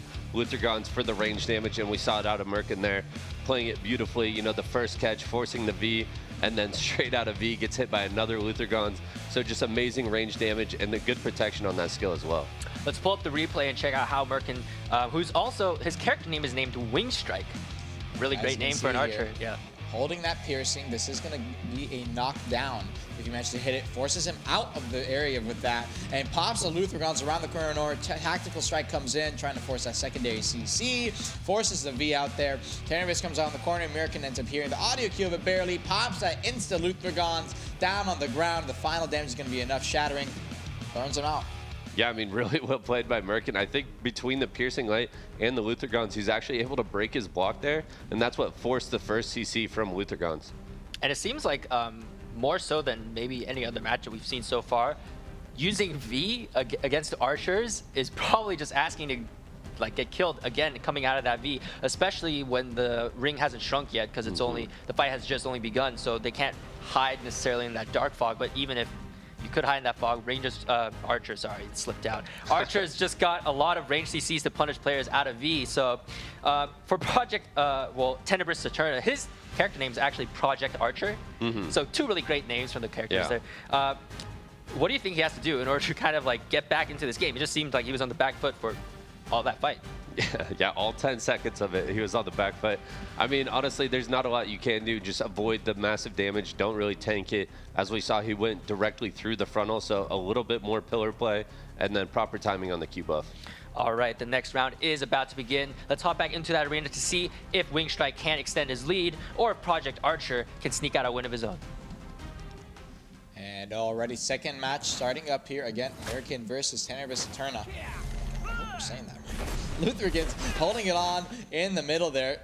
Gonna take behind the pillar here, holding out. He's down 1 point, so probably that hesitation coming in. Luthergans cancels around the corner, immediately comes out, goes into that glissade. Wants to make sure he doesn't get caught at all. Waiting back here, Piercing's gonna look for the KD. Merkin's gonna back up off the end of that, get the shot through that pillar. You obviously can go through those handlebars a little bit and get some damage. Tactical strike around the corner, try to go for the KD, no CC connection. And 10 playing really hard in this, these close corners here. Merkin trying to take some aggressive approach when he can for some damage, but this is just a long range, slow game here so far. Glissade on the backside, gonna back up, no CC connection through that frontal guard. And actually got the CC in the mid there, it looks like, off the KD. Didn't even realize it himself. And waiting out here, Luthergons again. Waiting, pops it out. No connection that time. That is going to be a KB, like a knockback on Luthergons people. So keep in mind that you have to get a secondary fault there. And now 10, he's going to pop his cube up here, so he's going to have a lot of damage, a lot of instant CC potential if he wants to go for it. Has to be careful on Merkin here. Look at the damage potential. Now in that piercing light, Merkin eats a little bit of the chunk there. Needs the Luthergons on the backside. Is still going to be in that SA. Now trading the rating explosion on the front side. Luthergons trade immediately on the backside. Needs to be careful. Meteor Dive comes out a little too far away for the siphon from that. Eats the Luthergons right there. But now rating explosion once more and traded. 10 is coming out the bottom of these trades, even after all that cube of damage, and goes for the pop shot through the handlebars a little too far away. Rain explosion on the backside. Glissade runs through, has a meteor dive available if he wants to go for the high frame, but gets CC stiffened, but no secondary. And now backing up here, Glissade comes up from 10, eats a rain explosion on the backside. Tactical strike gets the iframe up, but not in time. Merkin follows it up and gets the kill, taking the set 2-0. Those were some close range fights. Yeah, I mean, so many trades back and forth. They seemed like 10 definitely had a plan there. He waited for the first circle to come in before popping the Q buff and then kind of taking center stage. Unfortunately, Merkin still coming out ahead on those trades. Did a little bit better job of rotating the frontals into the, hard-hitting attacks from 10. So really well played by Merkin, and now only 1 round away from winning. Yeah, Merkin with the really great sequence of frontal guard into iframe protections there right at the end. Let's pull up the replay to check out exactly what happened, because Merkin just really clean fight.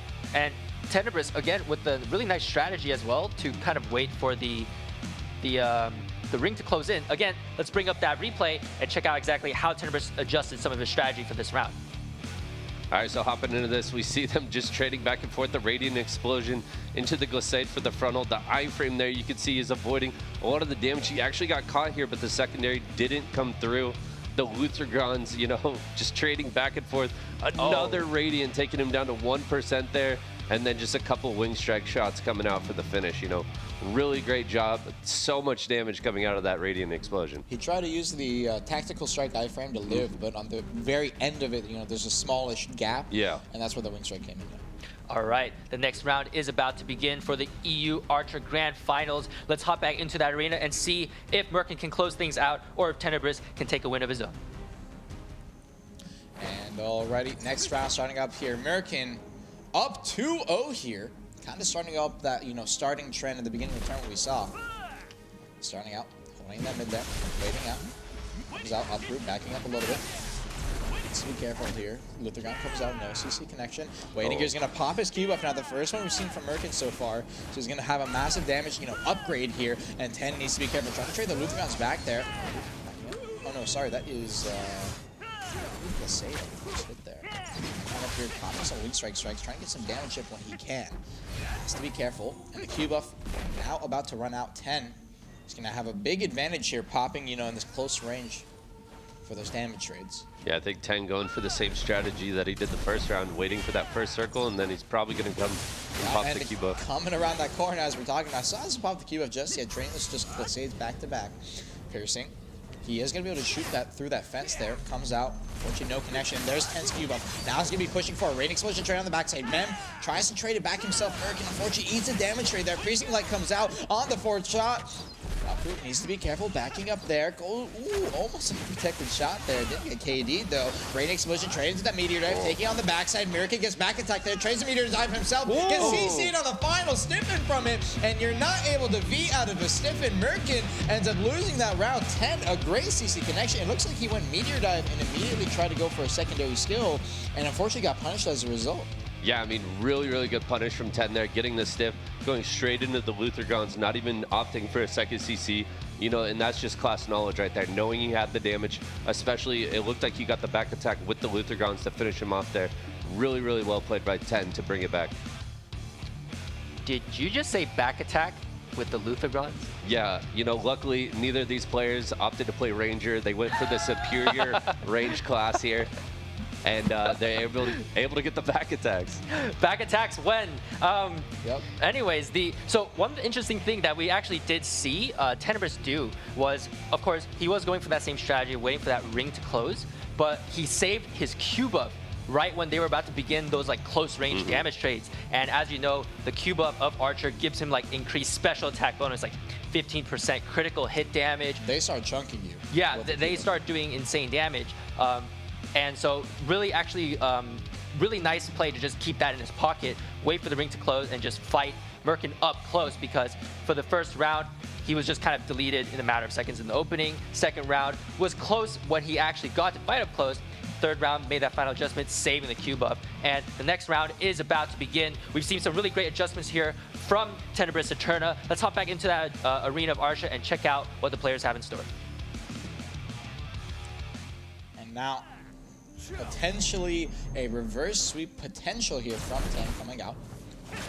Pull back here again. He's still playing that same pillar, but this time actually he's taking the midfield. Merkin playing behind the pillar this time, in 10 says, I'm having none of that. Just going to take the opposite pillar and wait it out. Merkin forced to take the midfield here. Try to go around the corner, try to go for the roof count. CC, no connection there though. Backing up here. Zephyr leap, holding back. A long range damage trade. Luthergons again through the pillar, no connection there. Uppercut, tries to go for just going to try and linger here. The slow play, protect when you can, don't stay too unprotected. Obviously, Archer can pop shots so fast in the Western standoff right there. Immediately attack the sky, radiant explosion, meteor dive comes out for Merkin. Is going to get the winning trade there on the chunk. Piercing Light comes out, and Merkin recognizing going to immediately kite out 10. On the bottom, that trade. Luthergons comes out in the mid, no CC connection on either player. Immediately into that Glissade, holding back a little bit. 2 minutes left on the clock. Zone's closing in now, and Merkin forced to walk up slowly. 10 playing behind this pillar. Does need to be careful. Almost got CC'd by the Luthergons there. Around the corner, goes to the attack sky. No punish through it. Put a meteor dive through that. Piercing Light trade on backside. Oh, and there's the Q. That's a KD. The bloom's going to be through. And it's going to be enough. Blooming so much damage in the immediate KD. It looks like he ate the Piercing Light coming out there, and it was too much to deal with. Great stuff from 10. Yeah, Tenebris, beautiful timing out of that right there to get the KD. And then, of course, you can't be going up for the full bloom damage, which we all know if you've ever encountered an Archer, it's so much damage, you're not going to live through that. So really well played out of Tenebris, and didn't even use the Q buff in that fight. Yeah, if you ever let an Archer close that distance and he successfully gets off that full bloom, you might as well just be like, that was a good play from you. You deserve that win, because that doesn't come out very often. Let's check out the replay and check out that full bloom one last time, because that was some insane damage coming out from Tenebris Eterna there.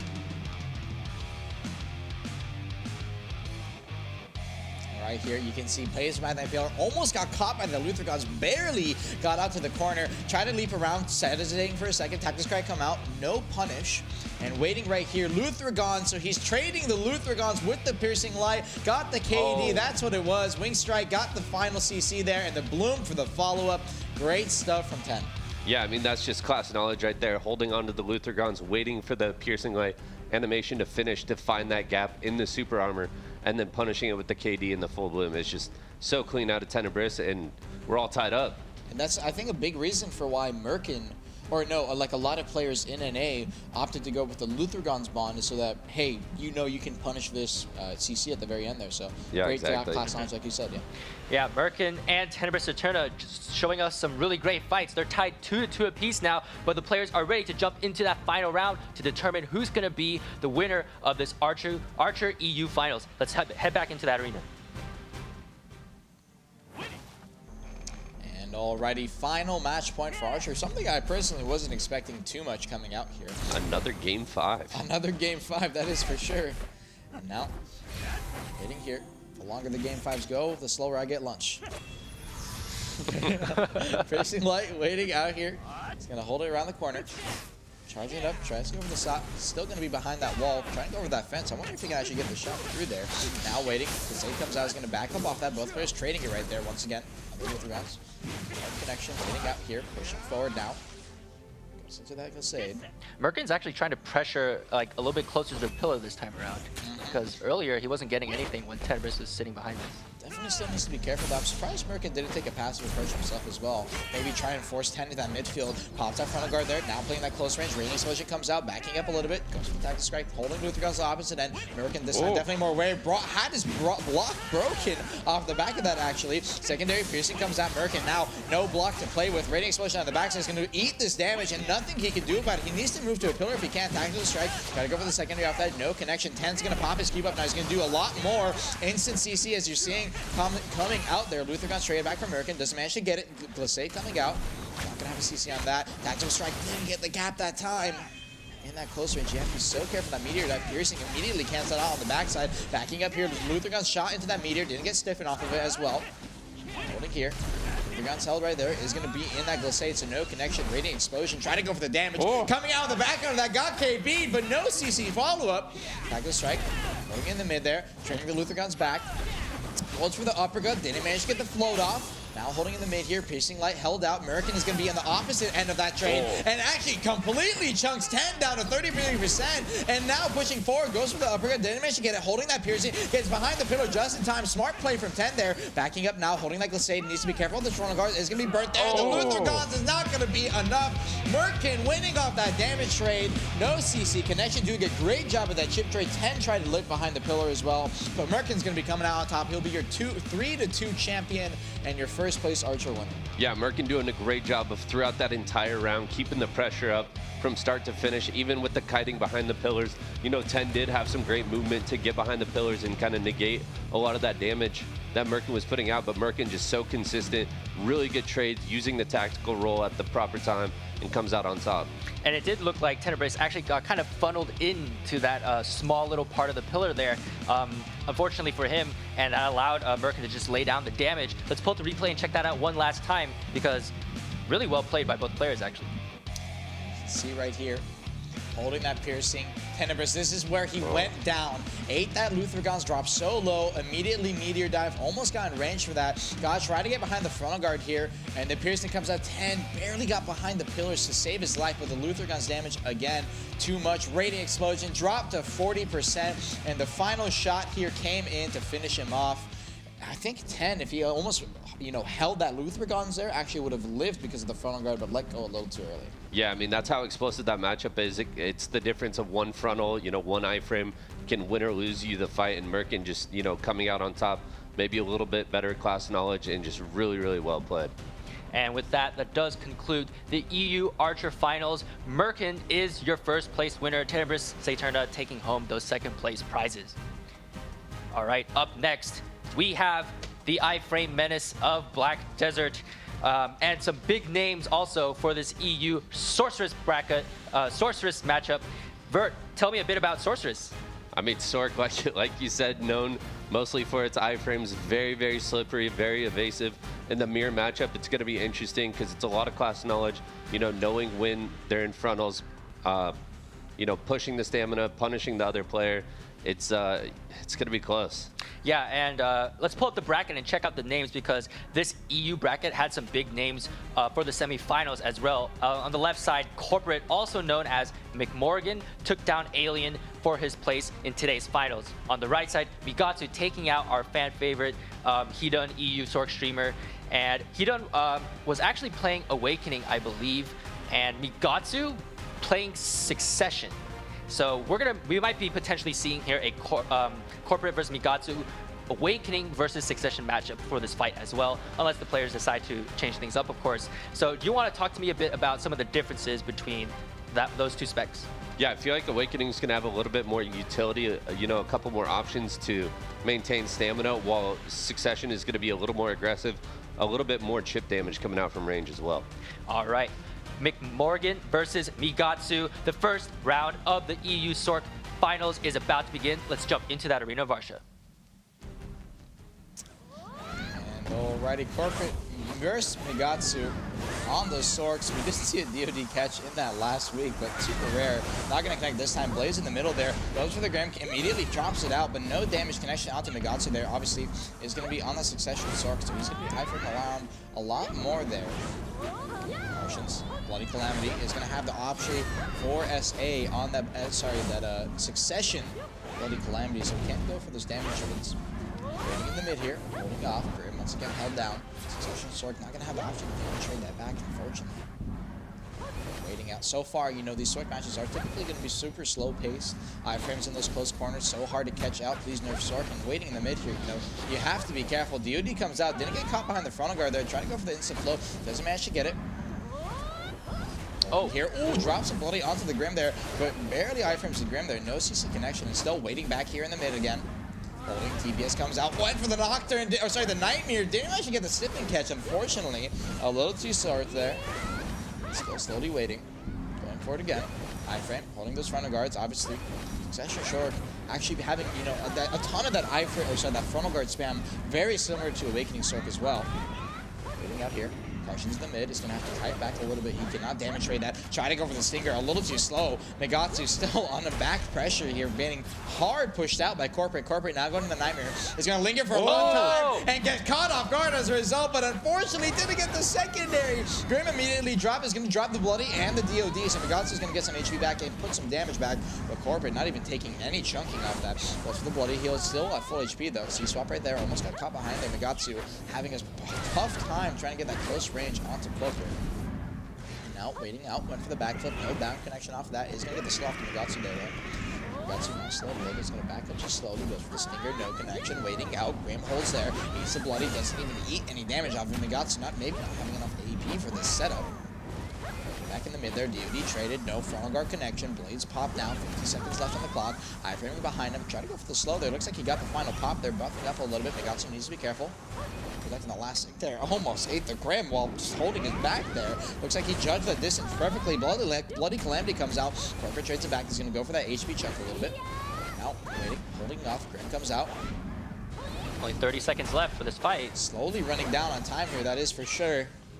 And this might come down to a final HP take. Both players, neither has dropped below 80% so far in this matchup, and only one CC connection so far. Grim comes out, Migatsu's going to drop the Bloody Calamity, is going to get some damage off there. Corporate now down to 92%, drops the DoD, trying to trade it back. Now both players backed up to 100, neither trading back just enough. DoD comes out, Carson needs to be careful there. Needs to make sure he doesn't run into it. 4 seconds, 3 seconds, both players 92%. Corporate eats a final tick there, and Migatsu pops a B to save himself. It looks like he ended up eating the Bloody there on the last tick, and Corporate ends up losing the round. Migatsu clutching it out with a final last hit there. Great stuff. I mean, you could see just how close these Sorks are.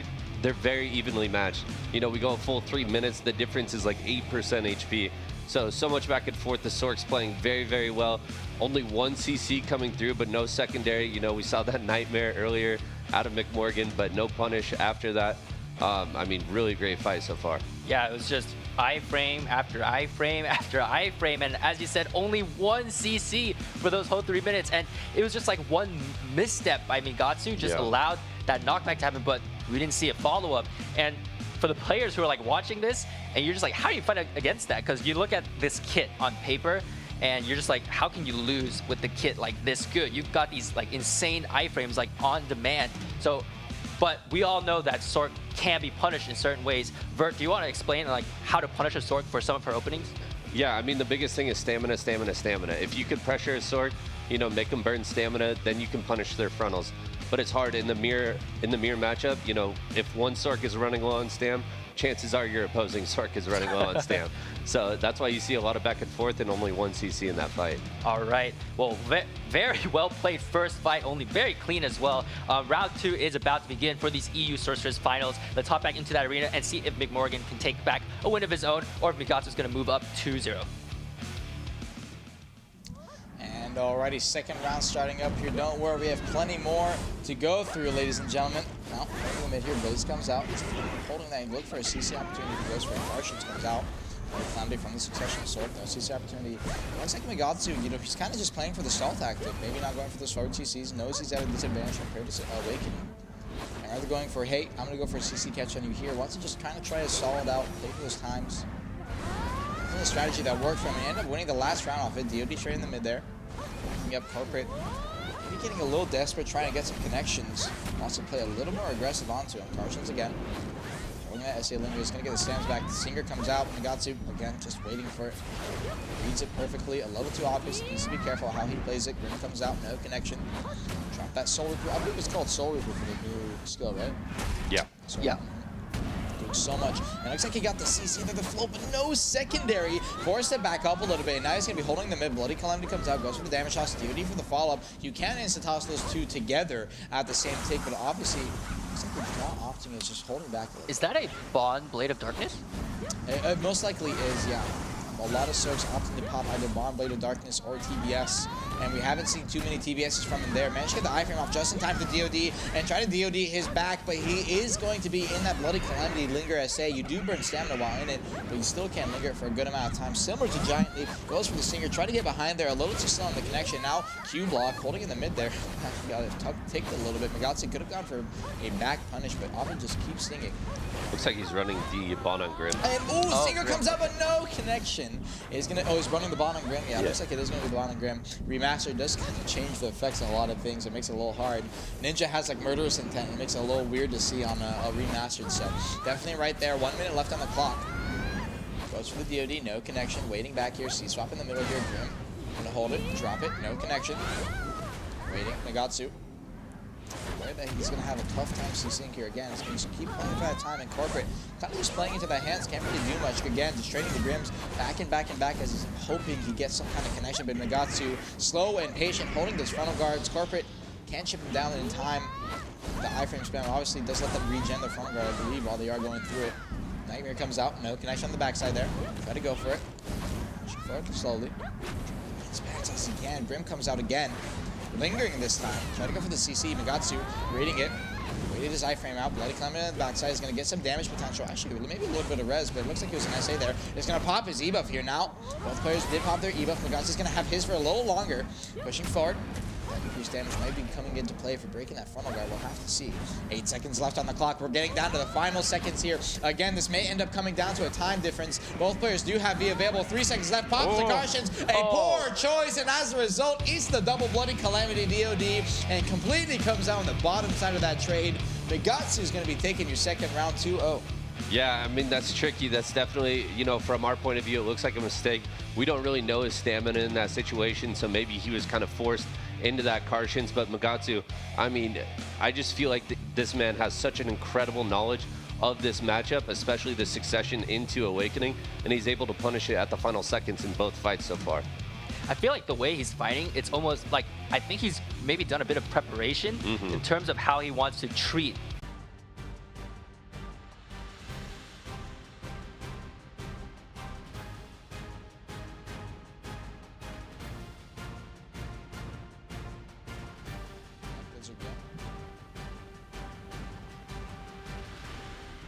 Dang, Migatsu's like 2-0 though.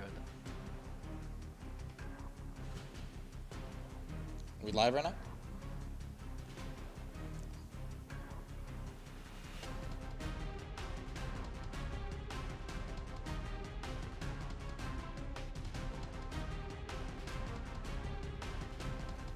All right, we are back. Sorry about that, everybody. It appears we had a bit of a difficulty here on the technical end. And where did we leave off, Vert? Discussing Sork. Just talking about Bagatsu's dominance so far in this grand final. The succession gameplay just so slippery, and then coming out in the final seconds, both fights. McMorgan definitely has an uphill battle coming into this, but I think he could do it. You know, he's a very good Sork. He's well versed in this matchup, and I think he could bring it back. So I like how you were going off for like 3 minutes, but like no one could hear us.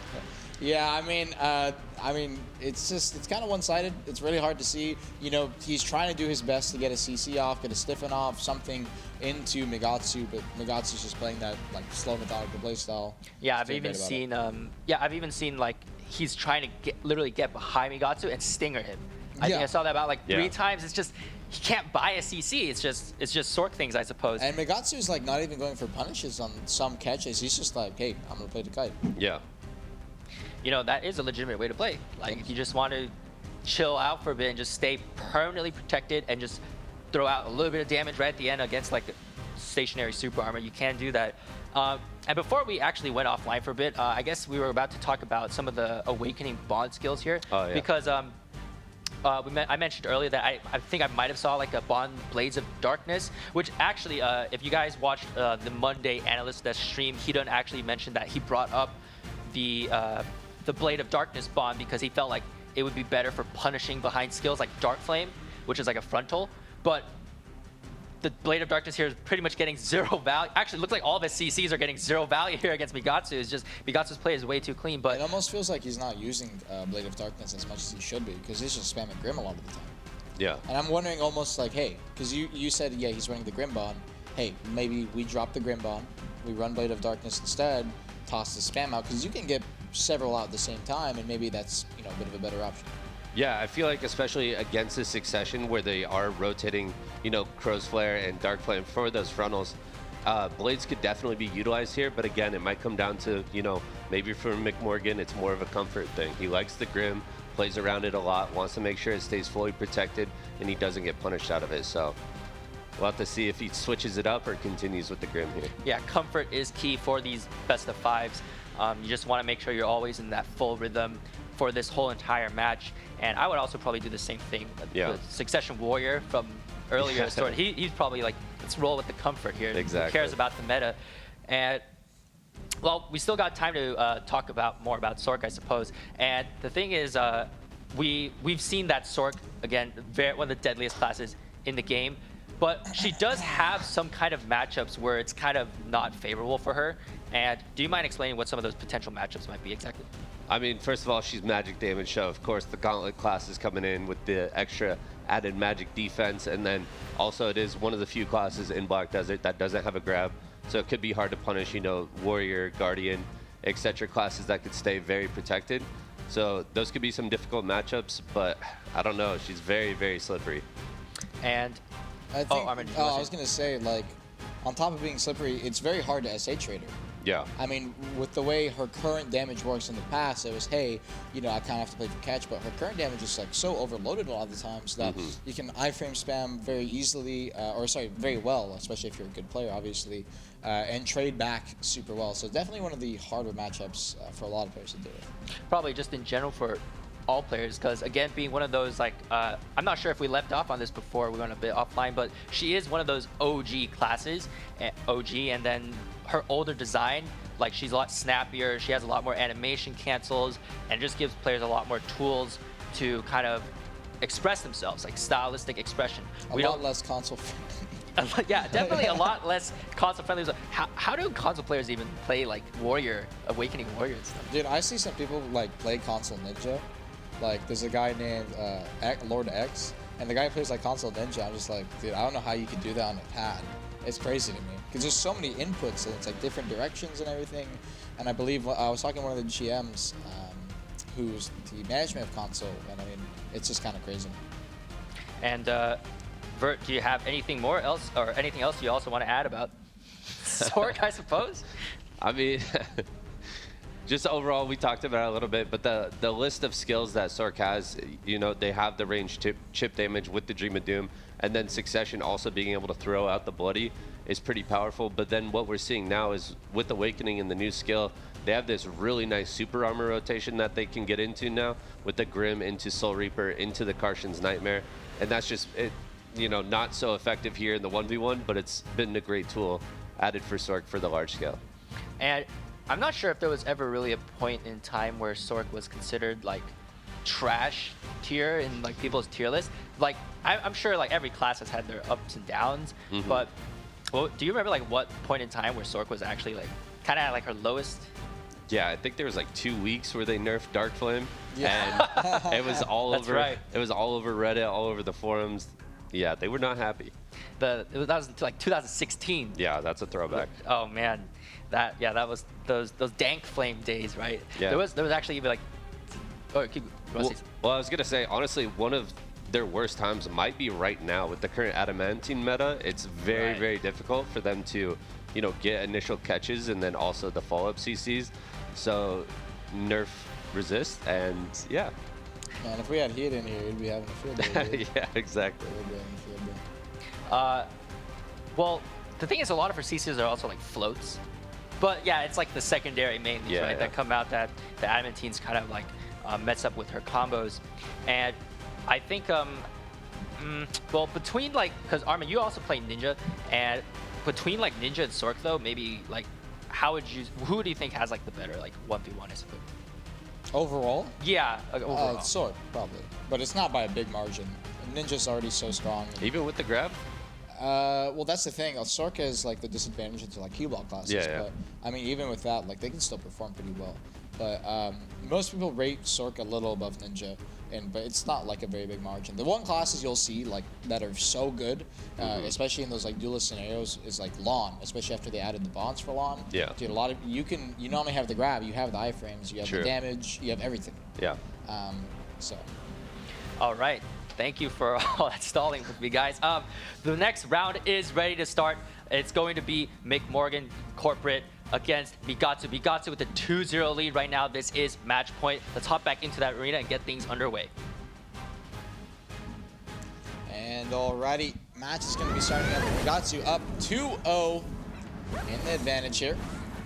Careful pushing forward already. Eats the Grand Migatsu for the first time in this entire set. Dropped below 80% HP down to 63% and immediately heals it all back up. And alright, now Put down a little bit again though. again in that neutral drops that bloody. Soul Reaper immediately comes on the backside. Nightmare comes out, doesn't go for the forward stiffen. Didn't manage to fully connect it. Waiting back here. Funnels still in the mid side here. I believe in the entirety of both EU and NA Sorc tournaments, we only saw one Dream of Doom knockdown. Yeah, there are only one, and you're not going to see it very often. Bloody Calamity comes out again, and I mean, Corporate, he's still running the Grim Bomb. I mean, he hasn't opted off of it. Bloody Calamity comes out there. Migatsu actually taking a bad trade here, and Corporate maybe, you know, reading Migatsu's position a little more, is actually starting to get some damage trades out. Grim comes out again, and you see, like, he can't even hit the damage off of Grim a lot of the time. It's almost as if, you know, why run it? But a lot of players, after getting the ability to, hey, I can toss this at Grim, it is for sure very strong, especially on large scale. And you see it, a lot of people spam it because it does so much damage. I mean, you can pretty much one-shot blocks off that thing. Nightmare comes out and finally gets a float off the secondary. And Corporate, so surprised himself, lingered for a second and didn't even realize he got the secondary. That's how surprised he was. And drops a Grim there, forcing Migatsu down to 30%. Now Migatsu on the backside needs to be careful. Pushing the forward here. So dropping that CC, goes for the instant DOD, no connection. Now in that Karshan's, Corporate is going to be on the back foot here. Or sorry, on the back foot here a little bit, but now pushing aggressive again. Migatsu making sure he's smart. Saw the Nightmare that time, not going to get stiffened this time. Is going to back up, taking that space. Stinger a little too far away, no full connection. Bloody Calamity comes out, doesn't manage to get it. And now waiting gear, Corporate. Again, lingering in that grid. Finally got some damage connection off that, but no CC. It's just going to be a full SA trade to the front face. Migatsu down to 50%. And potentially that small break, maybe throwing Migatsu off his groove a little bit there. Trying to go for the CC on the end of the Grim. You're not going to be able to hit that. He is going to be running that bond on that. So no connection, down to 40%. Migatsu still on the bottom half of this trade.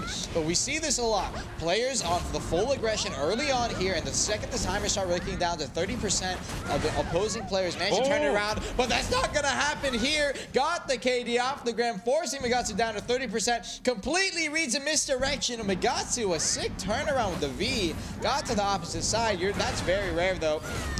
Unfortunately, a big mistake from Corporate there. Now Migatsu is going to pop that ebuff, healing up here, 50%. Corporate still easily has a chance to lose this. And if he does lose this, he will be out of the tournament. Migatsu wants to just end it out here if he can. DOD comes out, 10 seconds left on the clock, so has that DOD timer running. Pushing forward there, goes for the Nightmare, a little too far away, no connection. Frontal Guard in the front set, 3 seconds left. Corpus gonna play for the backside, trying to go for the DOD. Unfortunately, he's gonna have the iframe just in time. Great timing there. I almost got scared for a second that he was gonna get it behind the Frontal Guard. But great stuff. And Corpus gonna manage to pull it back 2-1, or 1-2 actually, so. Yeah, we saw it out of Corporate there. Finally, the comfort of the Grim Reapers is able to connect after, I think, 9 minutes of gameplay. He lands the Grim and just capitalizes off that. So much damage, you know. I'm not sure what happened with the V. Maybe his headset's on backwards, ran to the other side of the arena, but still was able to pull out the victory. So really well played by McMorgan, and we get more Sorc action. I think he was trying to go for that initial catch that he had. He was trying to go for like the Blade of Darkness like down smash combo, but it didn't seem like it. Maybe he might have been a little bit surprised, but I don't want to say like that was a mistake. That's just probably some might have been just resist or something. Are you talking about the first combo he caught? Yeah, like it was I can't exactly remember like he got the stinger into the float. Yeah. I was gonna say, dude, he like stopped for a second because he was almost surprised. I feel like he was almost surprised. Yeah, like, hey, I got a catch. that was like the first like real like, oh, I'm getting damage off this catch too. So like you might not be ready for that as well. I guess players, you should also like brush up for your actual damage dealing combos before the arena, not just like practicing like dueling, just because you get a fight like this where neither player is hitting each other because they're both too clean. You know, man, like these Sorcs are something else. Like these two players are in the finals for a reason, and just really beautiful play by both. Next round is ready to start. McMorgan taking back 1 win off of a really nice clean catch, and Migatsu over his playstyle really working well for him so far. Let's jump back into the arena and see how things pan out for this next round. And already next round starting up here, 2-1, Migatsu in the lead, early DOD. Again, I almost feel like a waste sometimes because you're not going to get that CC connection very often, but maybe it's kind of like that Archer early piercing, like, you know, hoping maybe it hits, maybe I get the KD. And already starting out here, Carson's traded in the mid, Bloody Columbia traded back. A big part of that too is just to build up shards for the Sorc's kit. Oh, it builds up shards? Yeah. Oh, okay, so it is a big part of that. Waiting back here, slow cast DOD, Corporate. Actually could have punched if you played a little coursing. Maybe a mistake to back up there. Goes for the long range toss. Someone's come behind the frontal guard. It almost seems like, you know, if you're a Sorc v Sorc, you can frontal guard, you know, the DOD. But when I try to frontal guard it, it's behind me blocking, you know, 10 miles away, still CCing me. And now Carson's comes out here. Oh, dude, that's one of the most annoying things. And now Soul Reaper on the secondary follow-up, no damage connection. Migatsu still gonna have that frontal guard off on the front side. Goes for the stinger, a little too slow again. Migatsu, he's just waiting for him. Holding that iframe, he lingers a little bit, baits him to stinger out, and then backs up again. DOD traded into that got the CC there. Secondary follow-up, managed to get it and forces the V out of Migatsu.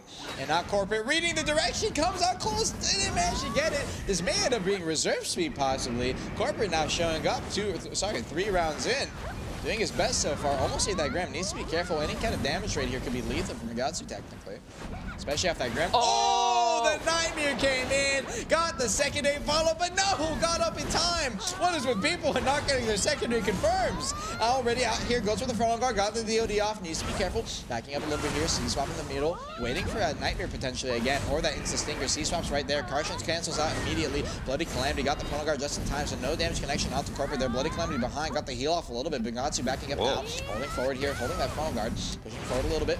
Goes for the CC there. Didn't manage to get it. Holds that Grim, runs through it. Tried to go for the CC on the connection at the back end of it. Didn't manage to get it. DOD comes out. DOD traded back. No CC again. Still going to be in those frontal guard iframes. Still winning here. Bloody Calamity in the middle there. East of the Grim. No, got the iframe off just in time. Almost ate the Stinger. Backing up on the backside. Still slowly pushing back. Now final 50 seconds in the mid close here. Goes into the cautions. Needs to make sure he doesn't need the damage. You obviously can't mouse move that technically. So still holding on the back end there. Goes for the float there. Doesn't manage to get the CC connection. DOD traded back. Goes with the TBS. Didn't manage to hit it. Grim traded. Now Soul Reaper on the damage forward. Trying to get some damage chunk off. Now the final 30 seconds. Pops his E-buff. Eats the DOD. Eats some damage off that. Tried to trade the Bloody Calamity back. Unfortunately a little too slow. Grim traded back on the forward foot. Grim. Soul Reaper is going to get the damage off there. Bloody Calamity is going to get the heal off slowly, waiting here now in the mid-side. Arsha's going to get the damage. Back attack behind him. Migatsu chunking him down through that E-buff. DOD comes out, traded back. Grim again forward. Soul Reaper for the secondary. That is going to be full SA, says no CC connection. Got the cube off just in time. 10 seconds left on the clock here. DOD trade on the backside, goes for the Nightmare. A little too far away. 10 seconds. 5 seconds now running down here. Is going to linger, then move that frontal guard just in time there. 5 seconds left. Corporate on the back foot here. Migatsu still taking that lead. Almost into Grim, but popped the DOD on the last tick. And Migatsu is going to be taking that dub. 3-1. Great stuff from him, and he's going to be your first place AOA winner. Yeah, congrats to Migatsu. I mean, he clearly came out here today with a game plan. He knew how he wanted to go up against McMorgan. He wanted to run down the clock, get that chip damage in the last couple seconds, enjoy your water, Armin. I mean, really, really well played by Migatsu. Let's pull up a replay of those final moments, because these are the two of the cleanest Sorcs I have seen in a very long time, playing just for a bit of chip damage. That's all you. All right, so coming out, I mean, obviously iframes everywhere.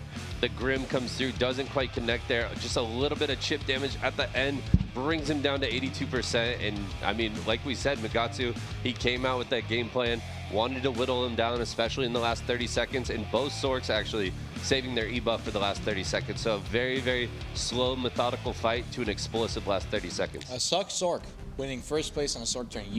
I mean, EU.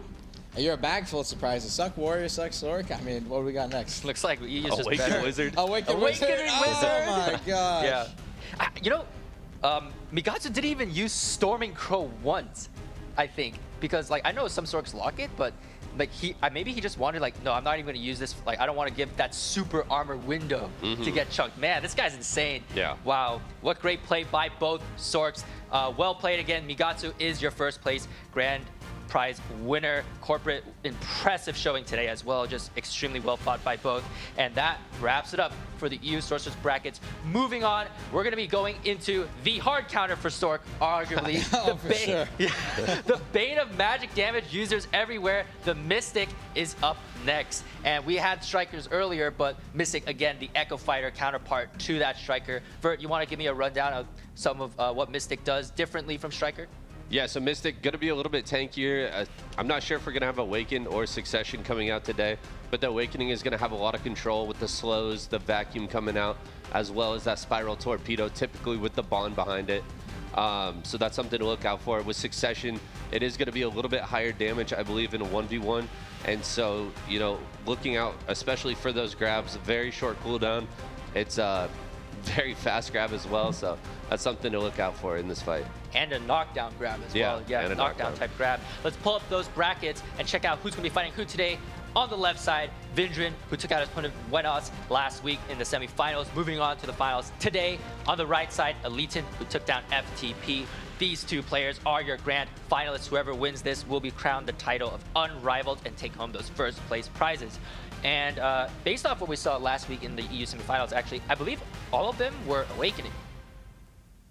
Were they? Yeah, I think they might have actually all been Awakening, because I think I kind of remember like in NA we had like all Succession. Yeah, that's true. Except like one, maybe one Awakening. But so again, just you know, regional stylistic differences here. You guys really like certain things, and no one in NA can play Awakening Wizard as far as I can tell too. So, man, well, let's get things underway. Let's see if we see both of those Awakening specs pulled out today for this fight. Round 1 of the EU Mystic Finals is about to start. Let's jump into that arena.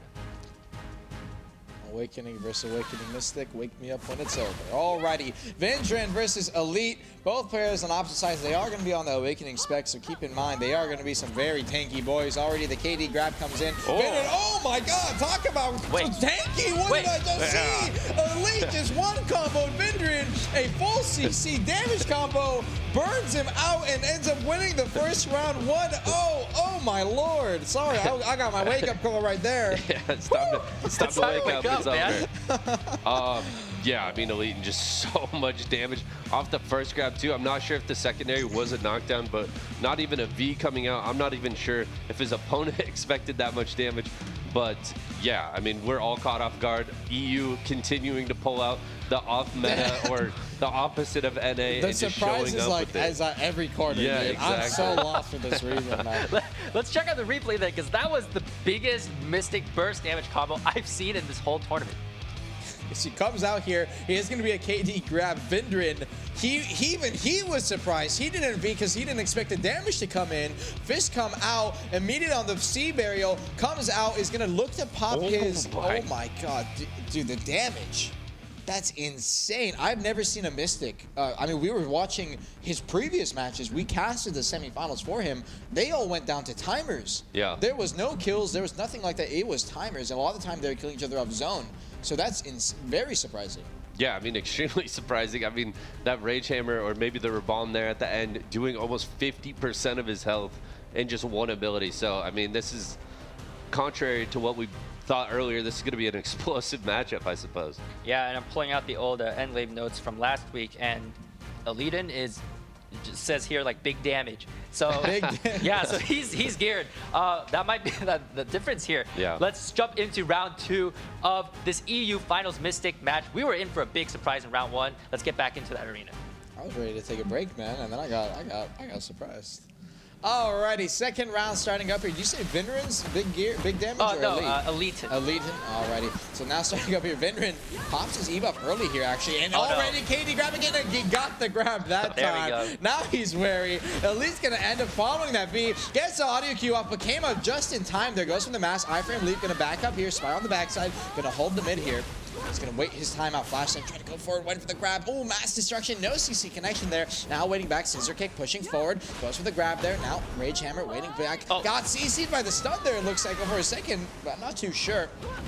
Now backing up here. Thunder Pound going to cancel out. Pushing forward. Elite going to go for the aggressive play here. Spiral.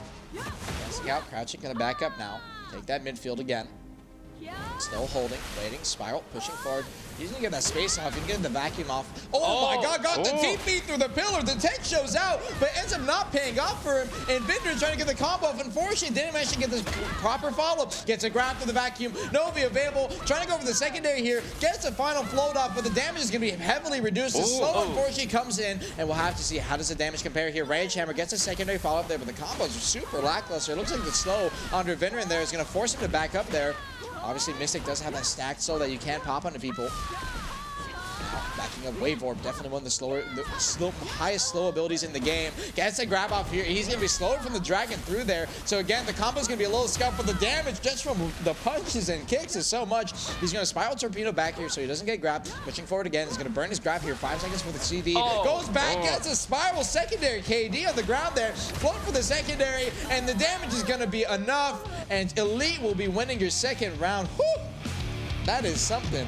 I mean, Elite is looking very strong here, to say the least. I feel like it might be a bit of an uphill battle for Vindrin. You know, Elite coming out every single combo, looking like it's packing a punch behind it. Vindrin definitely has his work cut out if he wants to come in for the reverse sweep. Let's pull up the replay of that final combo, because that might have been one of the first, like, pure first CC spiral torpedo catches that we've seen in this Mystic tournament. I mean. And he baited it really well here. So he got the CC. He's going to back up off of it. Grabs on cooldown here, right? So he's baiting it. He backs up iframe, Lee chases back and spirals. And Vindrin, thinking he had the advantage, got too greedy off of that. And that was a great bait, I have to say. Yeah, I mean, really well played. Definitely, like you said, baited him into it and caught him with just the very end of Spiral Torpedo. Once again, running the bond on that, you know, going back to the release Mystic days. Oh, no. The protected KD that goes through your frontal blocks, absolutely terrifying to deal with. Really well played by Elite. Yeah, like for me, like when I saw like the list of bond skills that came out for Mystic, I was just like, they all got to be choosing that Spiral Torpedo, right? Like, it's just too good. Like, Sea Burial, and like, kind of tempting as well. Like, we're used to that long reach of that bound, but Spiral Torpedo is just too good. It's so juicy. Yeah. Man, for Eliten, just pulling out, like, not just, like, the big damage, but the really clever plays, too. Like, that turnaround Spiral Torpedo play, clean. Vindrin, unfortunately, he's got his work cut out for him. Like, what do you think he needs to do in order to kind of, like, maybe take a round? I mean, something I noticed just in that last fight, unfortunately, he was eating a lot of the Dragon's Pit, which is going to apply that slow. So doing his best to maybe play the neutral game a little bit better, avoid the slows, and then, you know, probably multiple CCs as well. Yeah. On top of that, you know, you have to keep in mind, you saw Elite do it there after he got the combo, and he got the Wave Orb slow off. Back up, give yourself some space. You know, you're not going to be able to full combo him. He's down to 50, and then go back in when you have the opportunity. And I think that's something that Vindrin didn't do enough. Really patient play then from Elitin. Really on point today. Next round is ready for the EU Mystic Finals. Elitin with a 2-0 lead right now. Vindrin's got to win this round, otherwise he goes home, takes those second place prizes. Let's jump back into that arena. And alrighty, next round starting up here. Vindrin versus Elite. Elite up 2-0 here. Already, Dragon Spin is going to eat the slow off that again, just as you're talking about it. He needs to be careful. That slow doing so much. Chunk down to 70% though. He's going to get the vacuum off. Elite stuck in the middle of that. Didn't go for the grab off though. Interesting enough, Elite goes forward there, goes for the grab. He's going to end up burning his spiral. He's going to hard chase, crouching, backing up there. Went for the wave orb, a little too far away. Vinge is going to get the CC off the back end of that, extending his combo, burning him down to 50, but that's not going to be a full burn. Went forward, went for the grab, a little too slow. Went for the Thunder Pound there, got the CC through the Dragon Pit, but he's going to be so slowed. Goes for the stun for the secondary. Going to try and extend as he can, but not going to have a downward CC. So no bounds or floats coming in there. Now running out here, spiral again, forward. Players in the back end there. Oh, insta dash forward. Elite's just not caring, and he's just walking around. He's gonna dash and grab you. Vindrin, what's going on, man? You gotta punish that, and unfortunately, Elite after that is gonna take advantage, follow the V a little too slow, try to go for the mask, stuck in the middle of the vacuum. Thunder Pound's gonna be popped in the backside. He's now heavily slow, so he's not gonna be a good spot there. Pops away so he's gonna get the slow off to Vindrin there, and now Vindrin stuck in the nasty spot. He's gonna try and climb up here. Elite, oh no. Thunder Pound. He's getting the damage. He's stuck in the corner. He's gonna punish. Oh, Spiral Table got the grab. He tried to go through the fence. Elite's gonna have the damage as we saw, and Elite is going to be a grand finals winner, taking it 3-0 off of that first round surprise. Great stuff to him, and congratulations on the prizes, man. Yeah, I mean, Vindrin using some cool movement, some cool tech to get out of the Naishi spot. Unfortunately, Elitin catching him as he landed and finishing him off. Congrats to Elitin taking that victory. Hopped into his arms, man. We got to get a replay of that catch. That was like the most beautiful thing I've seen in a while. Oh man, like it looked like he was gonna get out of that spot, like right. I think it's about it's here. a little bit. It's a little bit. Oh yeah, a little bit. Yeah. He's like thunder pounding. Vindrin's like, I'm stuck in the corner, man. Help me out. He's gonna try and go. We thought he's gonna try and go around, but no. Yeah. He uppercutted over the fence, came down, but I guess Elite was just waiting for it, and he got the catch on it. So great stuff by him, man. Another victim of the Nyash spot. Another victim of the corner, man. No. Well, that really well played by Elitin, and also a good showing from Vindrin as well. With that, Elitin is the winner of the EU Mystic Grand Finals. Thank you very much for participating in this fight and showing us those amazing Mystic fights. Those were something else, not like the NA ones. Those were... All right. Well, with that, the EU Mystic fights have concluded. We are going to be moving on to the next class. After this, it is going to be the queen of group PvP, the queen of Siege, Witch is up next. Vert, you Siege a lot. Tell me about Witch. I mean, in Siege, absolutely terrifying. In the 1v1, you know, a little more manageable. Here in the mirror matchup, I believe both these witches are coming in with Awakening. I think that's what we saw last week, was a lot of Awakened witches and a ton of frontal trading. So it's going to come down to, you know, who can get around those frontals, who's going to get the back attacks, and also maybe a little bit of range damage coming in. I'm looking forward to seeing them stand in front of each other's frontal guards for like 10 seconds. Rock, rock, rock. Yeah. I'm actually, again, stylistic differences here between EU and NA. EU rocking the Rocking the rock. Rocking, oh, wow, so clever. But again, the Awakenings brought out here by EU. NA, I think we only had 1 or 2 Awakening Witches in the qualifiers. And I don't remember if any made it to the semis. I think it was all Succession. For EU or NA? NA. NA is Succession. Yeah. And I mean, you saw why. The damage trade from the long trade paid off, but, you know, no offense to the EU team, but I mean, the Succession Witches in the EU just kind of didn't show out. I mean, let's pull up. Oh, yeah. Let's pull up the bracket for those EU Witch fights that we have today. On the left side, EZSZ, who fought against Computer last week, taking him out, moving on to the finals. On the right side, we have Unrivaled, who fought against Witchfold, taking out his brethren Witch. And these two players are going to be duking out today for a chance to win that title of Unrivaled, as well as the rest of those first place prizes. All right. And so, do we have any predictions, perhaps, from our resident community manager from EU regarding this fight? The Endlave notes. The Endlave notes. Oh, right here. So, it turns out Witchful was actually the favorite to win, but he got knocked out by Maewha. Yeah, maybe a little bit of a dark horse in the Witch tournament. Maewha coming out strong last week, and now in the finals up against Easy. So I'm going to pull for Maewha on this one. I just hope it's fast.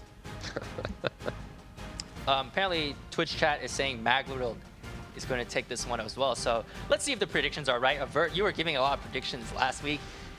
Yeah, not really going so well last week. Yeah, jinxing it for some of these players. Let's hope the caster curse is not here for the finals. Maewha, you know, show up for me, please. All right, and show up for Twitch chat as well. Let's jump into that Arena of Arsha. Round 1 of the EU Witch Finals is about to start. Let's hop back in. And already, first round's going to be starting up here. It's going to be starting in that pre-awakening spec. As versus Maewha, actually, is this a Succession Witch? Oh. No shot. It is a Succession Witch. Let's go. Alrighty, starting up here already. Maewha in the mid is going to be taking that midfield. Looks like Easy. He's going to be playing on the backside there. Goes for the lightning. He's going to get that that damage connection through there. Waiting out. Quick evade. Got the CC snipping behind. And the Virgin is going to be enough. Oh my lord. And that's what I'm talking about. That's Succession right there. Maewha is going to be taking your first round and with a convincing fashion in sub 15 seconds. That Earthquake evade behind. Yep. Got the stiffen off in the, you can V through Ice Cube, can't you? Yeah. I'm not tripping. Yeah, you can. So unfortunately, maybe a bit of a mistake from Easy. Yeah, I mean, possibly not expecting that much damage to come out. Like you said, we've seen a lot of awakenings, mostly out of EU. So when the Succession Dark Horse comes in, you know, maybe not ready for how much damage is going to come out, but just rapid firing the skills one after another, 100 to 0, and, you know, a CC and a half there. Let's pull out the replay and check out exactly what happened, because that Succession Witch might have actually been some kind of surprise here for Easy SE. Starting up here, Meteor came out, as you see. He's going to move to the side, the Earthquake. Now holding back here. He's going to TP right here, drop the lightning. He's going to chunk him down a little bit. Easy is going to go into a frontal guard with this tick right here. As a result of the chunk, he cancels immediately, goes into the Earthquake evade. A super smart play. And he got stiffened on the last hit there from the Fireball. No KD came through. So the Adamantines killed Easy because he couldn't V in the stiffen. That's actually hilarious. That is actually so unfortunate. Yeah, I mean, really heads up play out of Maewha, though, to get behind that frontal. Like we said, Awakening Witch has so many frontals, so the ability to cancel in the middle of that skill, get the Earthquake behind the frontal, and then punish with the stiff into a stiff. Just great job. It was, yeah, that's right. It was, it was that into Fireball. That's correct. Yeah. Well played by BlackDesert for that first round, showing up big time. The second round, however, is about to start. Let's jump back into that Arena of Arsha. Someone in the chat said buff Adamantines. Buff Adamantines? No! All right, I hope there's a big cap after that one. Maewha now in the mid. Oh, sorry, Easy taking the mid here. The 1 point lead here. Neither player did pop their E-buff in that last round, so Lightning's going to come out early again. Easy's going to end up eating the slow off there. Needs to be careful pushing forward here. Earthquake evade, drops that CC. Oh my god, the damage coming in from that Frigid. And the Voltaic follow-up. He's going to get the Blizzard off on the corner there. Easy's going to push aggression here. Drops that Awakening Voltaic on the side. Maewha is going to dodge that. He's going to back up off the TP here. And get some space here. Now, Maewha back in, goes for the Lightning. Easy pushing forward, trying to get behind the corner guard, but he's not going to have that high mobility on Awakening as you do have in Succession. Lightning trade on the forward guard there. Maewha, if he wants to win this, needs to hold his TP to try and go for a CC opportunity behind some kind of, rock roll or something. Now, waiting back here. He's going to TP over to the side. Maewha, looks like healing world. Going back there, natural vision. Trying to get behind the wall, get some space. Maewha waiting that forward aggression while Easy's on the back foot here so far. Just the lightning pet in the midfield there. Rockroll TP behind, try to go for the CC, a little too far away. Rockroll comes out, no connection. Now Maewha behind is going to go for the lightning. He's going to break his frontal guard here. Looks like Earthquake evade. Voltaic on the backwards follow-up. Frigid on the back end there. Now it's going to pop PA in the middle of that trade. A great smart play there. Didn't get CC in the back end. That pops its E-buff now too, and Easy's in a terrible position. Burned his TP to get in the close range, and now pops his own buff, but as a result, you're going to end up losing that. Maewha with some smart play there. Popped the TP, baited Easy to fall, had the E-buff, and at that point, Awakening Witch, no split TP. You burn the first one, you're in a bad position, and I'm surprised he didn't V again. Yeah, I mean, Maewha super heads-up play to pop not only the PA, but then as soon as he engaged, pop the E buff for that added damage. And Easy, maybe not realizing it or maybe, you know, noticing it too late, gets punished for it. And again, just the Succession Witch kind of running away with it. You know, the Awakened Witch stuck in that corner initially and getting Blizzard, like just couldn't run out like the Blizzard slow. We all know we hate that. Shameless. And the thing is though, when it comes to Witch, in comparison to, let's say, Wizard, what exactly are like some of the differences between these two classes? I mean, the biggest thing, at least Succession versus Succession, is going to be Wizard has the split TP, whereas Witch has the faster casting and the magical evasion spam. That's going to come into play, and we saw it there with some of the range damage. You know, Easy opting to avoid that range damage because there's just so much that can come out from the Succession Witch. Yeah, and I do also believe the magical evasion is getting a buff upcoming. Yeah. Oh man, gonna be some really evasive witches upcoming soon. Not that evasive. Okay, yeah, not really. But, next round is about to start, and Maglerold showing up huge for these first 2 rounds. Basically, he's got his opponent on lock here. Let's see if he can close things out for this round, or if his opponent can turn things around. Let's hop back into that arena. A lot of turning around though. I meant Turning around the front guards. I meant magic missile spam, not evasion, sorry. Man, it's a long broadcast.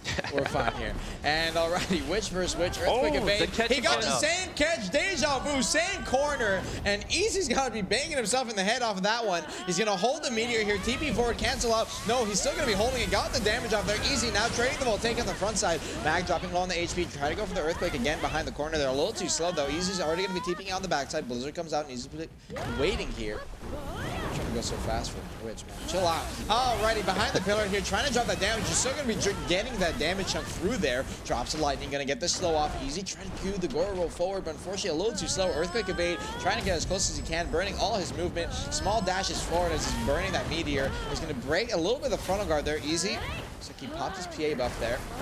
Now, in the next few seconds, he's going to have that damage trading advantage. Mag is going to have his buffs up as well. Now waiting back. Mag, we'll have to see if he looks for a buff opportunity here, but no, still going to be holding that. He's not going to that meteor. He's going to be in that pre-awakening spec for a second there. Swapping back to awakening now here in the midfield, holding that frontal guard. Goro comes out. Mag still has his TP available. Easy needs to make sure he moves and not his frontal guard in time there. Quick evade, no connection. TP forward, trying to go aggressive, but you're not horsey. You're not going to have that grab, so no CC connection hard there. Mag pops both his buffs now. That close range is going to have a huge trading advantage. You can see it coming through. Easy burning low already. Goro, frontal guard broken. He's going to TP over to the side. Going to look for a healing opportunity here as he can. But you're outside the zone, but still 100%. That's such a quick heal. And now backing up and got floated off the back of that. And Mag forced to V. And now neither player having a V. Easy picks the correct side, but unfortunately you're not looking at the right direction there, buddy. Pops a cube block a little too slow. Doesn't get the Goro off in time through the wall there. Now Mag taking that midfield. Quick on the side there, gonna trade that ball, take on the front side, and instantly cancel all that frigid, drops a meteor, Easy's block's broken, you have to be careful here, and unfortunately not seeing the TP, got CC'd from behind, but got out, and now gets a heal up in the corner here, still has an option, Frigid, but no, the CC connection from Frigid and, Earthquake is gonna be enough. Mag is gonna end up winning that, I believe 3-0, actually, so a clean blowout for him, and I have to say only 1 V popped in that entire set. Great stuff to him. He's going to be your first place winner for Witch, and I hope you enjoy your prizes, man. Yeah, I mean, Maewha doing such a great job of just keeping the pressure up from start to finish. You know, after the PA is burned, replying with the E-buff of his own to kind of take momentum over the fight, and then once you have that Awakened Witch on the back foot, there's just no way you can respond as the Awakened Witch, and Maewha doing a great job of capitalizing, understanding the matchup, and taking the victory 3-0. Let's check out that replay because I saw Mag there exploiting the back of the Awakening Witch, just her only weakness, arguably, of her kit. You can see right here, pops that lightning, got behind the frontal guard. Secondary flow off that TP and the fireball here. Unfortunately, he got res and he got the heal off here, but he ate the lightning and the damage was too much. The Frigid from behind got the damage chunk. The secondary Earthquake invited to get behind again, and the damage chunk is going to be enough. He's going to end up winning that, and again, congratulations, brother. Great stuff from him. Great stuff from him, especially in that early first round. So with that, Maglerold is your winner. and he will be taking home those first place prizes and be crowned that title of Unrivaled. Easy SE going home with the second place stuff. Not bad, and also a good showing by him bringing out that Awakening spec and trying to show what it's capable of. And with that, that does conclude the EU Witch Finals. We're going to be moving on to the next class, the fan favorite, the flyer, the Lahn. She is up next. And so, Vert, do you want to give me a quick rundown about Lahn and what she brings to the table? Because she is a pretty unique class in her own way as well. Yeah, I mean, the pre-awakened kit's going to bring you a lot of protection, a lot of super armors that linger what seems like forever, and then the dreaded, feared awakened grab, you know, the range grab, the cone is, oh god, so scary to deal with. And especially in this matchup, it's gonna play a huge part in who takes the win. So I'm even gonna go as far as to say, like, we're probably not gonna see like any successions for this tournament. Like everyone's just gonna run with that way. That of course is Awakening Lahn, like best duelist in the game. You're kind of griefing yourself a little bit if you're not bringing Awakening to this. right. Let's pull up those EU Lahn finals brackets and check out which players are going to be fighting against who. On the left side, Lil Brody taking out Eureka last week during the semis. On the right side, Crystallines, who fought against Melton and Juan. These two players are your finalists for today, and they will be duking out for a chance to win that Unrivaled title and first place prizes. And Vert, since you were actually just mentioning like Lahn's protections, and Armin, you were mentioning like the best duelist in the game. We saw like a tier list again. Like I'm gonna reference that again, where Lahn was below Wizard. Like, do you agree with that at all? No, no shot. No shot, right? No. There's no way. But again, just real quick, what exactly makes her like such a great duelist? I mean, it's going to be the protections. You know, you got a lot of super armor in the pre-awakened kit. The iframe movement coming in with the Phantom Dance and the Primrose is really, really strong.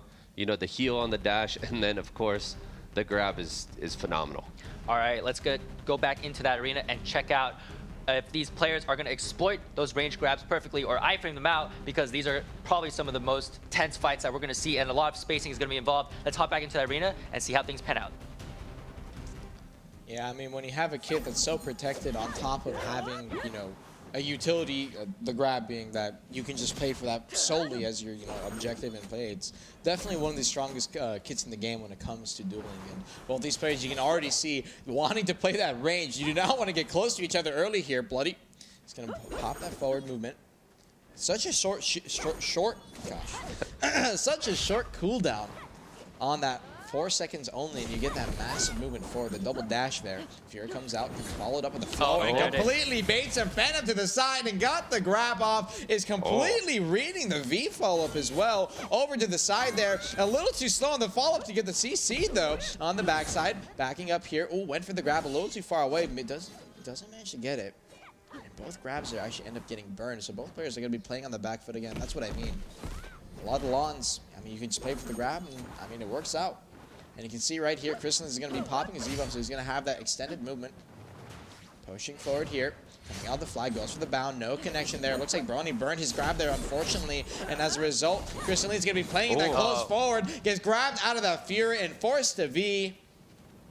And now coming out. Ooh, behind the V, behind the pillar. The spin's going to be enough, and he's going to be putting an end to his misery. That is the power of Lahn E-buff, especially. He got that extended movement, you know, push forward, got the bait off as well. So great stuff from him. He'll be taking the first round. Yeah, I mean, really, really good job out of Crystallines to actually bait the grab, and the movement there in the neutral game is so important when it comes to the Lahn mirror matchup.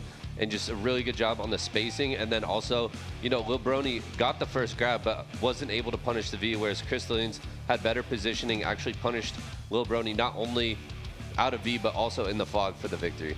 The fights, the neutrals kind of remind me a little bit about like the Rangers playstyle, like how they're trying to fight each other as well, just minus the range CCs. But let's pull up the replay and check it out, because 2 grabs from both players on the opposing sides, but one came out on top. And you can see right here, Flag came out, went for the bound. Right there, Lil Brony went for the grab, and unfortunately got card baited out of that. Got super instantly iframe. Fear comes out, tried to trade his own Fear, Lil Brony right there. Unfortunately, a little too slow. And Crystalline's just hearing the V. Tourney Classic so far, gets a spin off on the ground, bleeding. Vice, and the chain is going to be enough to finish it off. The Nayashe corner claiming another victim. I mean, at this point, it's just a graveyard in that corner. You mentioned before, like, you'd want to see like a heat map Yeah. of the players who are like dying around the arena, and that corner must actually like there must be a lot of deaths in like those spots. So many. We see it in at least one per match. But for Lahn though, again, both of these players just basically playing for the grab being the main objective, as Armin said. But look, as regards to like openings, are there openings that Lahn players should actually look out for, like besides the grabs? I mean, in this case, probably not. I feel like it's going to be extremely grab heavy. There's a couple times where they do pop frontals and you could try and get behind them with like a quicker bomb or something, but for the most part, it's just going to be grab oriented, I would think. All right. Well, the players are ready for round 2. Let's jump back into that arena of Arsha and see how things pan out. Can Crystallines take another win, or will his opponent turn things around?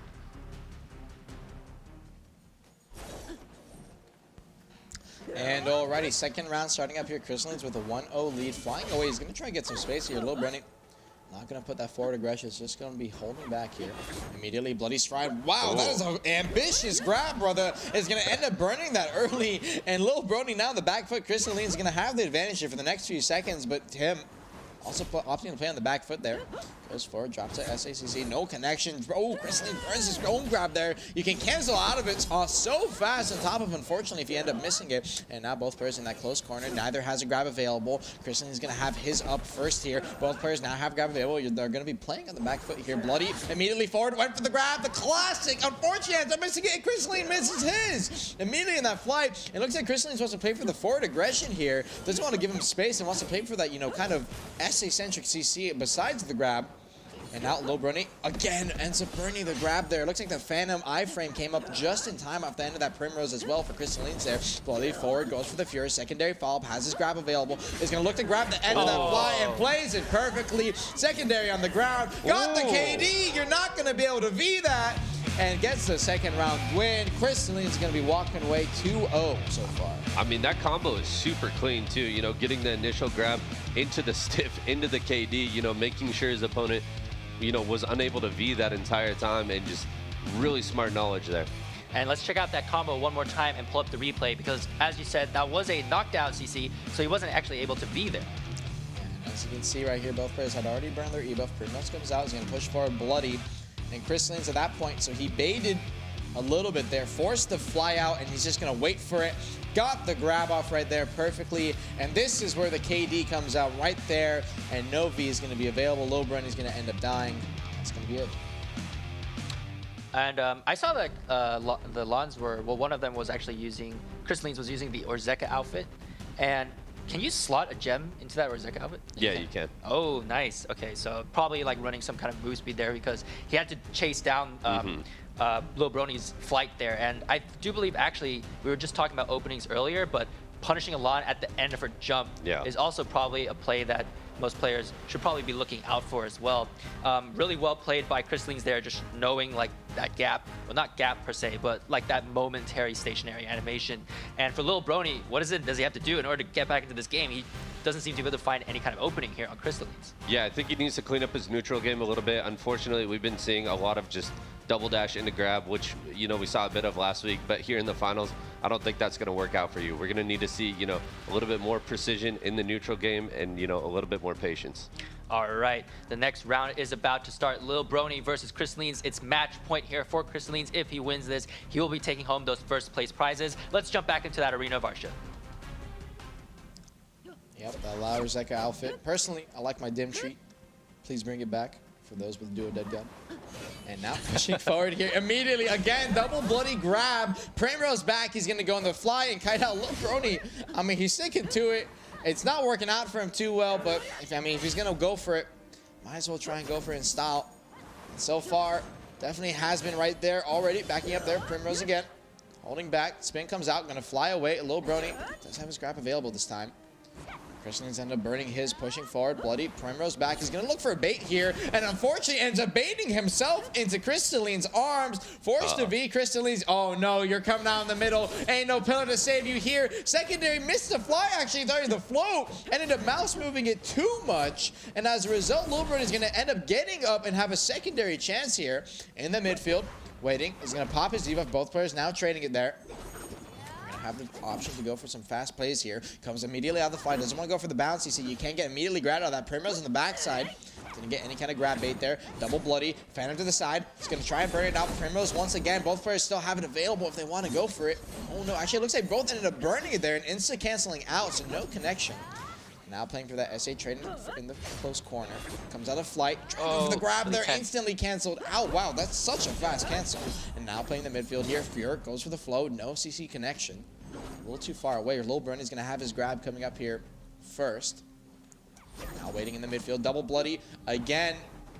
Has that grab still this time. Ooh, Crystalline burned his first. Lil Brony's going to look for it. Unfortunately, ends up getting iframe. Crystalline's now in the midfield. He's going to go for that Fury. It looks like he is running that bond on Fury. Can try to go for the SA. Lingers on the last second. There's a no CC connection. Went behind Valkyrie. Unfortunately, no CC there. Went for the stun. And as a result, gets baited a little too hard there. Went for the Rebam. It looks like Lil Brony's going to end up reading the V on the corner. But the Pillar's going to manage to save him this time. And now both players, neither has a V. Lil Brony, if you do lose this, you are going to be out of the tournament. And Crystalline's understanding this. Going to play aggressive. Double bloody. Doesn't manage to get the CC there. Coming immediately out of the spin. Valkyrie traded back. No CC connection. Primrose on the backside. Fear spinning forward. Flow. Got the KD off of it. Second day flight. Riddle trying to get the damage out, but unfortunately it's not enough with the circle. Crystalline's ends up running out of the zone with 2% HP, killing himself.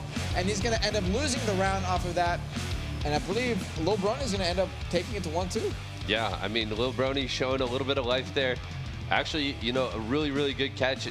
No grab needed, which is pretty rare. You know, Crystalline's a little bit of a slip up to, you know, open up your kit and not utilize all the protection that you have. Lil Brony doing a great job of punishing it. Let's check out the replay then to take a look at that opening, as you mentioned, Vert, and see exactly what that hole was in his game that Lil Brony exploited. All right, so right here, they're going back and forth, and Crystalline's actually goes for just Valkyrie.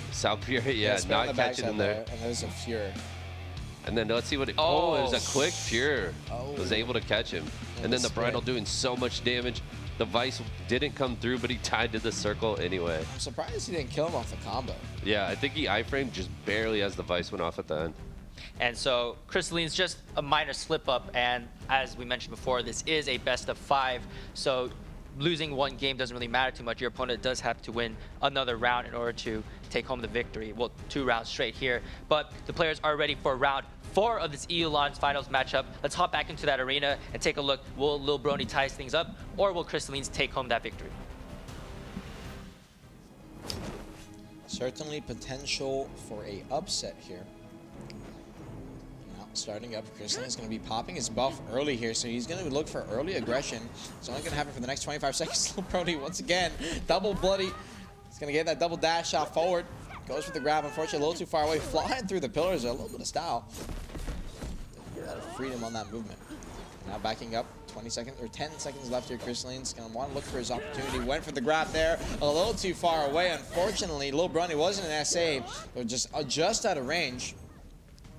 So used to grabbing from a mile away, unfortunately, it was only a meter.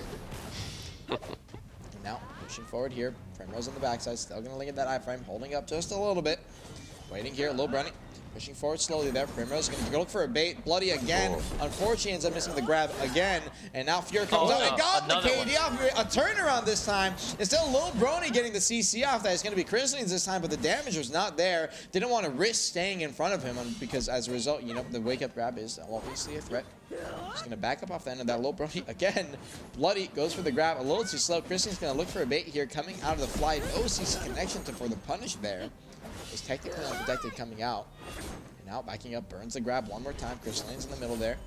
Has his grab up now. He's going to look for that forward aggression if he can for it. Burns the grab there. Ooh, a little too far away. Pushing back. Fury in the mid side there. Lil Brony's going to have his grab now up. He's going to look for it.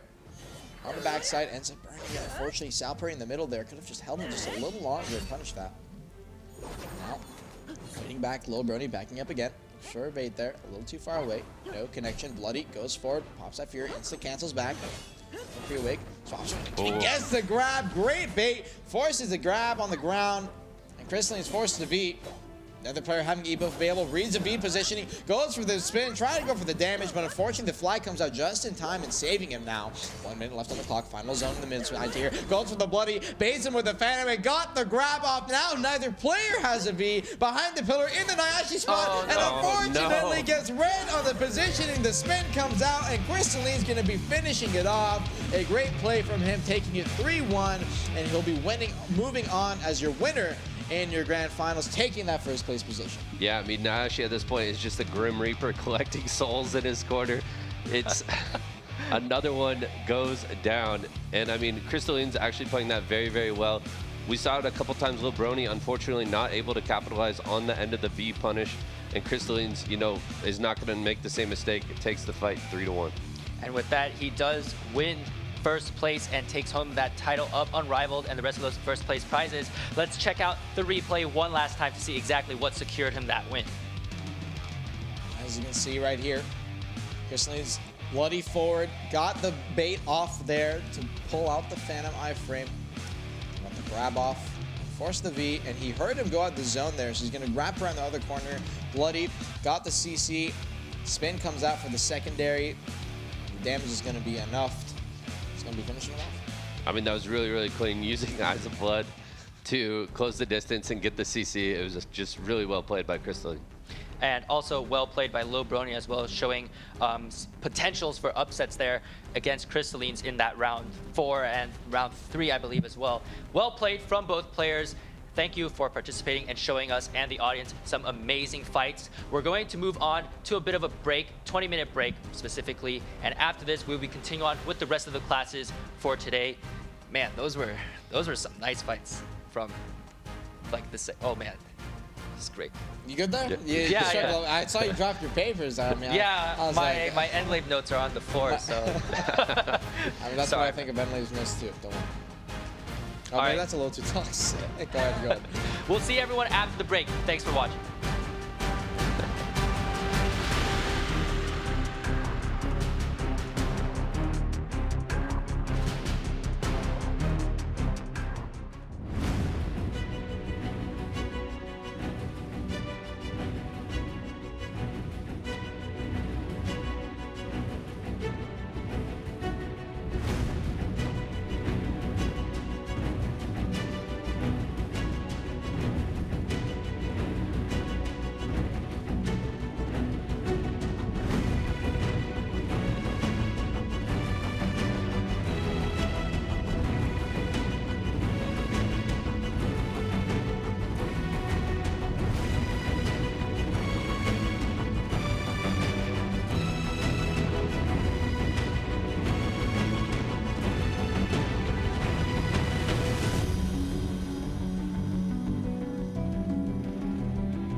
Welcome back, everybody. We are going to be continuing on with the day. Up next is the Valkyrie for the fights for the EU Arena of Arsha Grand Finals. Wow, You sure about that? Yeah, you hesitated for a second. No, it is going to be the daughter, or not the daughter, well, the fighter, or she's from the College of Calpheon. I'm losing it. But Valkyrie is up next. Vert, do you want to talk a little bit about Valkyrie? Yeah, so if we see a succession today, a lot of resist, expect that. You know, the shield throw is still very powerful, hasn't been patched yet. The grabs are going to be crucial in these fights. And, you know, looking for those gaps in between the movement, because there are quite a few of them, especially with the Awakening Valve.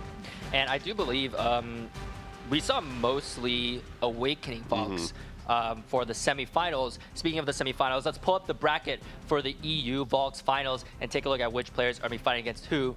On the left side, DPH, who fought against Relaying, and DPH winning, of course, moving on to the finals. On the right side, Fizzerino against Kuyi. And Fizzerino and DPH, these two players are going to be duking it out for a chance to win those first place prizes and that title of Unrivaled. And according to the Endlave notes, DPH rather, was bringing that suck. So we actually are probably going to see a Succession versus Awakening in the finals, something that we like to see, those polar clashing styles. More surprises. Yep. I mean, NA suck versus suck. EU, there's the opposition there all the time. Yeah. Bringing out EU, just bringing out more Awakenings, like just in general, probably. And so for Succession versus Awakening, then these two classes, or these two specs, got some major differences. And Vert, do you mind explaining a couple of those differences? I mean, I feel like the Awakening it's definitely hard hitting, but it feels a little bit slower, especially in the mirror matchup. Yeah, I mean, up close and personal, I'm scared for the Awakening. You know, the shield throw coming out of the Succession is going to be so impactful, and then of course those long-range celestial spears coming down are always scary. And looks like chat is actually favoring DPH to take home the victory. And I do believe, though, in the Monday analyst stream, though, it was kind of split based on when it came to the predictions of the Awakening versus the Succession matchup. And I do think, though, Succession probably has like an edge in that one, but as you just mentioned, when the Awakening is kind of a bit more cumbersome, a little more clumsy, perhaps. Maybe that's not the right word, but let's just jump into the arena and see how things pan out. We got a Suck versus Awakening matchup here, potentially. The EU Valks final begins now. Alrighty, first match will be starting up here. DPH versus Fizzerino. It is going to be that Awakening versus Suck matchup, something you're not going to be seeing very often. And already the shield throw coming out. DPH showing why Succession is on top, especially in the regards to these two classes. And already shield throw comes out again. Gonna get the secondary grab on the ground. Gonna look for the down smash, but he's not going to manage to get it there. Unfortunately, Valks do have that extra resistance on top of that. And now shield throw once again behind the block there. So far just getting ran down. And now backing up here, needs to be careful. Holding that Q block again, goes for the grab a little too far away. Not sure what he's doing there. Goes for that long range spear. Is not going to manage to get the connection. Still going to be in that Q block. And ooh, tried to dash out. Shield throw connects that time. Got the down smash, but again, is going to manage to get up in time. Out combos. Something very tricky. Goes for the long range spear. A little too far away. You can't get caught out of it technically. Well, the long range abilities on this class are a little finicky at times, so you have to make sure you have the correct timings on the Q block. The mid there is going to have that instant TV for the long range, but got down batted. Shield throw came out, got the down smash, and there's the final combo. DPH ends up taking that first round. A very quick shield throw as well for the, you know, and the secondary bound off that, if I have to say. Yeah, I mean, we saw it right there exactly, you know, why shield throw is getting nerfed.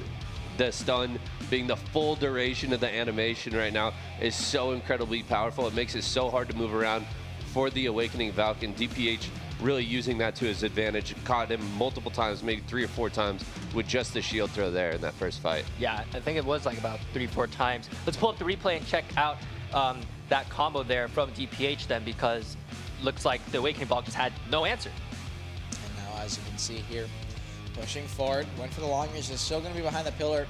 And right here, the Awakening Valk, both players in Q block, trying to look for his opportunity to, you know, get that long range and jump onto him. Sank came out, and unfortunately got bounded immediately out of it. It looked like he went for some movement, and unfortunately was a little unprotected. Secondary bound came out, is going to be enough to finish it off. DPH ends up taking that first round. Yeah, I mean, super clean punish right out of the movement, and that's kind of the issue in my eyes, with Awakened Valk in this matchup is it doesn't have a lot of that protected movement. And against Succession Valk that's throwing out the Celestial Spears, the shield throws, you know, the quick counter, it's so hard to move around for the Awakening. All right, let's see if Fizzerino can snag a win of his own for this next round, or if DPH is just going to continue his rampage with that shield throw. Let's hop back into that arena of Arsha. And already second round starting up here. DPH versus Fizzerino. Again, DPH up 1-0 here. Fizzerino has been getting caught out continuously out of those by those shield throws. Vacuum came out this time, burned his grab a little too far away. The strategy you do want to try and use and emphasize is, you know, go the vacuum, get them stuck in the middle, and go for the grab. As unfortunately, they don't really have an eye for him to get out of that. Pushing forward here again, went for the long range grab, try to go for the secondary spear follow-up, gets caught on the stun there, forced to V again. And pushing out here, DPH is going to hear the audio on, is going to put some early aggression and actually get it in just in time. But no! The Q block came out, the magnet hands grabbed him out of his backdash, and Fizzerino, we have seen the damage he can do, and he definitely has enough to kill DPH. He's going to pop his E-buff here. He's going to be moving around, holding that Q block behind the pillar. Going to look for that long range vacuum here in a second. Waiting, Sanctus came out, secondary, a little too far away though. Goes for the grab, a little too far away on his part. DPH gets the secondary bound, grab for the follow-up, down smash again. No reset though.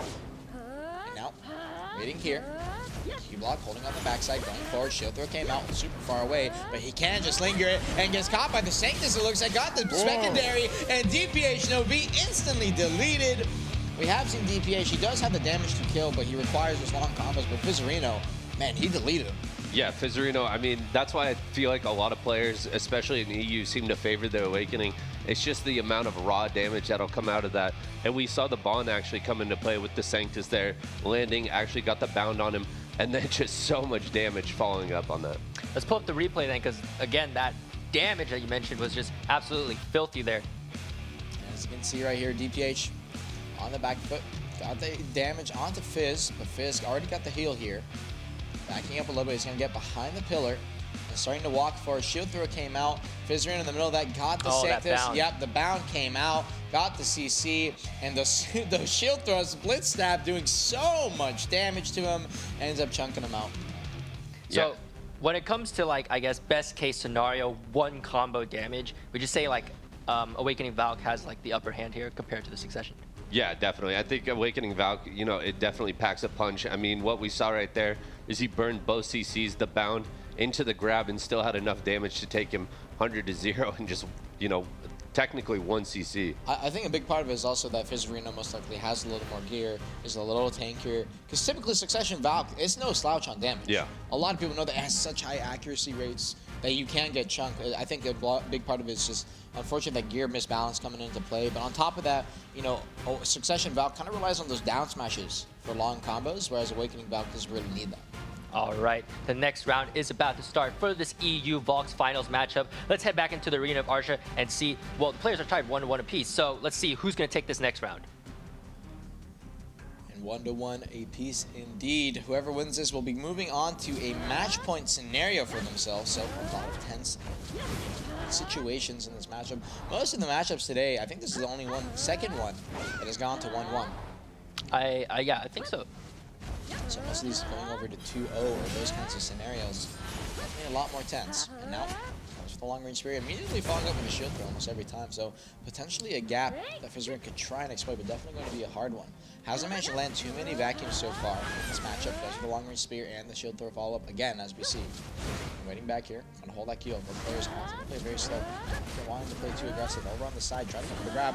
What are you doing right there? Actually, res the spear there. Super lucky. Goes for the long range, a little too far away. DPH already in the forward aggression. Now comes out with a sync. Gets the JOL just in time there. Ends up protecting himself. Backing up there. Burns his grab. Now Fizzerino's going to be backing up off of that. Holding back. Ooh, gets CC through that, but again, got the secondary of the grab and forced a V there. Fizzerino understanding that combo was dangerous territory, and unfortunately, the audio cue from the V, but actually reses his CC coming out. Got out there just in time. DPH now holding the middle. Pops the Sank, backing up. DPH is going to hold that Q block, went with the standing grab, ends up missing out. Unfortunately, in the middle of that vacuum, has to stay protected, came out of his own. Now waiting here. Oh, there's the stiffen. Got the secondary. Has an opportunity for follow-up. Unfortunately, doesn't manage to get it. Gets speared down on the ground. Fizzerino ends up taking this potentially. Oh, the damage is so much. And those blitz stats just hard burning him. Ends up taking the round. And that was no V, actually. Yeah, no V out of DPH. And once again, the awakening damage is so scary out of Fizzerino. You know, DPH maybe not reacting in time with the V. Yeah, I feel like he really has to respect the damage here. Yeah, that Terra Sancta was doing like ginormous down attack damage there. And he is a little bit under geared. Well, I don't know how much gear exactly, but he is under geared compared to his opponent. But he was fighting very well that first round. But unfortunately, things have gone a little bit sour for him. Let's pull up the replay and check out, once again, that huge awakening Valkyrie damage. As you can see here, both players playing opposite sides. Holding that Q block here. Spear throw. Oh, sorry, that spear toss. Missed the side, grab. didn't hit it. Yep, missed the grab right there. And backing up here, got caught behind the front guard just barely. And Fizzerino on the ground, unfortunately, didn't get the full combo off again. It's very hard for DPH to get that combo damage off, but right here, oh, it was a knockdown, I think. Terra Sancta, yep, doing so much. The split steps for the follow-up, it's just too much. Yeah, I mean, like you said, it's going to be an uphill battle for DPH. He showed it in the first round that he can win this matchup. It's just going to require multiple CCs out of him. Fizzerino, I mean, he's looking strong. And I think we also saw something that Fizzerino was doing was he was actually just content to just wait next to the pillar and wait for that ring to shrink down. Because as you mentioned, Awakening Valk, a little bit more lethargic, slower in terms of that mobility. So he was just happy to just wait for that ring to shrink and just let the Succession Valkyrie come to him. And really well played there by Fizzerino. We're going to move on to that fourth round of this EU Valks final. Let's hop back into that arena of Arsha. And already next match starting up here. Fizzerino with a 2-1 lead. Ended up losing that first round, but so far 2 rounds in a row that he has won. And DPH off the back of that, I mean, you can't be feeling too happy. Only the Q block over on the side here. Waiting. Fizzerino, officially a Siege member. He's going to have understanding and experience in that PvP. Probably a reason for why he is playing Awakening. A lot of people have been favoring Awakening more and more slowly in the kind of large scale scene, especially with that 100%. Yeah, I mean, the utility as well coming out from that vacuum is second to none in the game. For sure. Now, waiting out here. As well, walking out, taking that midfield. Ooh, went for the grab. Super aggressive. Knockdown. DPH instantly gets a punish off of that. He's going to get the down smash and actually had the opportunity to reset, I believe, off the back of that too. Fizzerino forced a V finally. His balance being in time. And oh no, the spear, the shield through, the JOL is enough. DPH, after struggling to finish off his combos, got that one off, and it's going to be 2-2 now, so we're going to be going to match point. Yeah, I mean, right there, we saw the ideal combo coming out of the Succession Valve, getting the KD into the double down smash, and like you said, if Fizz didn't, V there, that was a possible reset for the kill, so really well played by DPH, and it all comes down to this now. But we're seeing that it does take DPH essentially an extended combo. So there was basically 2 combos there. But let's check out that replay to see that combo one more time because that was some very clean stuff. And already the knockdown right here. Yep, the KD is going to give him time to get that down smash out. First down smash, secondary comes in. And at that point, he could have reset. If Fizzerino forced the V there, damage especially. Waiting out here. Here's the V audio cue again. Spear, shield throw. Down on the ground, and the JOL is going to be enough to finish it off. He's going to be taken off. Yeah, JOL, I mean, massive AoE. One of the coolest looking abilities with all the swords falling from the sky. Really well played by DPH. Now we're in game 5 of this match, and whoever takes this is going to be our winner. So any advice that you would give to either of the players here, because it's back and forth? I mean, they've been playing great. I feel like both sides have been doing really well. It feels like they both have a game plan coming in, and as long as they stick to that, I feel like both players are doing really well. I feel like it's a toss-up here in Game 5.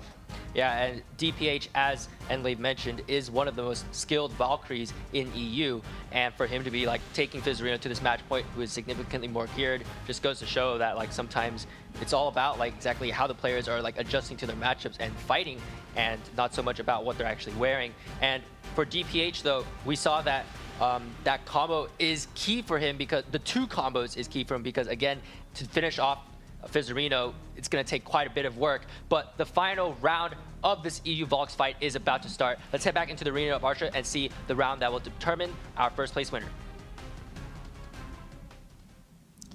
And alrighty, this is going to be your final round. DPH versus Fizzerino. Whoever does win this again, as Lemoria did just say, will be your first place champion for this AOA tournament. Valkyrie comes out. That's the play you want to be making, and unfortunately is a little too slow on the grab. A great movement from DPH there, barely got out of the vacuum, and now putting some forward aggression, understanding he has a little bit of advantage here. Goes for the spear's throw. She'll toss immediately right after. No connection. And buff up on the backside, does have that accuracy though. Holding back here. Again, Fizzerino slowly walking back. We've seen him, unfortunately, missing a lot of the grab opportunities so far. And a big price for why he's been, you know, kind of in this bad situation. CPH recognizing, you know, you can't hit through that little, you know, railing there. Ends up tossing a shield throw. Didn't get the CC right over.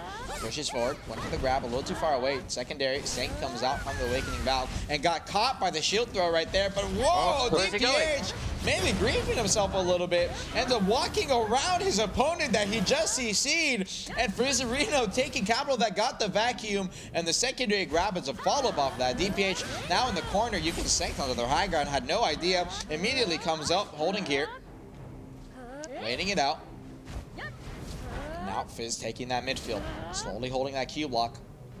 He's gonna be trying to get some early grabs here. The spear toss, or sorry, the shield throw comes out, vacuum on the backside. DPH, Fizz too scared to go into that, and immediately gets grabbed coming out of the Sanctus. Unfortunately, stuck in that animation.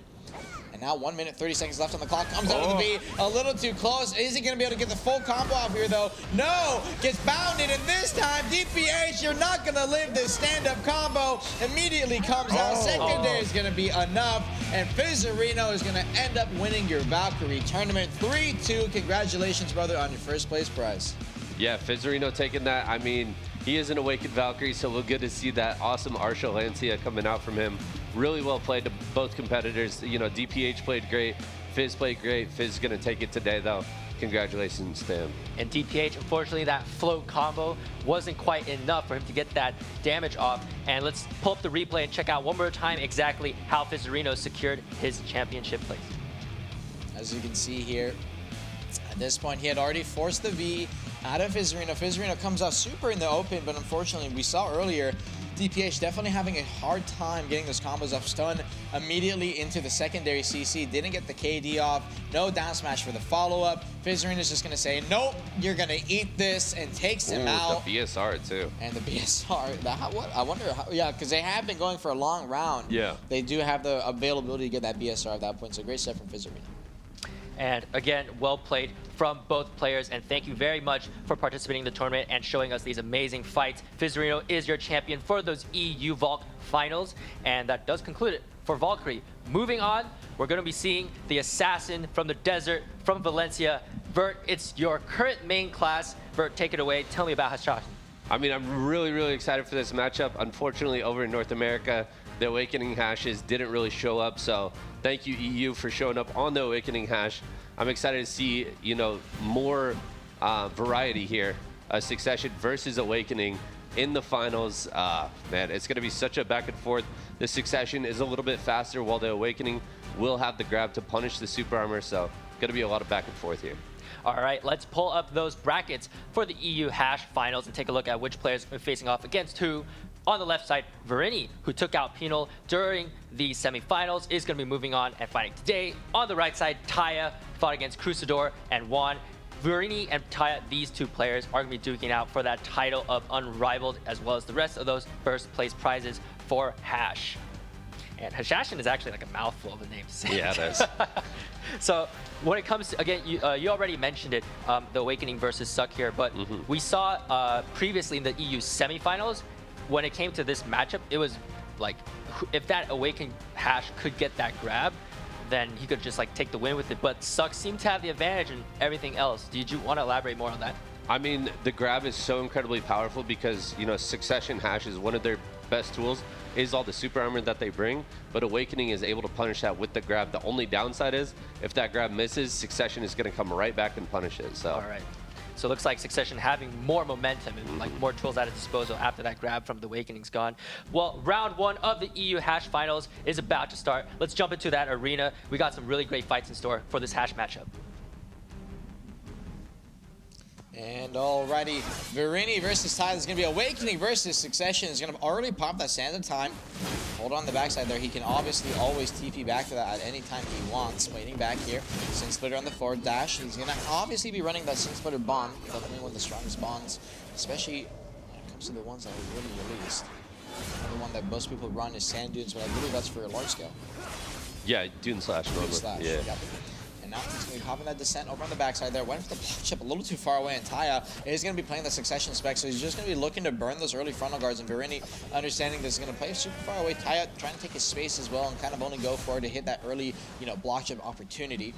Just lingering those essays until then. He's going to be going to Owl's Breath. It looks like he is just standing still, but he is going to be in that Tornado Linger. A little bit of a spectator view kind of thing right there. Now, coming out. Verini on the backside, went for the block jump, a little too far away, no connection. Waiting out here, pushing forward.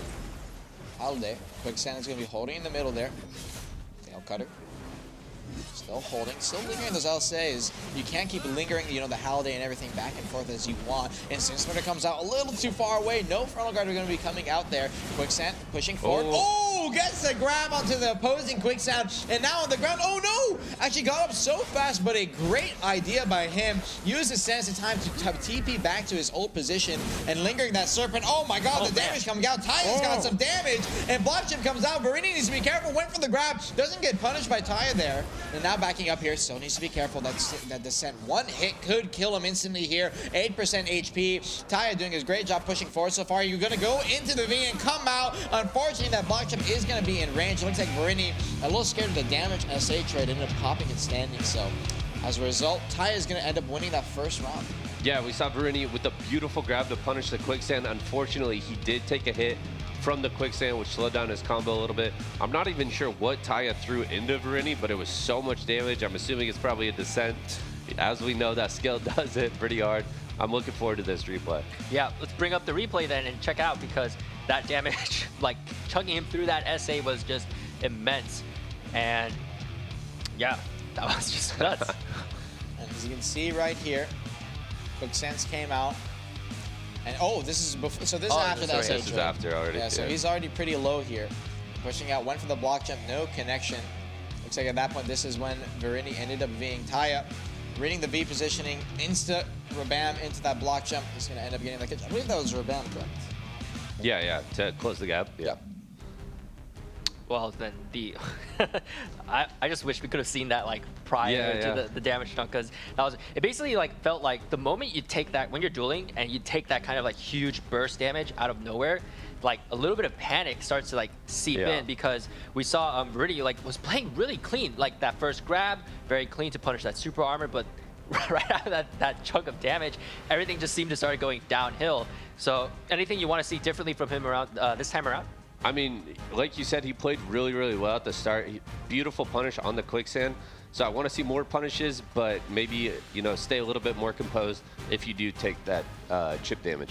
All right, round 2 of the EU Hash Finals is ready. The players are ready, and so are we. Let's hop back into that arena of Arsha. And already, second round starting up here again. Verini versus Taya. Out the gates. Lingering the Holiday. I say linger, so strong. Getting it out. Once again, over on the backside, Verini. Pushing forward. Oh, went for the grab a little too far away, it looks like. Potentially a little too far forward, and now he's going to be going into that Owl's Breath. Verini is going to linger his own SAs, does not want to get block chip. Any kind of small frontal guard can instantly get you punished. And he's going to get that AP buff there. Went for the block chip a little too far away. Sin Splitter comes out. Taya making sure he's SA lingering here. The only real big threat to him is that that grab, that long range, range grab from the Hash. And now, Hourglass is going to be coming out. It's not the grab right there. Sin Splitter came out, so he still has opportunity to toss it out there. Descent, Taya a little too far away for that chip there. Didn't manage to get it. He's going to be popping his E-buff here, so he's going to have a lot of damage chunk if he wants to go for it. Definitely have to be careful. Pushing forward. Oh, went for the block jump. No Sin Splitter punish. He's going to Rabam away a little bit. Still holding back. This time. The long range stiffen. Didn't manage to hit it there. Quicksand is going to be holding in the mid here. Taya needs to make sure he doesn't run into it. He's going to be popping that hourglass one more time so he can jump back to that block jump. Came out. Oh! A great grab off the back of that. Oh, the Pushed KD. on the ground. That is going to be a KD Novi available, and Verini's going to end up killing him. We saw in Taya's match previously, the last week, he was kind of running this DPS build where he was super tanky, but this time around, I mean, you talked about it with me, Awakening Hash, you have the potential to get the damage off, and you have all those, you know, those accuracy modifiers and everything. So great stuff for Verini, and a great grab as well. Yeah, I mean, if you get caught by an Awakened Hash, like you said, they have the accuracy buff, a DP debuff, an evasion debuff. You're going to be doing so much damage in that combo, and he even got the knockdown from Dune Slash. So, you know, there's no V available for Taya. Really well played by Verini. Basically, the picture-perfect combo there from Verini. So let's check out that replay one last time, because I want to see that knockdown from that Dune Slash. That's just really, really clean there. Here it is. It's going to be lingering those ensnarings. Wants to get that SA off as he can. Drops the flow now. Quicksand in the middle. A little too far away. Actually might have got the slow into Taya there. Just barely. Iframes out of the slow range of Taya's Quicksand. And now pushing here. Block jump. Baited it right there and got the grab off. Great stuff from him. Actually, I think that was Hourglass. And there's the KD coming in. Ooh. Final damage. And man, that's some chunky damage. I think Hash has got to have the most stylish grab in the game. Like, just someone's that it's beautiful. Well, next round for the EU Hash Finals is also about to start. Let's jump back into the arena of Arsha. Like, Verini, Taya putting on a really great show for us. I'm excited to see what these players have in store. And that is now going to be putting the score at 1-1 here. Both players have opportunities to pull this back into a 2-win scenario. Quicksand's coming out. Verini cancels out. Taya opted to hold it. Rabam comes out instantly into the Sins player. No connection on the long range there. Pushing forward. Again, lingering that Serpent's connection. Descent on the backside. Let's just make sure he stays in SA. Went forward. Ooh! Immediately canceled out of the grab there. Some great movement. You do have the option to cancel out, but most people use that movement to kind of go into it, so you can get punished as well. Taya a little too slow there on the punish. Now waiting back. Quick sense. Be waiting here, is going to be in that Owl's Breath. And again, he's just holding that Owl's Breath Tornado. Technically, he's standing there. Now waiting out. Quicksand all the time. Holiday pushing forward, went for the grab, instant canceled out, and went back with the Hourglass. Such smart play by Verini to make sure he doesn't get instant blocked by Taya. That air assault so fast and so punishing. Thank God they're nerfing it. And now holding Q block in the backside here. He's going to pop his debuff, so he's going to have a lot more damage now pushing forward from this moment forward. At least for the next 30 seconds until 120. So make sure you're watching those timers, guys. Quicksand's come out. Wait it out here. No slow proc into Verini. Verini did already pop his debuff earlier. Went for the block from early aggression there. Waiting. Both players holding on the backside. Ooh, went for the fast block jump. His block jump himself on the ground. No KD's going to be available, though. So he's going to be able to V Verini now, forcing a bad scenario. Taya's going to have the Rabam, and there's a block jump, but he picked the wrong side. Went to the Nyashi spot, thinking he's going to be in that corner, but he's going to be moving away there. Now Descent comes out. No grab available from Verini to get the punish off, but he's taking so much SA damage here. That final seconds of that E-buff looks like he chucked him down a little bit. He's going to be popping that Hourglass again here. Serpent to the mid side. Taya's looking like he wants to go into that Owl's Breath right there and get some kind of damage traded off again in the mid here. Quick sense. Still holding that slow. Taya, for long range stiffen, hoping to catch some kind of stiff or some kind of long damage trade, and grabs him out of the descent. No, actually, it looks like he didn't get it. It looked like he got the full animation as he did linger, but no. And now the quicksand in the midfield here. Verini is in a very bad spot in the small close scenario. Taya just lingering those SAs in that damage trade, and Verini, that one saving grace, his grab is going to end up missing it. 10 seconds left. He's going to have his grab up again here soon. Both players very low. Verini running down to 40%. Quicksand's come out. He's going to get the slow onto him. Now backing up a little bit. It's going to pop our bam going into that Holiday. Trying to go for some kind of CC opportunity. Goes for the grab again. Unfortunately ends up missing it. 20 seconds left. Goes for the block jump. Verini barely gets the SA off just in time. Descent now in the mid there. Gets a key block there. Sin Splitter through the middle. Doesn't manage to hit it. 15 seconds left. Needs to be careful. Eating that Quicksand's going to have the S block through it. Taya, no block jump available to get that punish off. Goes for the quick purge. Unfortunately, a little too slow there. Backing up now. 2%, 8%. He might just end up dying to the dot in the damage trade. 1%, 2 seconds left. It's not going to be enough, and Verini's going to end up dropping. Taya ends up taking the win, and those pots, those HP pots are not going to mean nothing when you got that dot damage from Hash. Yeah, definitely. And I mean, Taya doing a great job there, avoiding the grab that entire round. We saw it coming out from Verini multiple times there, but beautiful iframes, really good positioning out of Taya, and it's going to be so hard for the Awakening Hash to really super armor trade in those smaller circles, because the succession just hits so much harder when it comes to the super armor trades. And for Taya, we saw, again, like as you just mentioned, doing a really great job just avoiding the grab, kind of like the Sork matchup that happened earlier today, where all Migat had to do was just survive until the end and then aim for a little bit of chip damage. We can see that's kind of what Taya was doing here as well. And for the Awakening, a little bit difficult for him to kind of like find an opening here. So when it does come to Hashashin, like what exactly are the openings and the weaknesses that players could potentially exploit? I mean, well, for Verini, you know, obviously going for the grab is going to be the biggest thing. But we saw the punish from Taya there in the middle of the fight. One of the best things you can do as a hash is react second to your opposing hash. So Verini went for the block jump, Taya responded with the block jump of his own and was able to punish. So similar to that, you know, responding with your own purge against the purge, you know, binding spirals is always good. And, you know, Taya did a great job of punishing that and then just chipping him down the rest of the fight.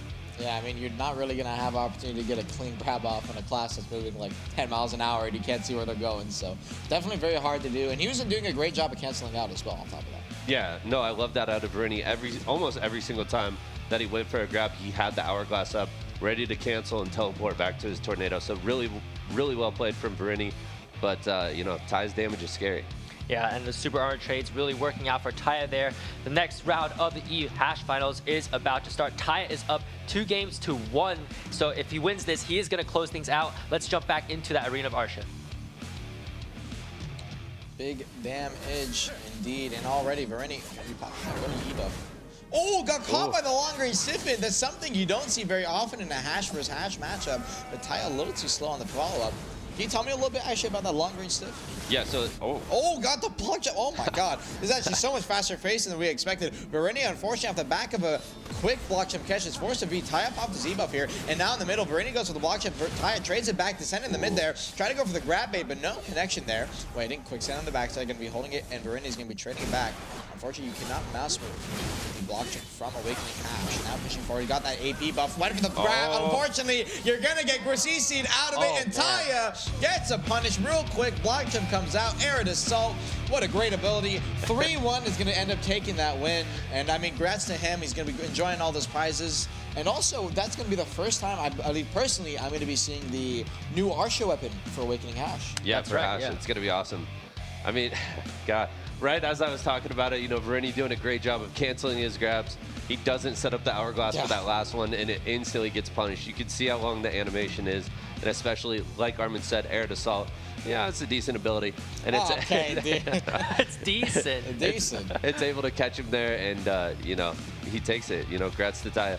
We gotta pull up that replay there because that was the nuttiest Arid Assault. The Arid Assault that won the first place prize for Taya there. Let's check it out one more time. Of course, it's Arid Assault. Alrighty, and now see right here, Rabam is gonna get some distance and buy himself some time. Quick sand on the backside here. And this is where Verini, he pops the AP buff. He's going to look for a block jump opportunity. And he's going to immediately grab right here. After block jump, oh yeah, there's the grab. And gets CC'd immediately out of it. Unfortunately, he did dash into it, so he didn't have the cancel out, and the hourglass was not set up. So Taya will end up taking the win off of that. And I mean, that's Succession Hash. Play your slow game, wait for your block jump, you end up winning it out. And I mean, he played it smart for sure. Yeah, Taya, I mean, right there you saw it. He did a great job of avoiding the grab with the beautiful iframe backwards and the instant punish. So really well played by Taya, and congrats. And thank you all to both players for those amazing fights. Things were going back and forth for pretty much all of it. And I just want to say one more time, congrats to Taya for taking home that Unrivaled title and the rest of those first place prizes. And that being said, that is it for the hash fights today. We're going to be moving on to the next class. We got something really cold. I was about to say spicy, but it's the daughter of King Sarek. It is the Nova. She is up next. And when it comes to Nova, actually, for EU, we saw like all awakening. Yeah, so we're gonna see all those like zoops, as you mentioned last week, the zoops that make Maewha look obsolete. So do you want to touch a bit more upon Nova here? So in EU last week we saw one succession. Unfortunately, they were kind of bullied a little bit. The awakening Novas out of EU are looking really crisp, really clean. It's going to be an explosive class, mostly playing around that Excel buff, and then of course the vacuum is always deadly. And something about the Novas is that this is probably the fastest class in the game, like in terms of burst mobility. And when they do have that Excel mode on, it's just insanity. And they can traverse the entire arena of Arsha, like one side of it and to the other in like 2.5 skills, 3 skills perhaps. Yeah. And so we're going to see like some of these Novas potentially, the ring does close in and the arena does get smaller. Some of them were actually flying out into the dark fog because, again, it's like a set distance. You can't control how far you go. You can only just we saw someone lose a round off that. Did we? It was either them or Mystic. I'm not 100% sure. But I mean, it is definitely something that you'll have to see. I'm not sure if we're ever going to go to the final circle or even any kind of fog with Awakening Nova. I mean, you see how much damage they do. You see how fast the CCs are. I'm curious to see how it turns out for Awakening. All right, yeah, let's pull up those Nova brackets for today's fights. We got some really big names here. All NW, who took out Black Lazaro, who is probably favored to win that tournament, so props to him. On the right side of the bracket, FXV, who took out Yuzuki, who was the only Succession Nova to make it to the top 4. So All NW versus FXV. These two players are going to be fighting for that title of Unrivaled and taking home those first place prizes.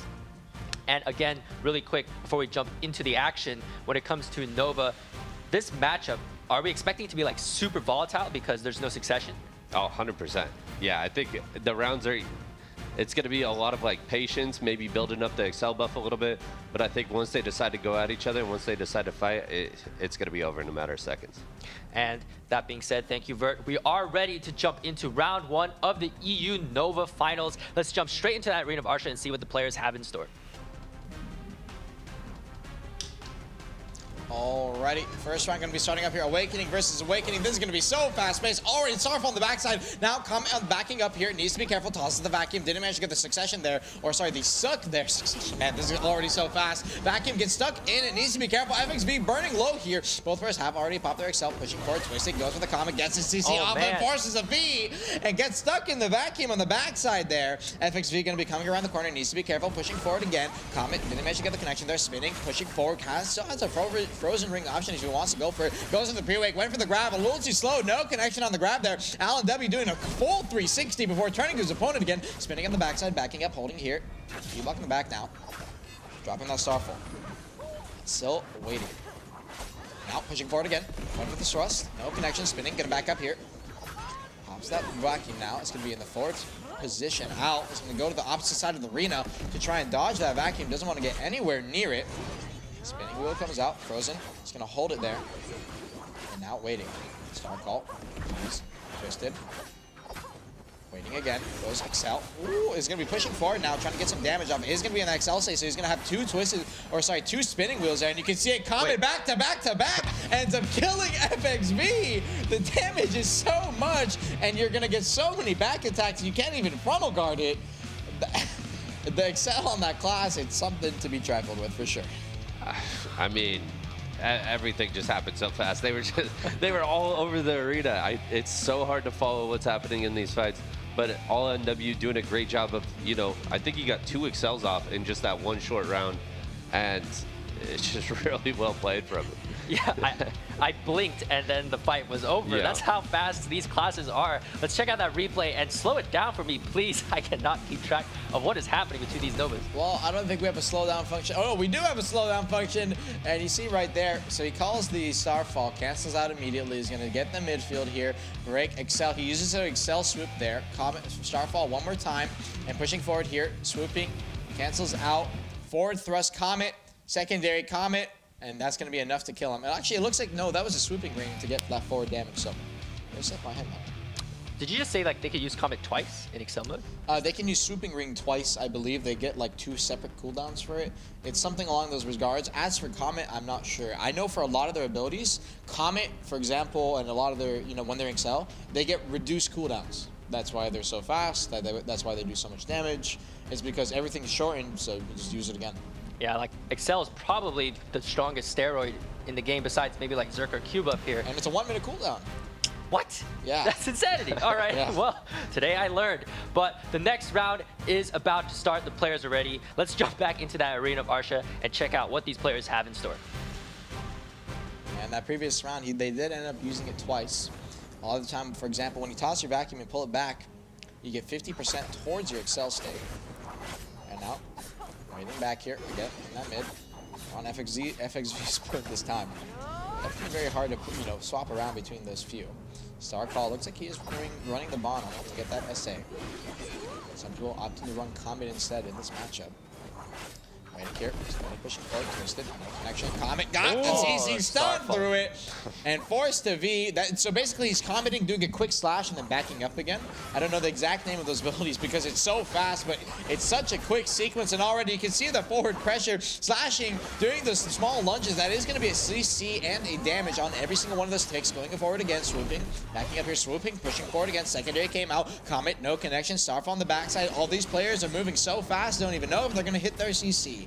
And now Vacuum gonna get called back here. Both players are gonna be in the Excel state. Gets caught in the middle of his Vacuum. This is bad. Both players are caught in Vacuum on the opposing player here. Stuck in the middle. Finally comes out. Drops the Starfall on the backside. He's gonna get some damage into Alls. Backed, but unfortunately got grabbed, or sorry, CC'd through it. Looks like he tried to move and forced the V, and now behind the wall, you're not gonna be able to hide from an Awakening Nova. You were talking about Arsha being bad to try and be into Nova. They can go around any corner they want. So, great stuff from him. He's going to be ending up winning that round. Yeah, FXV got that early catch. It looked like he was going to come out on top for, the majority of that round. But then when they got caught in the Vacuum, trading back and forth, All NW came out on top. And then once again, like you said, just so easy to punish the V because you can get essentially anywhere across the arena in a matter of seconds. Yeah, we see ranged classes, typically the best classes to punish Vs, but Nova's just so dang fast. She can just catch anyone out of the V, even if they're on the other side of the map. Let's check out that replay and see exactly what happened one more time, because again, Nova's speed is nuts. You can see right here, he was stuck in the Vacuum, and FXV went forward, dropped the Starfall behind him, backed up there, got stuck in the opposing Vacuum, and was forced to V. And right there, out, hearing a little bit of the V direction, ends up seeing him here, and just the real quick Comet gets behind, tosses the CC. It's going to be enough. Frozen Ring is going to finish it off. So great stuff from Al. And is there, when it comes to Awakening Nova, is there even a reason to use any pre-Awakening skill outside of the grab? I mean, yeah, I feel like the grab's going to be the big one. I've seen a couple people use like the pre-awaken, the wall, the pre-awaken buff. Oh, the buff they used just for the DP increase. It's like for 3 or 4 seconds. It's not very long. It's not very long. The only other thing is like Siege. They'll drop like the ice wall, right? So they can block people off. But otherwise, I mean, if you play Awakening Nova, it's kind of made in a way where it's just an Awakening kit. So you're not going to see a swap too often. All right, let's move on to the next fight. Back and forth fights so far for this EU Nova Finals. Let's head back into the arena of Arsha and check out what's about to unfold. Next round starting up here, Al with a 2-0 lead here, already in the mid, Frozen, trying to go for the damage, gets CC'd on the ground. This is so volatile. Al pushed down to 50% HP, if FXV follows the audio cue, immediately out of the V is going to end up killing him here so quick, and that's going to be 2-1 FXV with a 1-point disadvantage. I mean, I don't know what to say about that. Extremely fast catch out of XFV, or FXV. He's moving so incredibly fast that he wasn't actually able to find the secondary before all NW was able to V. He was dashing kind of all in a circle around him and then, forced the V, chase the V down. The thing is that Nova's like, when you're playing other classes and you get a CC from very far away and you're trying to close the distance, if you don't have enough move speed, you just won't make it in time. But Nova seems like she could get lost and then come back and still find her opponent after that CC. It's crazy how fast she is. And the CC that just came out of nowhere from FXV, just punishing Al and W there. I really wish we had a replay to pull up for that fight, but I don't think we do actually, because it was so fast. Yeah, there was nothing to be seen. I can't see what's happening. But Al and W just dropping a loss here, unfortunately, but it is a best of 5. He still has, the opponent still has to win another 2 games, and hopefully he doesn't get reverse swept here. But anything that Al did wrong there that you noted? I mean, it just seemed like Al kind of got caught, like, pre-buffing. He's getting that Excel ready. And I feel like FXV came in with a game plan. He said, I'm going to punish this. I'm going to go for the early aggression, and we really saw it pay off there. And Nova is one of those classes where once the gates open, like she is already at your gate if she wanted to be there.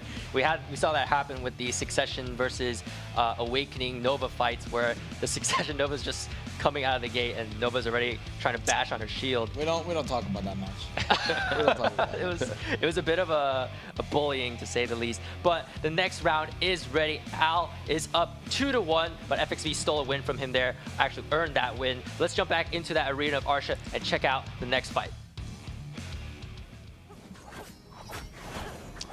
And already, next round starting up here again. This is gonna be so volatile. Vacuum's already down in the mid. Starfall gets dropped. FXV forced to V. Al backs up here. Al's gonna be trying to put some forward aggression and find out where he's gonna be coming out of V. And already, quick gap closes to him, but unfortunately he's gonna be behind the wall, so he's gonna be popping that early debuff here, or sorry, early buff here out of that pre-wake. Now slashing the mid, waiting. Grabs that swooping ring on the backside, holding here. He's going to be in the XL state now, so he's going to have 2 of those CDs. And when it has that red kind of effect around it, he is going to be in the XL. Waiting here, pushing forward, went for the comet, no connection. Drops it, sorry, the Starfall on the backside, went for the grab, no connection there. Out, swapping back to that Awakening Sweat. Going to back up here, breaking. Needs to be careful. Cleansing. Those twistings as well. Get that damage, or sorry, that, you know, range movement as he can. Waiting here a little bit. FXV on the backside, still holding up. Fuse. Oh, some careful the vacuums as well. Just sitting right in front of him.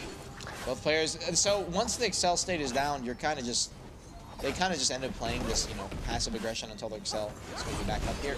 And now, finally, he's going to have the Excel up again. So he's going to be looking for a forward aggression. Gets his CC up. Burned on the ground. Swooping comes for the secondary. Has the V available, but actually doesn't end up getting the combo off on the ground. Drops that Starfall. Secondary follow-up. Swaps to the pre-awakening. Get finish off the grab combo. Well, unfortunately, he isn't having enough damage. Out pushing forward now. Drops the Starfall in the mid. Their comment, and it's going to be enough. The forward stab. Kind of like a fencing move. You know, it's traditionally what it's made towards. Ends up winning it 3-1. Alan W will be your first place winner for your EU Nova Arsha tournament. Yeah, Alan W, I mean, doing a great job. We saw him chase him down there with the swooping ring at the end.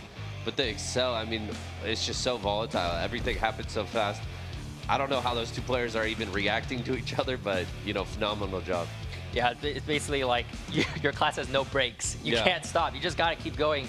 And let's pull up the replay one last time because I just completely missed that final skill there that Al used to just take that win. You can see right here, going back to that. This point, he had already gotten the CC on the ground. Unfortunately, he did not get a proper combo off. And forced on the ground here, gets the grab, Starfall, not enough damage. Unfortunately, swaps to the pre-awakening here. And after kiting out on the pre-awake, both players on such low HP. Al pushing forward, pops the swooping ring, slicing on the back, and the Excel here comes in. The Excel swooping ring enough to finish it off. Was that the 3rd Excel that round? Oh yeah, no, I mean so when you see them kite out and just kind of playing the opposite space, they can like build up Excel. Yeah. That's what they do, vacuum, they pull it back. That's basically how it works. So Excel, you just, you know, go in again. Yeah. So. And with that, Al is going to be your champion for the AOA Nova EU Finals. Congrats to Al, and also a really great fight there from FXV. We like to see it. Nova is just super exciting to watch. Up next, we are going to have the Maewha, the Icy Kara Spear wielder, counterpart to the Musa. Vert, you used to play Maewha quite a bit in the past as well, so there could be a lot for you to talk about here. Lay it on me. Give me some of that Maewha info. I mean, I'm really excited for this matchup. Maewha, you know, it's really is a duelist class when it comes down to it. One of the most common classes that you actually see in like a BA or just looking for 1v1s on Arsha, for example. It's going to be a lot of quick CCs, a lot of quick stiffnesses coming out of the kit. And then, of course, the slow out of pedal drill is going to be so dangerous in this matchup. And you mentioned earlier Maewha being a bit more of like this duelist, Musa being more of this like AoE super armor trading class. And for this bracket, let's pull up the EU Maewha brackets for the finals. And we are probably going to be seeing a Awakening versus Awakening here. So, yeah, I believe so. Yeah, no succession for today. Zenara on the left side, he took out Kitami Kata on the left side of the bracket. On the right side, they Q. He fought against Ventix, and then he won as well. Zenara, they Q. These 2 players are going to be your finalists, and they are going to be fighting up really, really soon.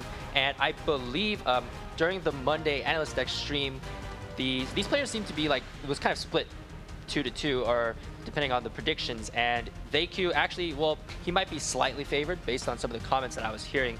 He's really geared his pedal drill player Bloom like do insane damage. And So when it comes to if we see this Awakening versus Awakening matchup, what should we expect from the two Maewhas in terms of like their game plan or their strategy?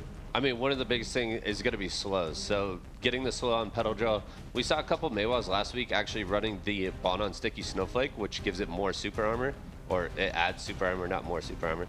And so that's another big slow. And, you know, slowing your opponent in the Maewha mirror matchup is going to give you the pacing and kind of control over the fight in general. And it's going to give you more opportunities to punish the frontal guards in the kit. And what slows specifically are Maewhas using nowadays? Like which skills are they? It's going to be on pedal drill, and it's going to be on Sticky Snowflake. Oh, so then they're also like probably stacking those move speed slow add-ons and stuff. Probably, yeah. That's probably the best way to go about it for the Maewhas. And I'm sure you two know, like when you're playing those quote-unquote rad classes, rely on the burst mobility. If having your mobility cut in half by the slows or more is just terrifying for the class, and you basically can't even function. But back to the Awakening. So why aren't we seeing maybe too many successions here when it comes to Maewha? Succession, unfortunately, like the stamina management just isn't there, so it typically gets chipped and kind of burned down by the Awaken kit. And then on top of that, you know, they have way more tools overall with the Awaken kit, where, you know, the pre-Awaken, or not the pre-Awaken, the Succession revolves more around Red Blade and Super Armor, and a lot of the times the Awakening is going to be able to take the trades over the Succession kit. All right, well, the players are about to jump into that arena and hop out of that gate. Zenara versus TheyQ. This is the first round of the EU Maewha Finals. Let's head into that arena of Arsha. Alrighty. Maewha versus Maewha, Zenara versus TheyQ, Awakening versus Awakening. You're going to be seeing a lot of Petal Bloom early on here. And already pushing out. Just be careful. Both players fighting for that pre-wake. Obviously, the bond on Petal Drill so strong. Petal Drill dropped out there. He's going to go for the damage. No connection. Holding up so far. C-Swap needs to be careful. No Red Moon trade so far. A lot of the time when you do trade those Red Moons, you have to be so careful. Pops that pre-wake and goes for the BSS. Gets his slow off there. It looks like needs to be careful here. Backing up a little bit. Pops that Q-block. Gets some of the damage away from him at least. But so far, Zenara already on the back foot throughout the whole entirety of this. Needs to be careful. Oh, got the Red Moon catch, it looked like there. Super quick cancel off the float there. Forces the V, and now pushing forward. Actually got out of the V just in time there. Petal Drill, no connection. Fading back a little bit. Petal Bloom didn't manage to get any kind of slow or anything off there. Drops the BSS. Red Moon traded back. No connection through the frontal guard there. Managed to get out the cancel off just in time. Waiting back now. BSS one more time. Pushing forward. Petal Drill doesn't manage to get any kind of CC. Need to be careful of that slow. Now, waiting back here a little bit, pushing forward again. Petal Drill a little too far away. That does have kind of that linger and a wide AoE, so you can get behind frontal guard super easily if you're not careful. Redmond traded back by the AQ. Zenara doesn't opt to go for any kind of trade on it there. Petal Blue comes out, is going to have that SA there, ends up trading it onto him, pops that C-Swap just in time there. The slow, so heavy on that. TheyQ now popping his debuff. Zenara trades it back. Both players are going to be having a huge damage chunk here already. Going for that early slash. Eats a Petal Bloom. Oh, so much debuff. Pops the Red Moon. Gets some slows off just in time. Or sorry, some Chrono Guards just in time there. BSS waiting back. Zenara's in a bad position here. May have to end up being, as a result of the damage of the debuff and the slow, he's kind of stuck in one position with no iframes to dodge away from. Zenara's on the back side there. Pops a Red Moon, desperately trying to stay alive. TheyQ being smart though and lingering those SIs. Goes for the debuff, pushing forward here. Petal Drill again a little too far away. Waiting back there. Slowed down. Goes for the slash. Gets a slow off. There's a sticky. So good. Ooh, charging the Petal Bloom, trying to go for the back attack. No connection, a little too far away. And now holding back here. Petal Bloom traded back by Zenara. Doesn't manage to get the connection. Gets a BSS slow off there, though. And TheyQ swapping, tosses it out as well. Looking back here, gets that sticky off. Is going to get the slow off there. Drops a Petal Bloom one more time. Gets that slow. Zenara needs to be careful. Went for the deep bite. Redmond on the backside. Trying to do a double kind of chase thing there. And try to go for some kind of bait, but unfortunately no connection. Drops the BSS again. Gets the slow onto TheyQ. Red Moon immediately cancels that. Needs to be careful. Now Petal Drill on the backside is going to try and get away and get some tie. Both players in front of are so close to each other, but neither gets a connection. Drops the BSS. Dodges some of the damage from the Petal Bloom. 10 seconds left in the clock. This might actually end up running down to time. Surprisingly enough, 70% left on HP time. You have to be careful. 5, 4, gets a Red Moon up on the ground. The damage, no, ends up dropping the combo, but TheyQ ends up running out of the zone, and he will still be losing the round. Zenara ends up taking it 1-0. Yeah, I mean, really well played. And you saw what looked like, you know, both Maewhas having almost weighted boots on that entire fight. both players were running the Bond on Sticky Snowflake, so you're going to have another protected slow on top of already having Pedal Drill, and then they were using Backstep Slash, what seemed like almost off cooldown. So it's going to be slow on top of slow on top of slow, and that really helps them control the pacing of the fight. Zanara with a couple great Red Moon catches that round, and we saw another one at the end to take the win. And talk to me about Red Moon, because you mentioned that it is like a bit of a frontal guard and it's a potential opening in these matchups. Yeah, so Red Moon, with Succession, it's a little more open, you know, a little more punishable. With Awakening, you're able to do one hit and instantly cancel out of it. And so it's not as punishable with Awakening, but we saw a couple times there, VQ, you know, unfortunately using like a bow stun way too close to Zanara, and Zanara punishing it with the Red Moon, getting that float. So, you know, overall, really well played by Zanara. And Zanara, in the first half of that fight, once he had all the slows applied to him, it wasn't I'll just be honest, it wasn't looking very good for him, and VQ seemed to have a bit of that advantage, but things kind of just shuffled around all of a sudden, and Zanara just was able to force VQ into a V, so with some really clean catches. So what do you want to see out of VQ for this next round, potentially? I mean, VQ, he had so much pressure early on, like you said, and he needs to, you know, find the back of Zanara. A lot of his super armor, a lot of his damage, he was just throwing into the block of Zanara, and Zanara was doing a great job of dealing with it. All right, so managing the frontals and dealing with the frontals key for the Maewha matchup. Well, round 2 of the EU Maewha finals is about to begin. Zanara currently up 1 win. Let's jump back into that arena of Arsha.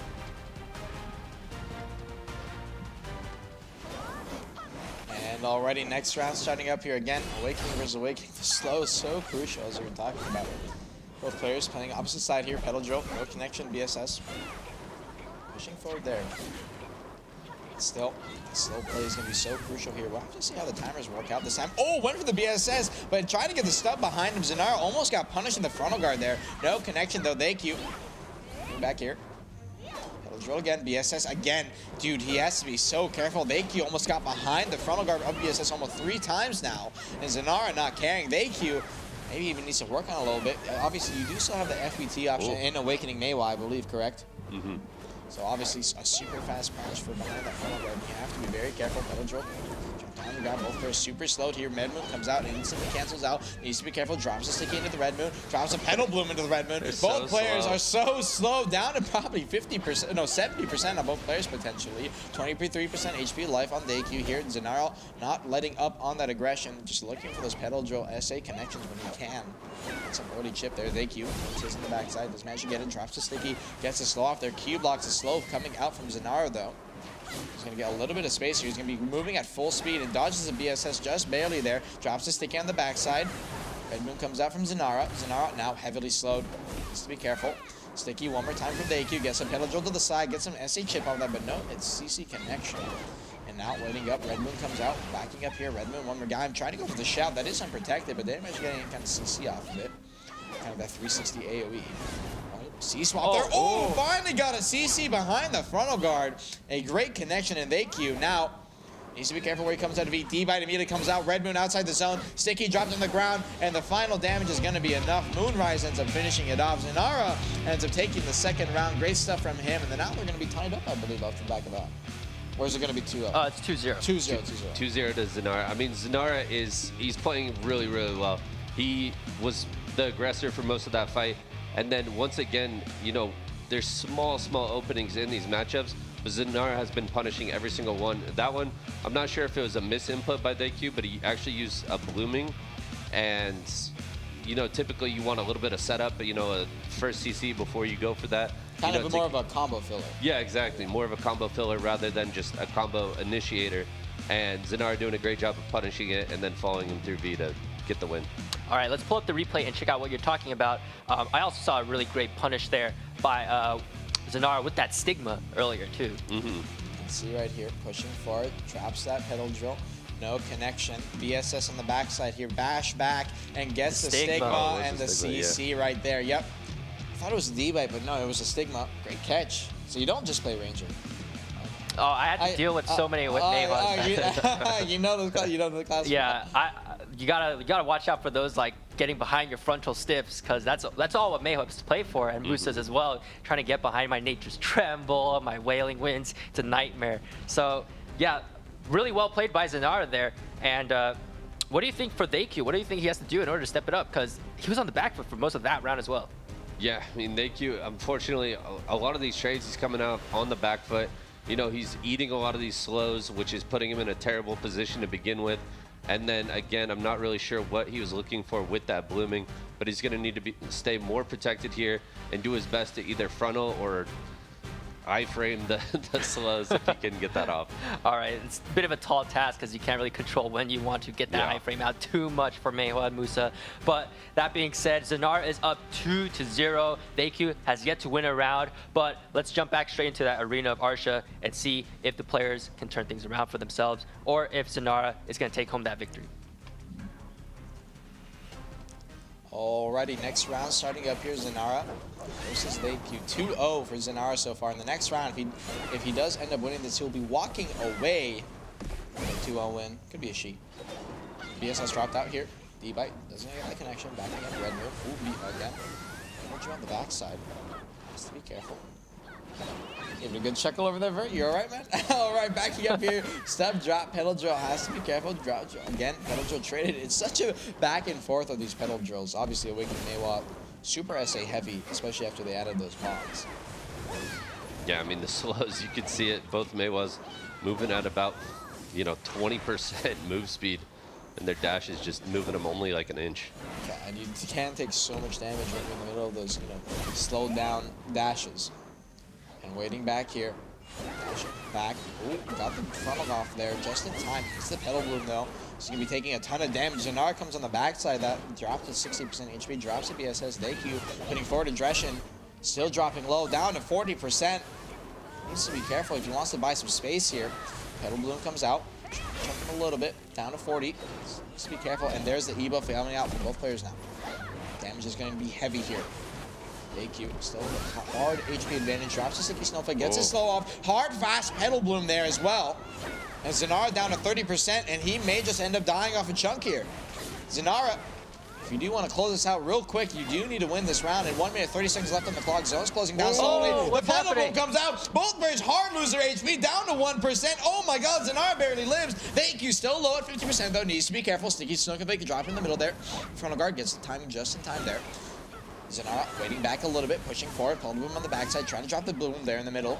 Sorry, drill there on the backside. Now pushing forward, went for the stigma. Both players now in pre-awakening, dashing back and forth there. Goes for the shout. Unfortunately, a little too slow. Drops the bloom though. They keep dropping low now. Both players slowly healing up. Eats the Sticky Snowflake. Needs to be careful. Drill comes out. Bloom right there. Block broken at this point. Needs to be careful. BSS on the backside. A little too far for the slow. Needs to be played. Waiting. Goes for the D-back. Gets a connection. 50%. And 50 seconds left on the clock as well. As playing in the middle with the V. Unfortunately, a little too close in the middle. Red Moon comes out. Is going to be enough to finish, and TheQ gets the win.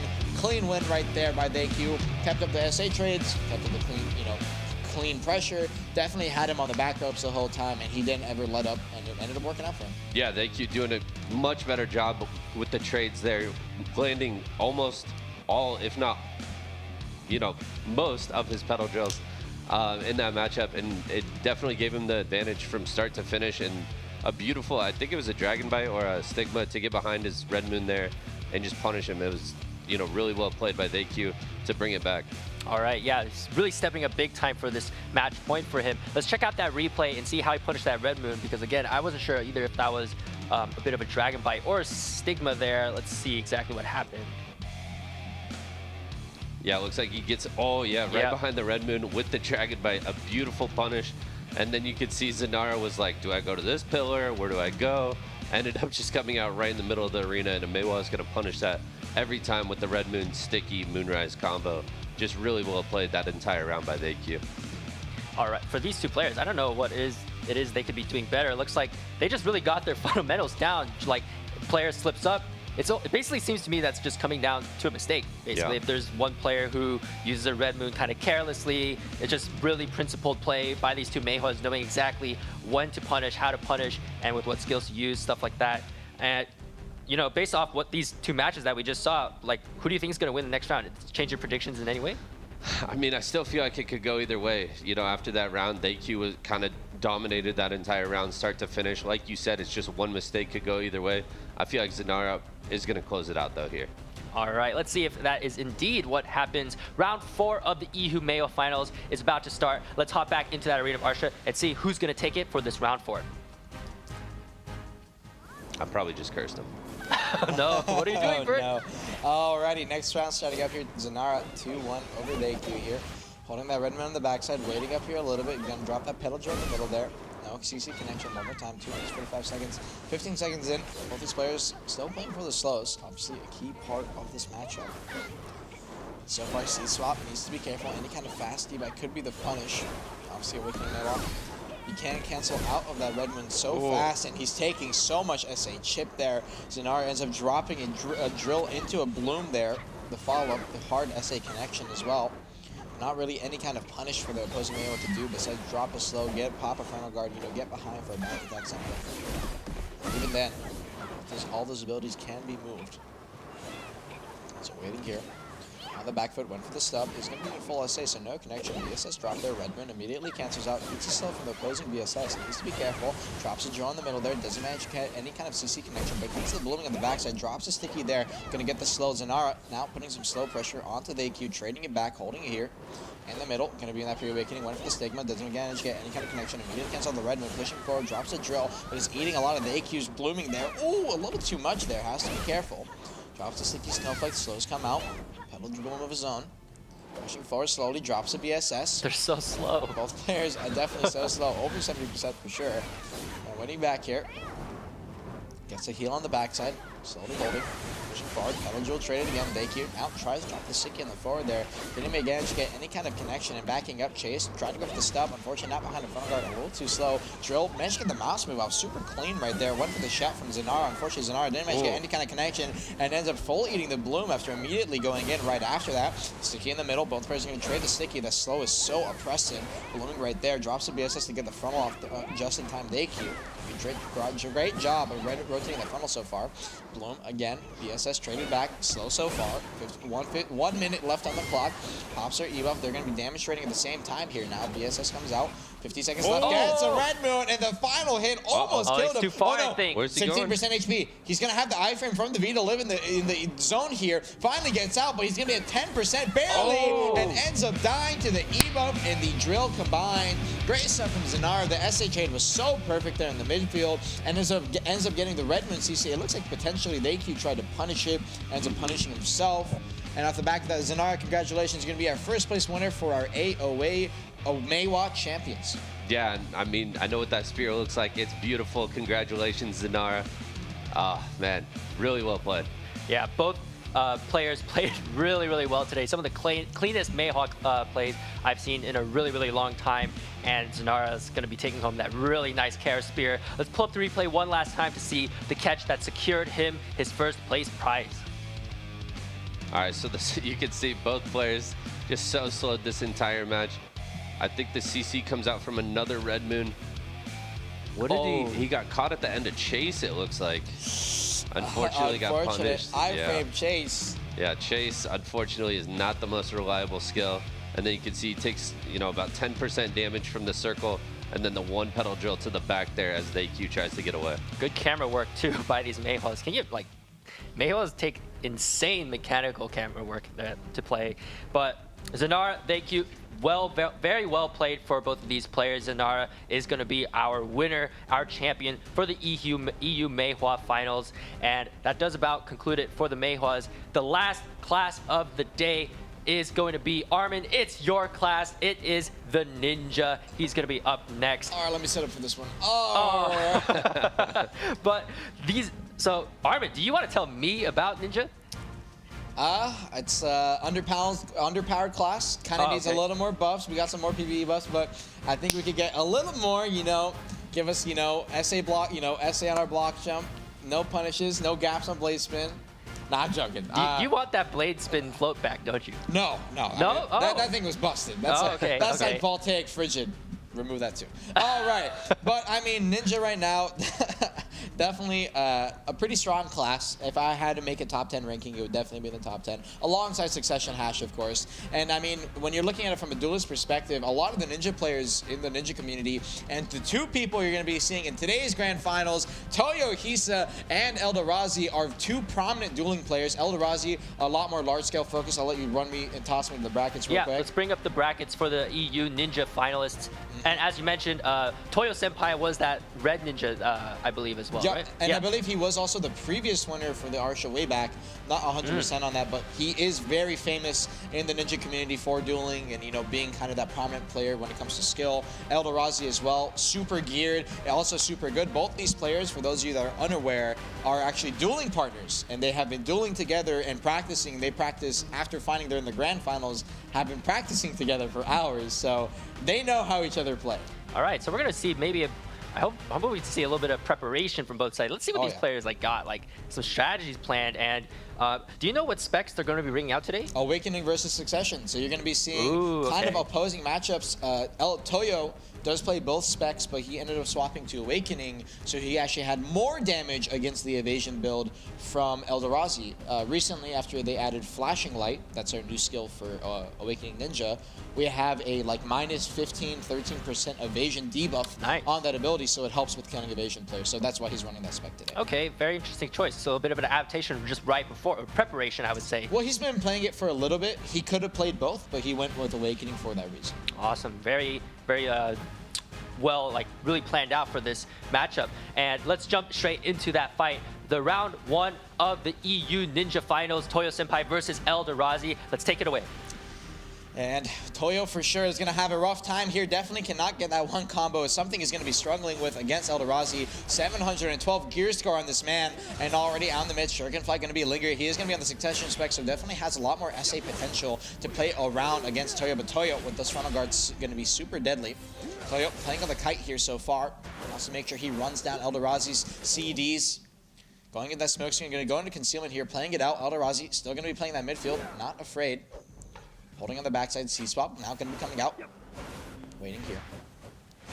And Toyo content with playing on the slow field here. Goes forward, drops the smoke screen. Unfortunately, no connection. Stop immediately coming back. Traded back from Eldrazi. They're going to be taking the midfield. Malice comes out, beheading. Gets a bunch of out of the beheading. Toyo needs to immediately V. The damage is going to be so much. And unfortunately, the V audio cues isn't going to manage to catch Toyo off guard. No! Evasive Malice comes out. Smoke screen immediately now out. Drops the E-buff. That is going to be Toyo's E-buff coming out here. Gets a bomb. Katana shower. Going to go for the secondary. Serpent comes out. Blade spin. Secondary hard aiming and forces a V. The E-buff from Toyo is going to be enough damage. And he's going to be listening to the V audio cues. Kills him immediately out in a massive upset. Toyo ends up taking down Eldrazi, the man, the god who doesn't bleed, similar to the NA. And I mean, that's huge. That's huge for him. Yeah, I mean, just like you said, he had that E-buff on top of that amazing combo. You're just talking about the evasion debuff, popping it at the beginning of the combo, and then having the E-buff on top. Just, I mean, the serpent damage came through.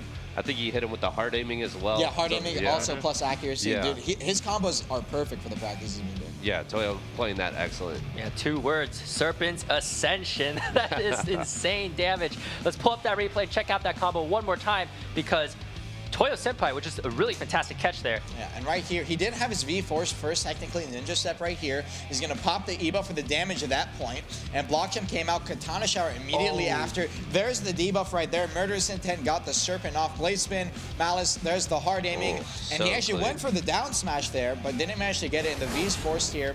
And unfortunately for Eldrazi, he does get right on his V, so this is a little unfortunate. Not much that can be done about that. Toyo did get on the luckier side with his, managed to get away. So he got caught by the Katana Shower, is that correct? Yeah, so that's the new bond. It gives it a float. All right, because now he's taking that skill for his bond. Right, really nice pickup there. And the next round is about to start for these two players, Toyo Senpai, Eldrazi. Toyo up 1-0 at the moment. It's the best of 5. Things could go either way, though. But let's jump back straight into that Arena of Arsha and see how things unfold. And alrighty. Next round starting up here. Toyo already going to be taking that early stealth in mid, trying to go for the cheese plate. Smoke screen traded back, going to go on the block jump here. Needs to be careful. Go step 4, goes for the murderous intent, gets the stiffen off of it. Secondary CC comes out. Murderous intent, or sorry, the Serpent's Ascension actually got the down smash and got him down to 20%. That's actually very hard to do on Eldorazi's gear. That down smash coming in clutch to get that secondary follow-up. Smoke screen comes out. Stomp going to be pushing forward, playing super aggressive onto Eldorazi here, but gets caught by the block jump and forced to V. Toyo cannot be playing around. Oh no. Stuck in the corner here. It looks like Eldorazi is listening to it. He's going to manage to hear it. Immediately, Stomp comes out, and unfortunately, Stomp is he's going to be ending up dropping. Looks like Toyo tried to fake him out, but that V audio cue, so loud, ends up getting followed. So now it's going to be tied 1-1 off that. Yeah, I mean, it looked like maybe a little bit of over-aggression coming out of Toyo, and Eldorazi doing a great job of punishing it. And then, like you said, that VQ, the footsteps are so loud in the V, able to punish him there in the corner. And we saw a little taste of the damage that Eldorazi can put out. Just, it's, you know, it's scary. Yeah, let's bring up that replay and check out the damage that Eldorazi just laid onto Toyo Senpai there, because Succession Ninja, or just ninjas in general, always bringing that huge damage. You can see right here, yep, off the back of that combo, he's low HP, down to 30%. He's going to play the kite, which is the correct play for Eldorazi here, and he's going to play for that bait. Toyo falling perfectly for it, so he block jumped early for the bait and got the CC right there. He actually didn't need to V technically, but he didn't want to risk it. And right here, unfortunately, Eldorazi is just listening. Pops that E-buff Malice for the CC, and the Stomp's going to chunk him down. The two ninja friends from EU dying the exact same way. Yeah. Both of them stuck in that little corner out of the V. But so far, really well played by these two players. And it's just like some really small missteps, the bar katana shower in that very first round. And here, just getting baited by that block jump, and just for Eldorazi just turn things around really quickly. Armin, I don't want to kill your voice, but I'm just gonna ask, like, for these two players, I've been what do you want voice all day for this. Go ahead. What do you want to see specifically? Is there anything else you want to see specifically from these two ninjas? I've actually was helping Toyo prepare for this matchup a little bit, since I do play the Succession. And a big thing was he needs to go for early aggression when Eldorazi's burned his cooldowns. Awakening can have that 1v1 advantage over Succession after Succession's burned Smokescreen and Block Jump. Because after those, I mean, we're very susceptible to getting Bon Katana Showered. Katana Shower is such a strong CC. The AoE is massive. You've seen it. I've shown it to you. You can get caught up out of it really easily. So Toyo, maybe play a little more passive, run down the timers, and then play your aggression forward, and you'll probably have a better chance. Eldorazi, just play how you were right there, go for the bait, and you'll be doing good. So basically playing around those windows of protection and vulnerability that the Succession Ninja might have. Awesome. And let's jump into that third round for the EU Ninja Finals. Both players are tied 1 win apiece, dying the exact same way as well. But let's head back into the Arena of Arsha. Take it away. And alrighty, third round starting up here, tied 1-1 apiece. Toyo gonna go for that early CC run once again right there. Eldorazi goes for the smoke screen, no connection. Bon Katana Shower already burned out here. Crescent Slash gonna be chasing for it. Almost got caught by the beheading. Actually, a little fortunate there. Stomp comes out, didn't turn it enough, and got caught by the block jump there. Katana Shower for the secondary follow, but again, the damage is gonna be so hard. Trying to go for the down smash right there. Didn't manage to proc it. Gonna be backing up and playing for the time here. Eldorazi, while he does have that timer up and kind of the CC advantage, he's gonna try to put that early aggression, but he's gonna be playing slower now. Now holding back. He's going to go for that bait play right here. Toyo needs to be careful. Beheading came out. No connection. Bon Katana off the block jump one more time. This is going to be a KD. He's not going to be able to V, but doesn't unfortunately need it. Again, that damage is so hard. Eldorazi so tanky with that evasion gear as well that he's running. Toyo. Oh, great immediate. Man. Got the murderous intent out of the block jump. Eldorazi a little too aggressive right there. Great timing from Toyo. Follows the V straight out. Beheading comes out. Bound on the ground. The Malice is going to be enough and a great follow-up. Even popping the E-buff for the extra damage. Great stuff from him. He's going to be taking the 2-1. Yeah, that murderous catch was actually so good right there. Able to find the CC on him. And once again, we see the E-buff come out, and the E-buff is so scary. I don't even know if he needed it, but it was, you know, a really good job to fit it in there. If he wants to kill him, yeah, he definitely didn't need it, but if he wants to guarantee it, that's... Yeah, exactly. So getting the E-buff and kind of extending the combo, forcing his V, really well played by Toyo there. Yeah, better not to take any risks in a matchup that's this volatile.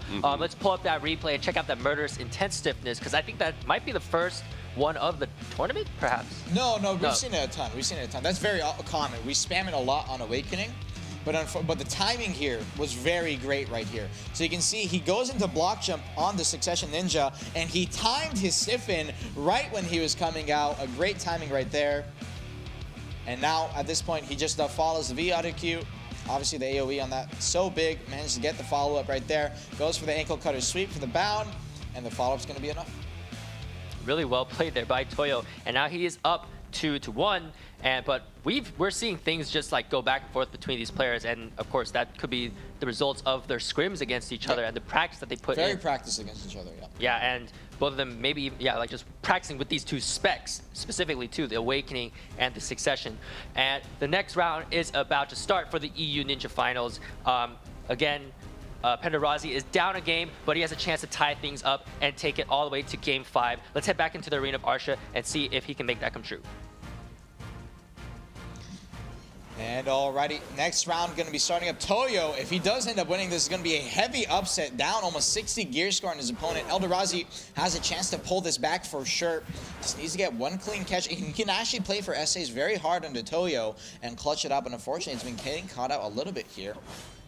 Already, Shadow Slash in the middle here. Ankle Cutter comes out, holding back here. Needs to be careful he doesn't use it off CD. Stomp comes out, manages to dodge the Katana Shot there. Toyo immediately goes forward. Burn the block jump there from both players. Now Sure can fire on the backside. So has to be heading if he wants to go for it, but definitely a risky play if he's not careful. Already playing a little aggressive for the Katana Showers, but no punish from Eldrazi. Could have gone for the grab, but doesn't end up reading it, unfortunately. Smokes around the backside, gonna back up now. Toyo's gonna take that mid again. Goes in that stealth, gonna go for kind of a cheese play here, but Eldrazi did see him, so he's just waiting for it. Toyo, understanding that, is just gonna be coming out again. Holding on the back here. Eldrazi now going to take the mid.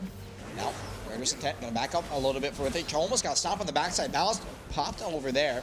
Try to go for the stiff and catch. Block jump comes out. Gets a grab off. Now he's going to go for the secondary follow-up right here. Surface comes out. Hard aiming on the backside. Unfortunately, ends up missing it, but still got the stomp secondary. And he's going to be burning it down to 20% here. Great combo from Toyo.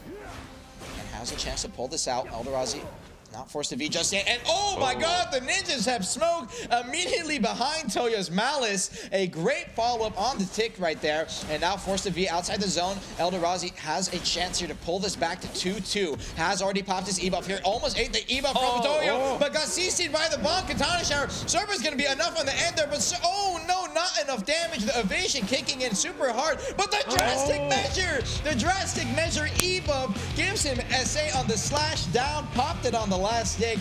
That's some tech knowledge coming in right there. He's going to be winning it 3-1. Congratulations to Toyo for winning the EU AOA Ninja Tourney. Yeah, I mean, Toyo played that so well. Like you said, just having the knowledge that he can use Drastic there with the E-buff, catches him right in the back. Just so well played, and the Awakened Ninja takes home the Awakened weapon. You know, you love to see it.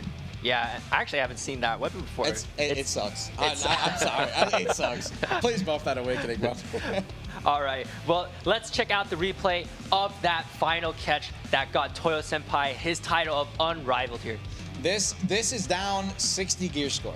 The fact that he ended up winning this, especially after, you know, their dual sets and everything, he's been doing a lot of work in.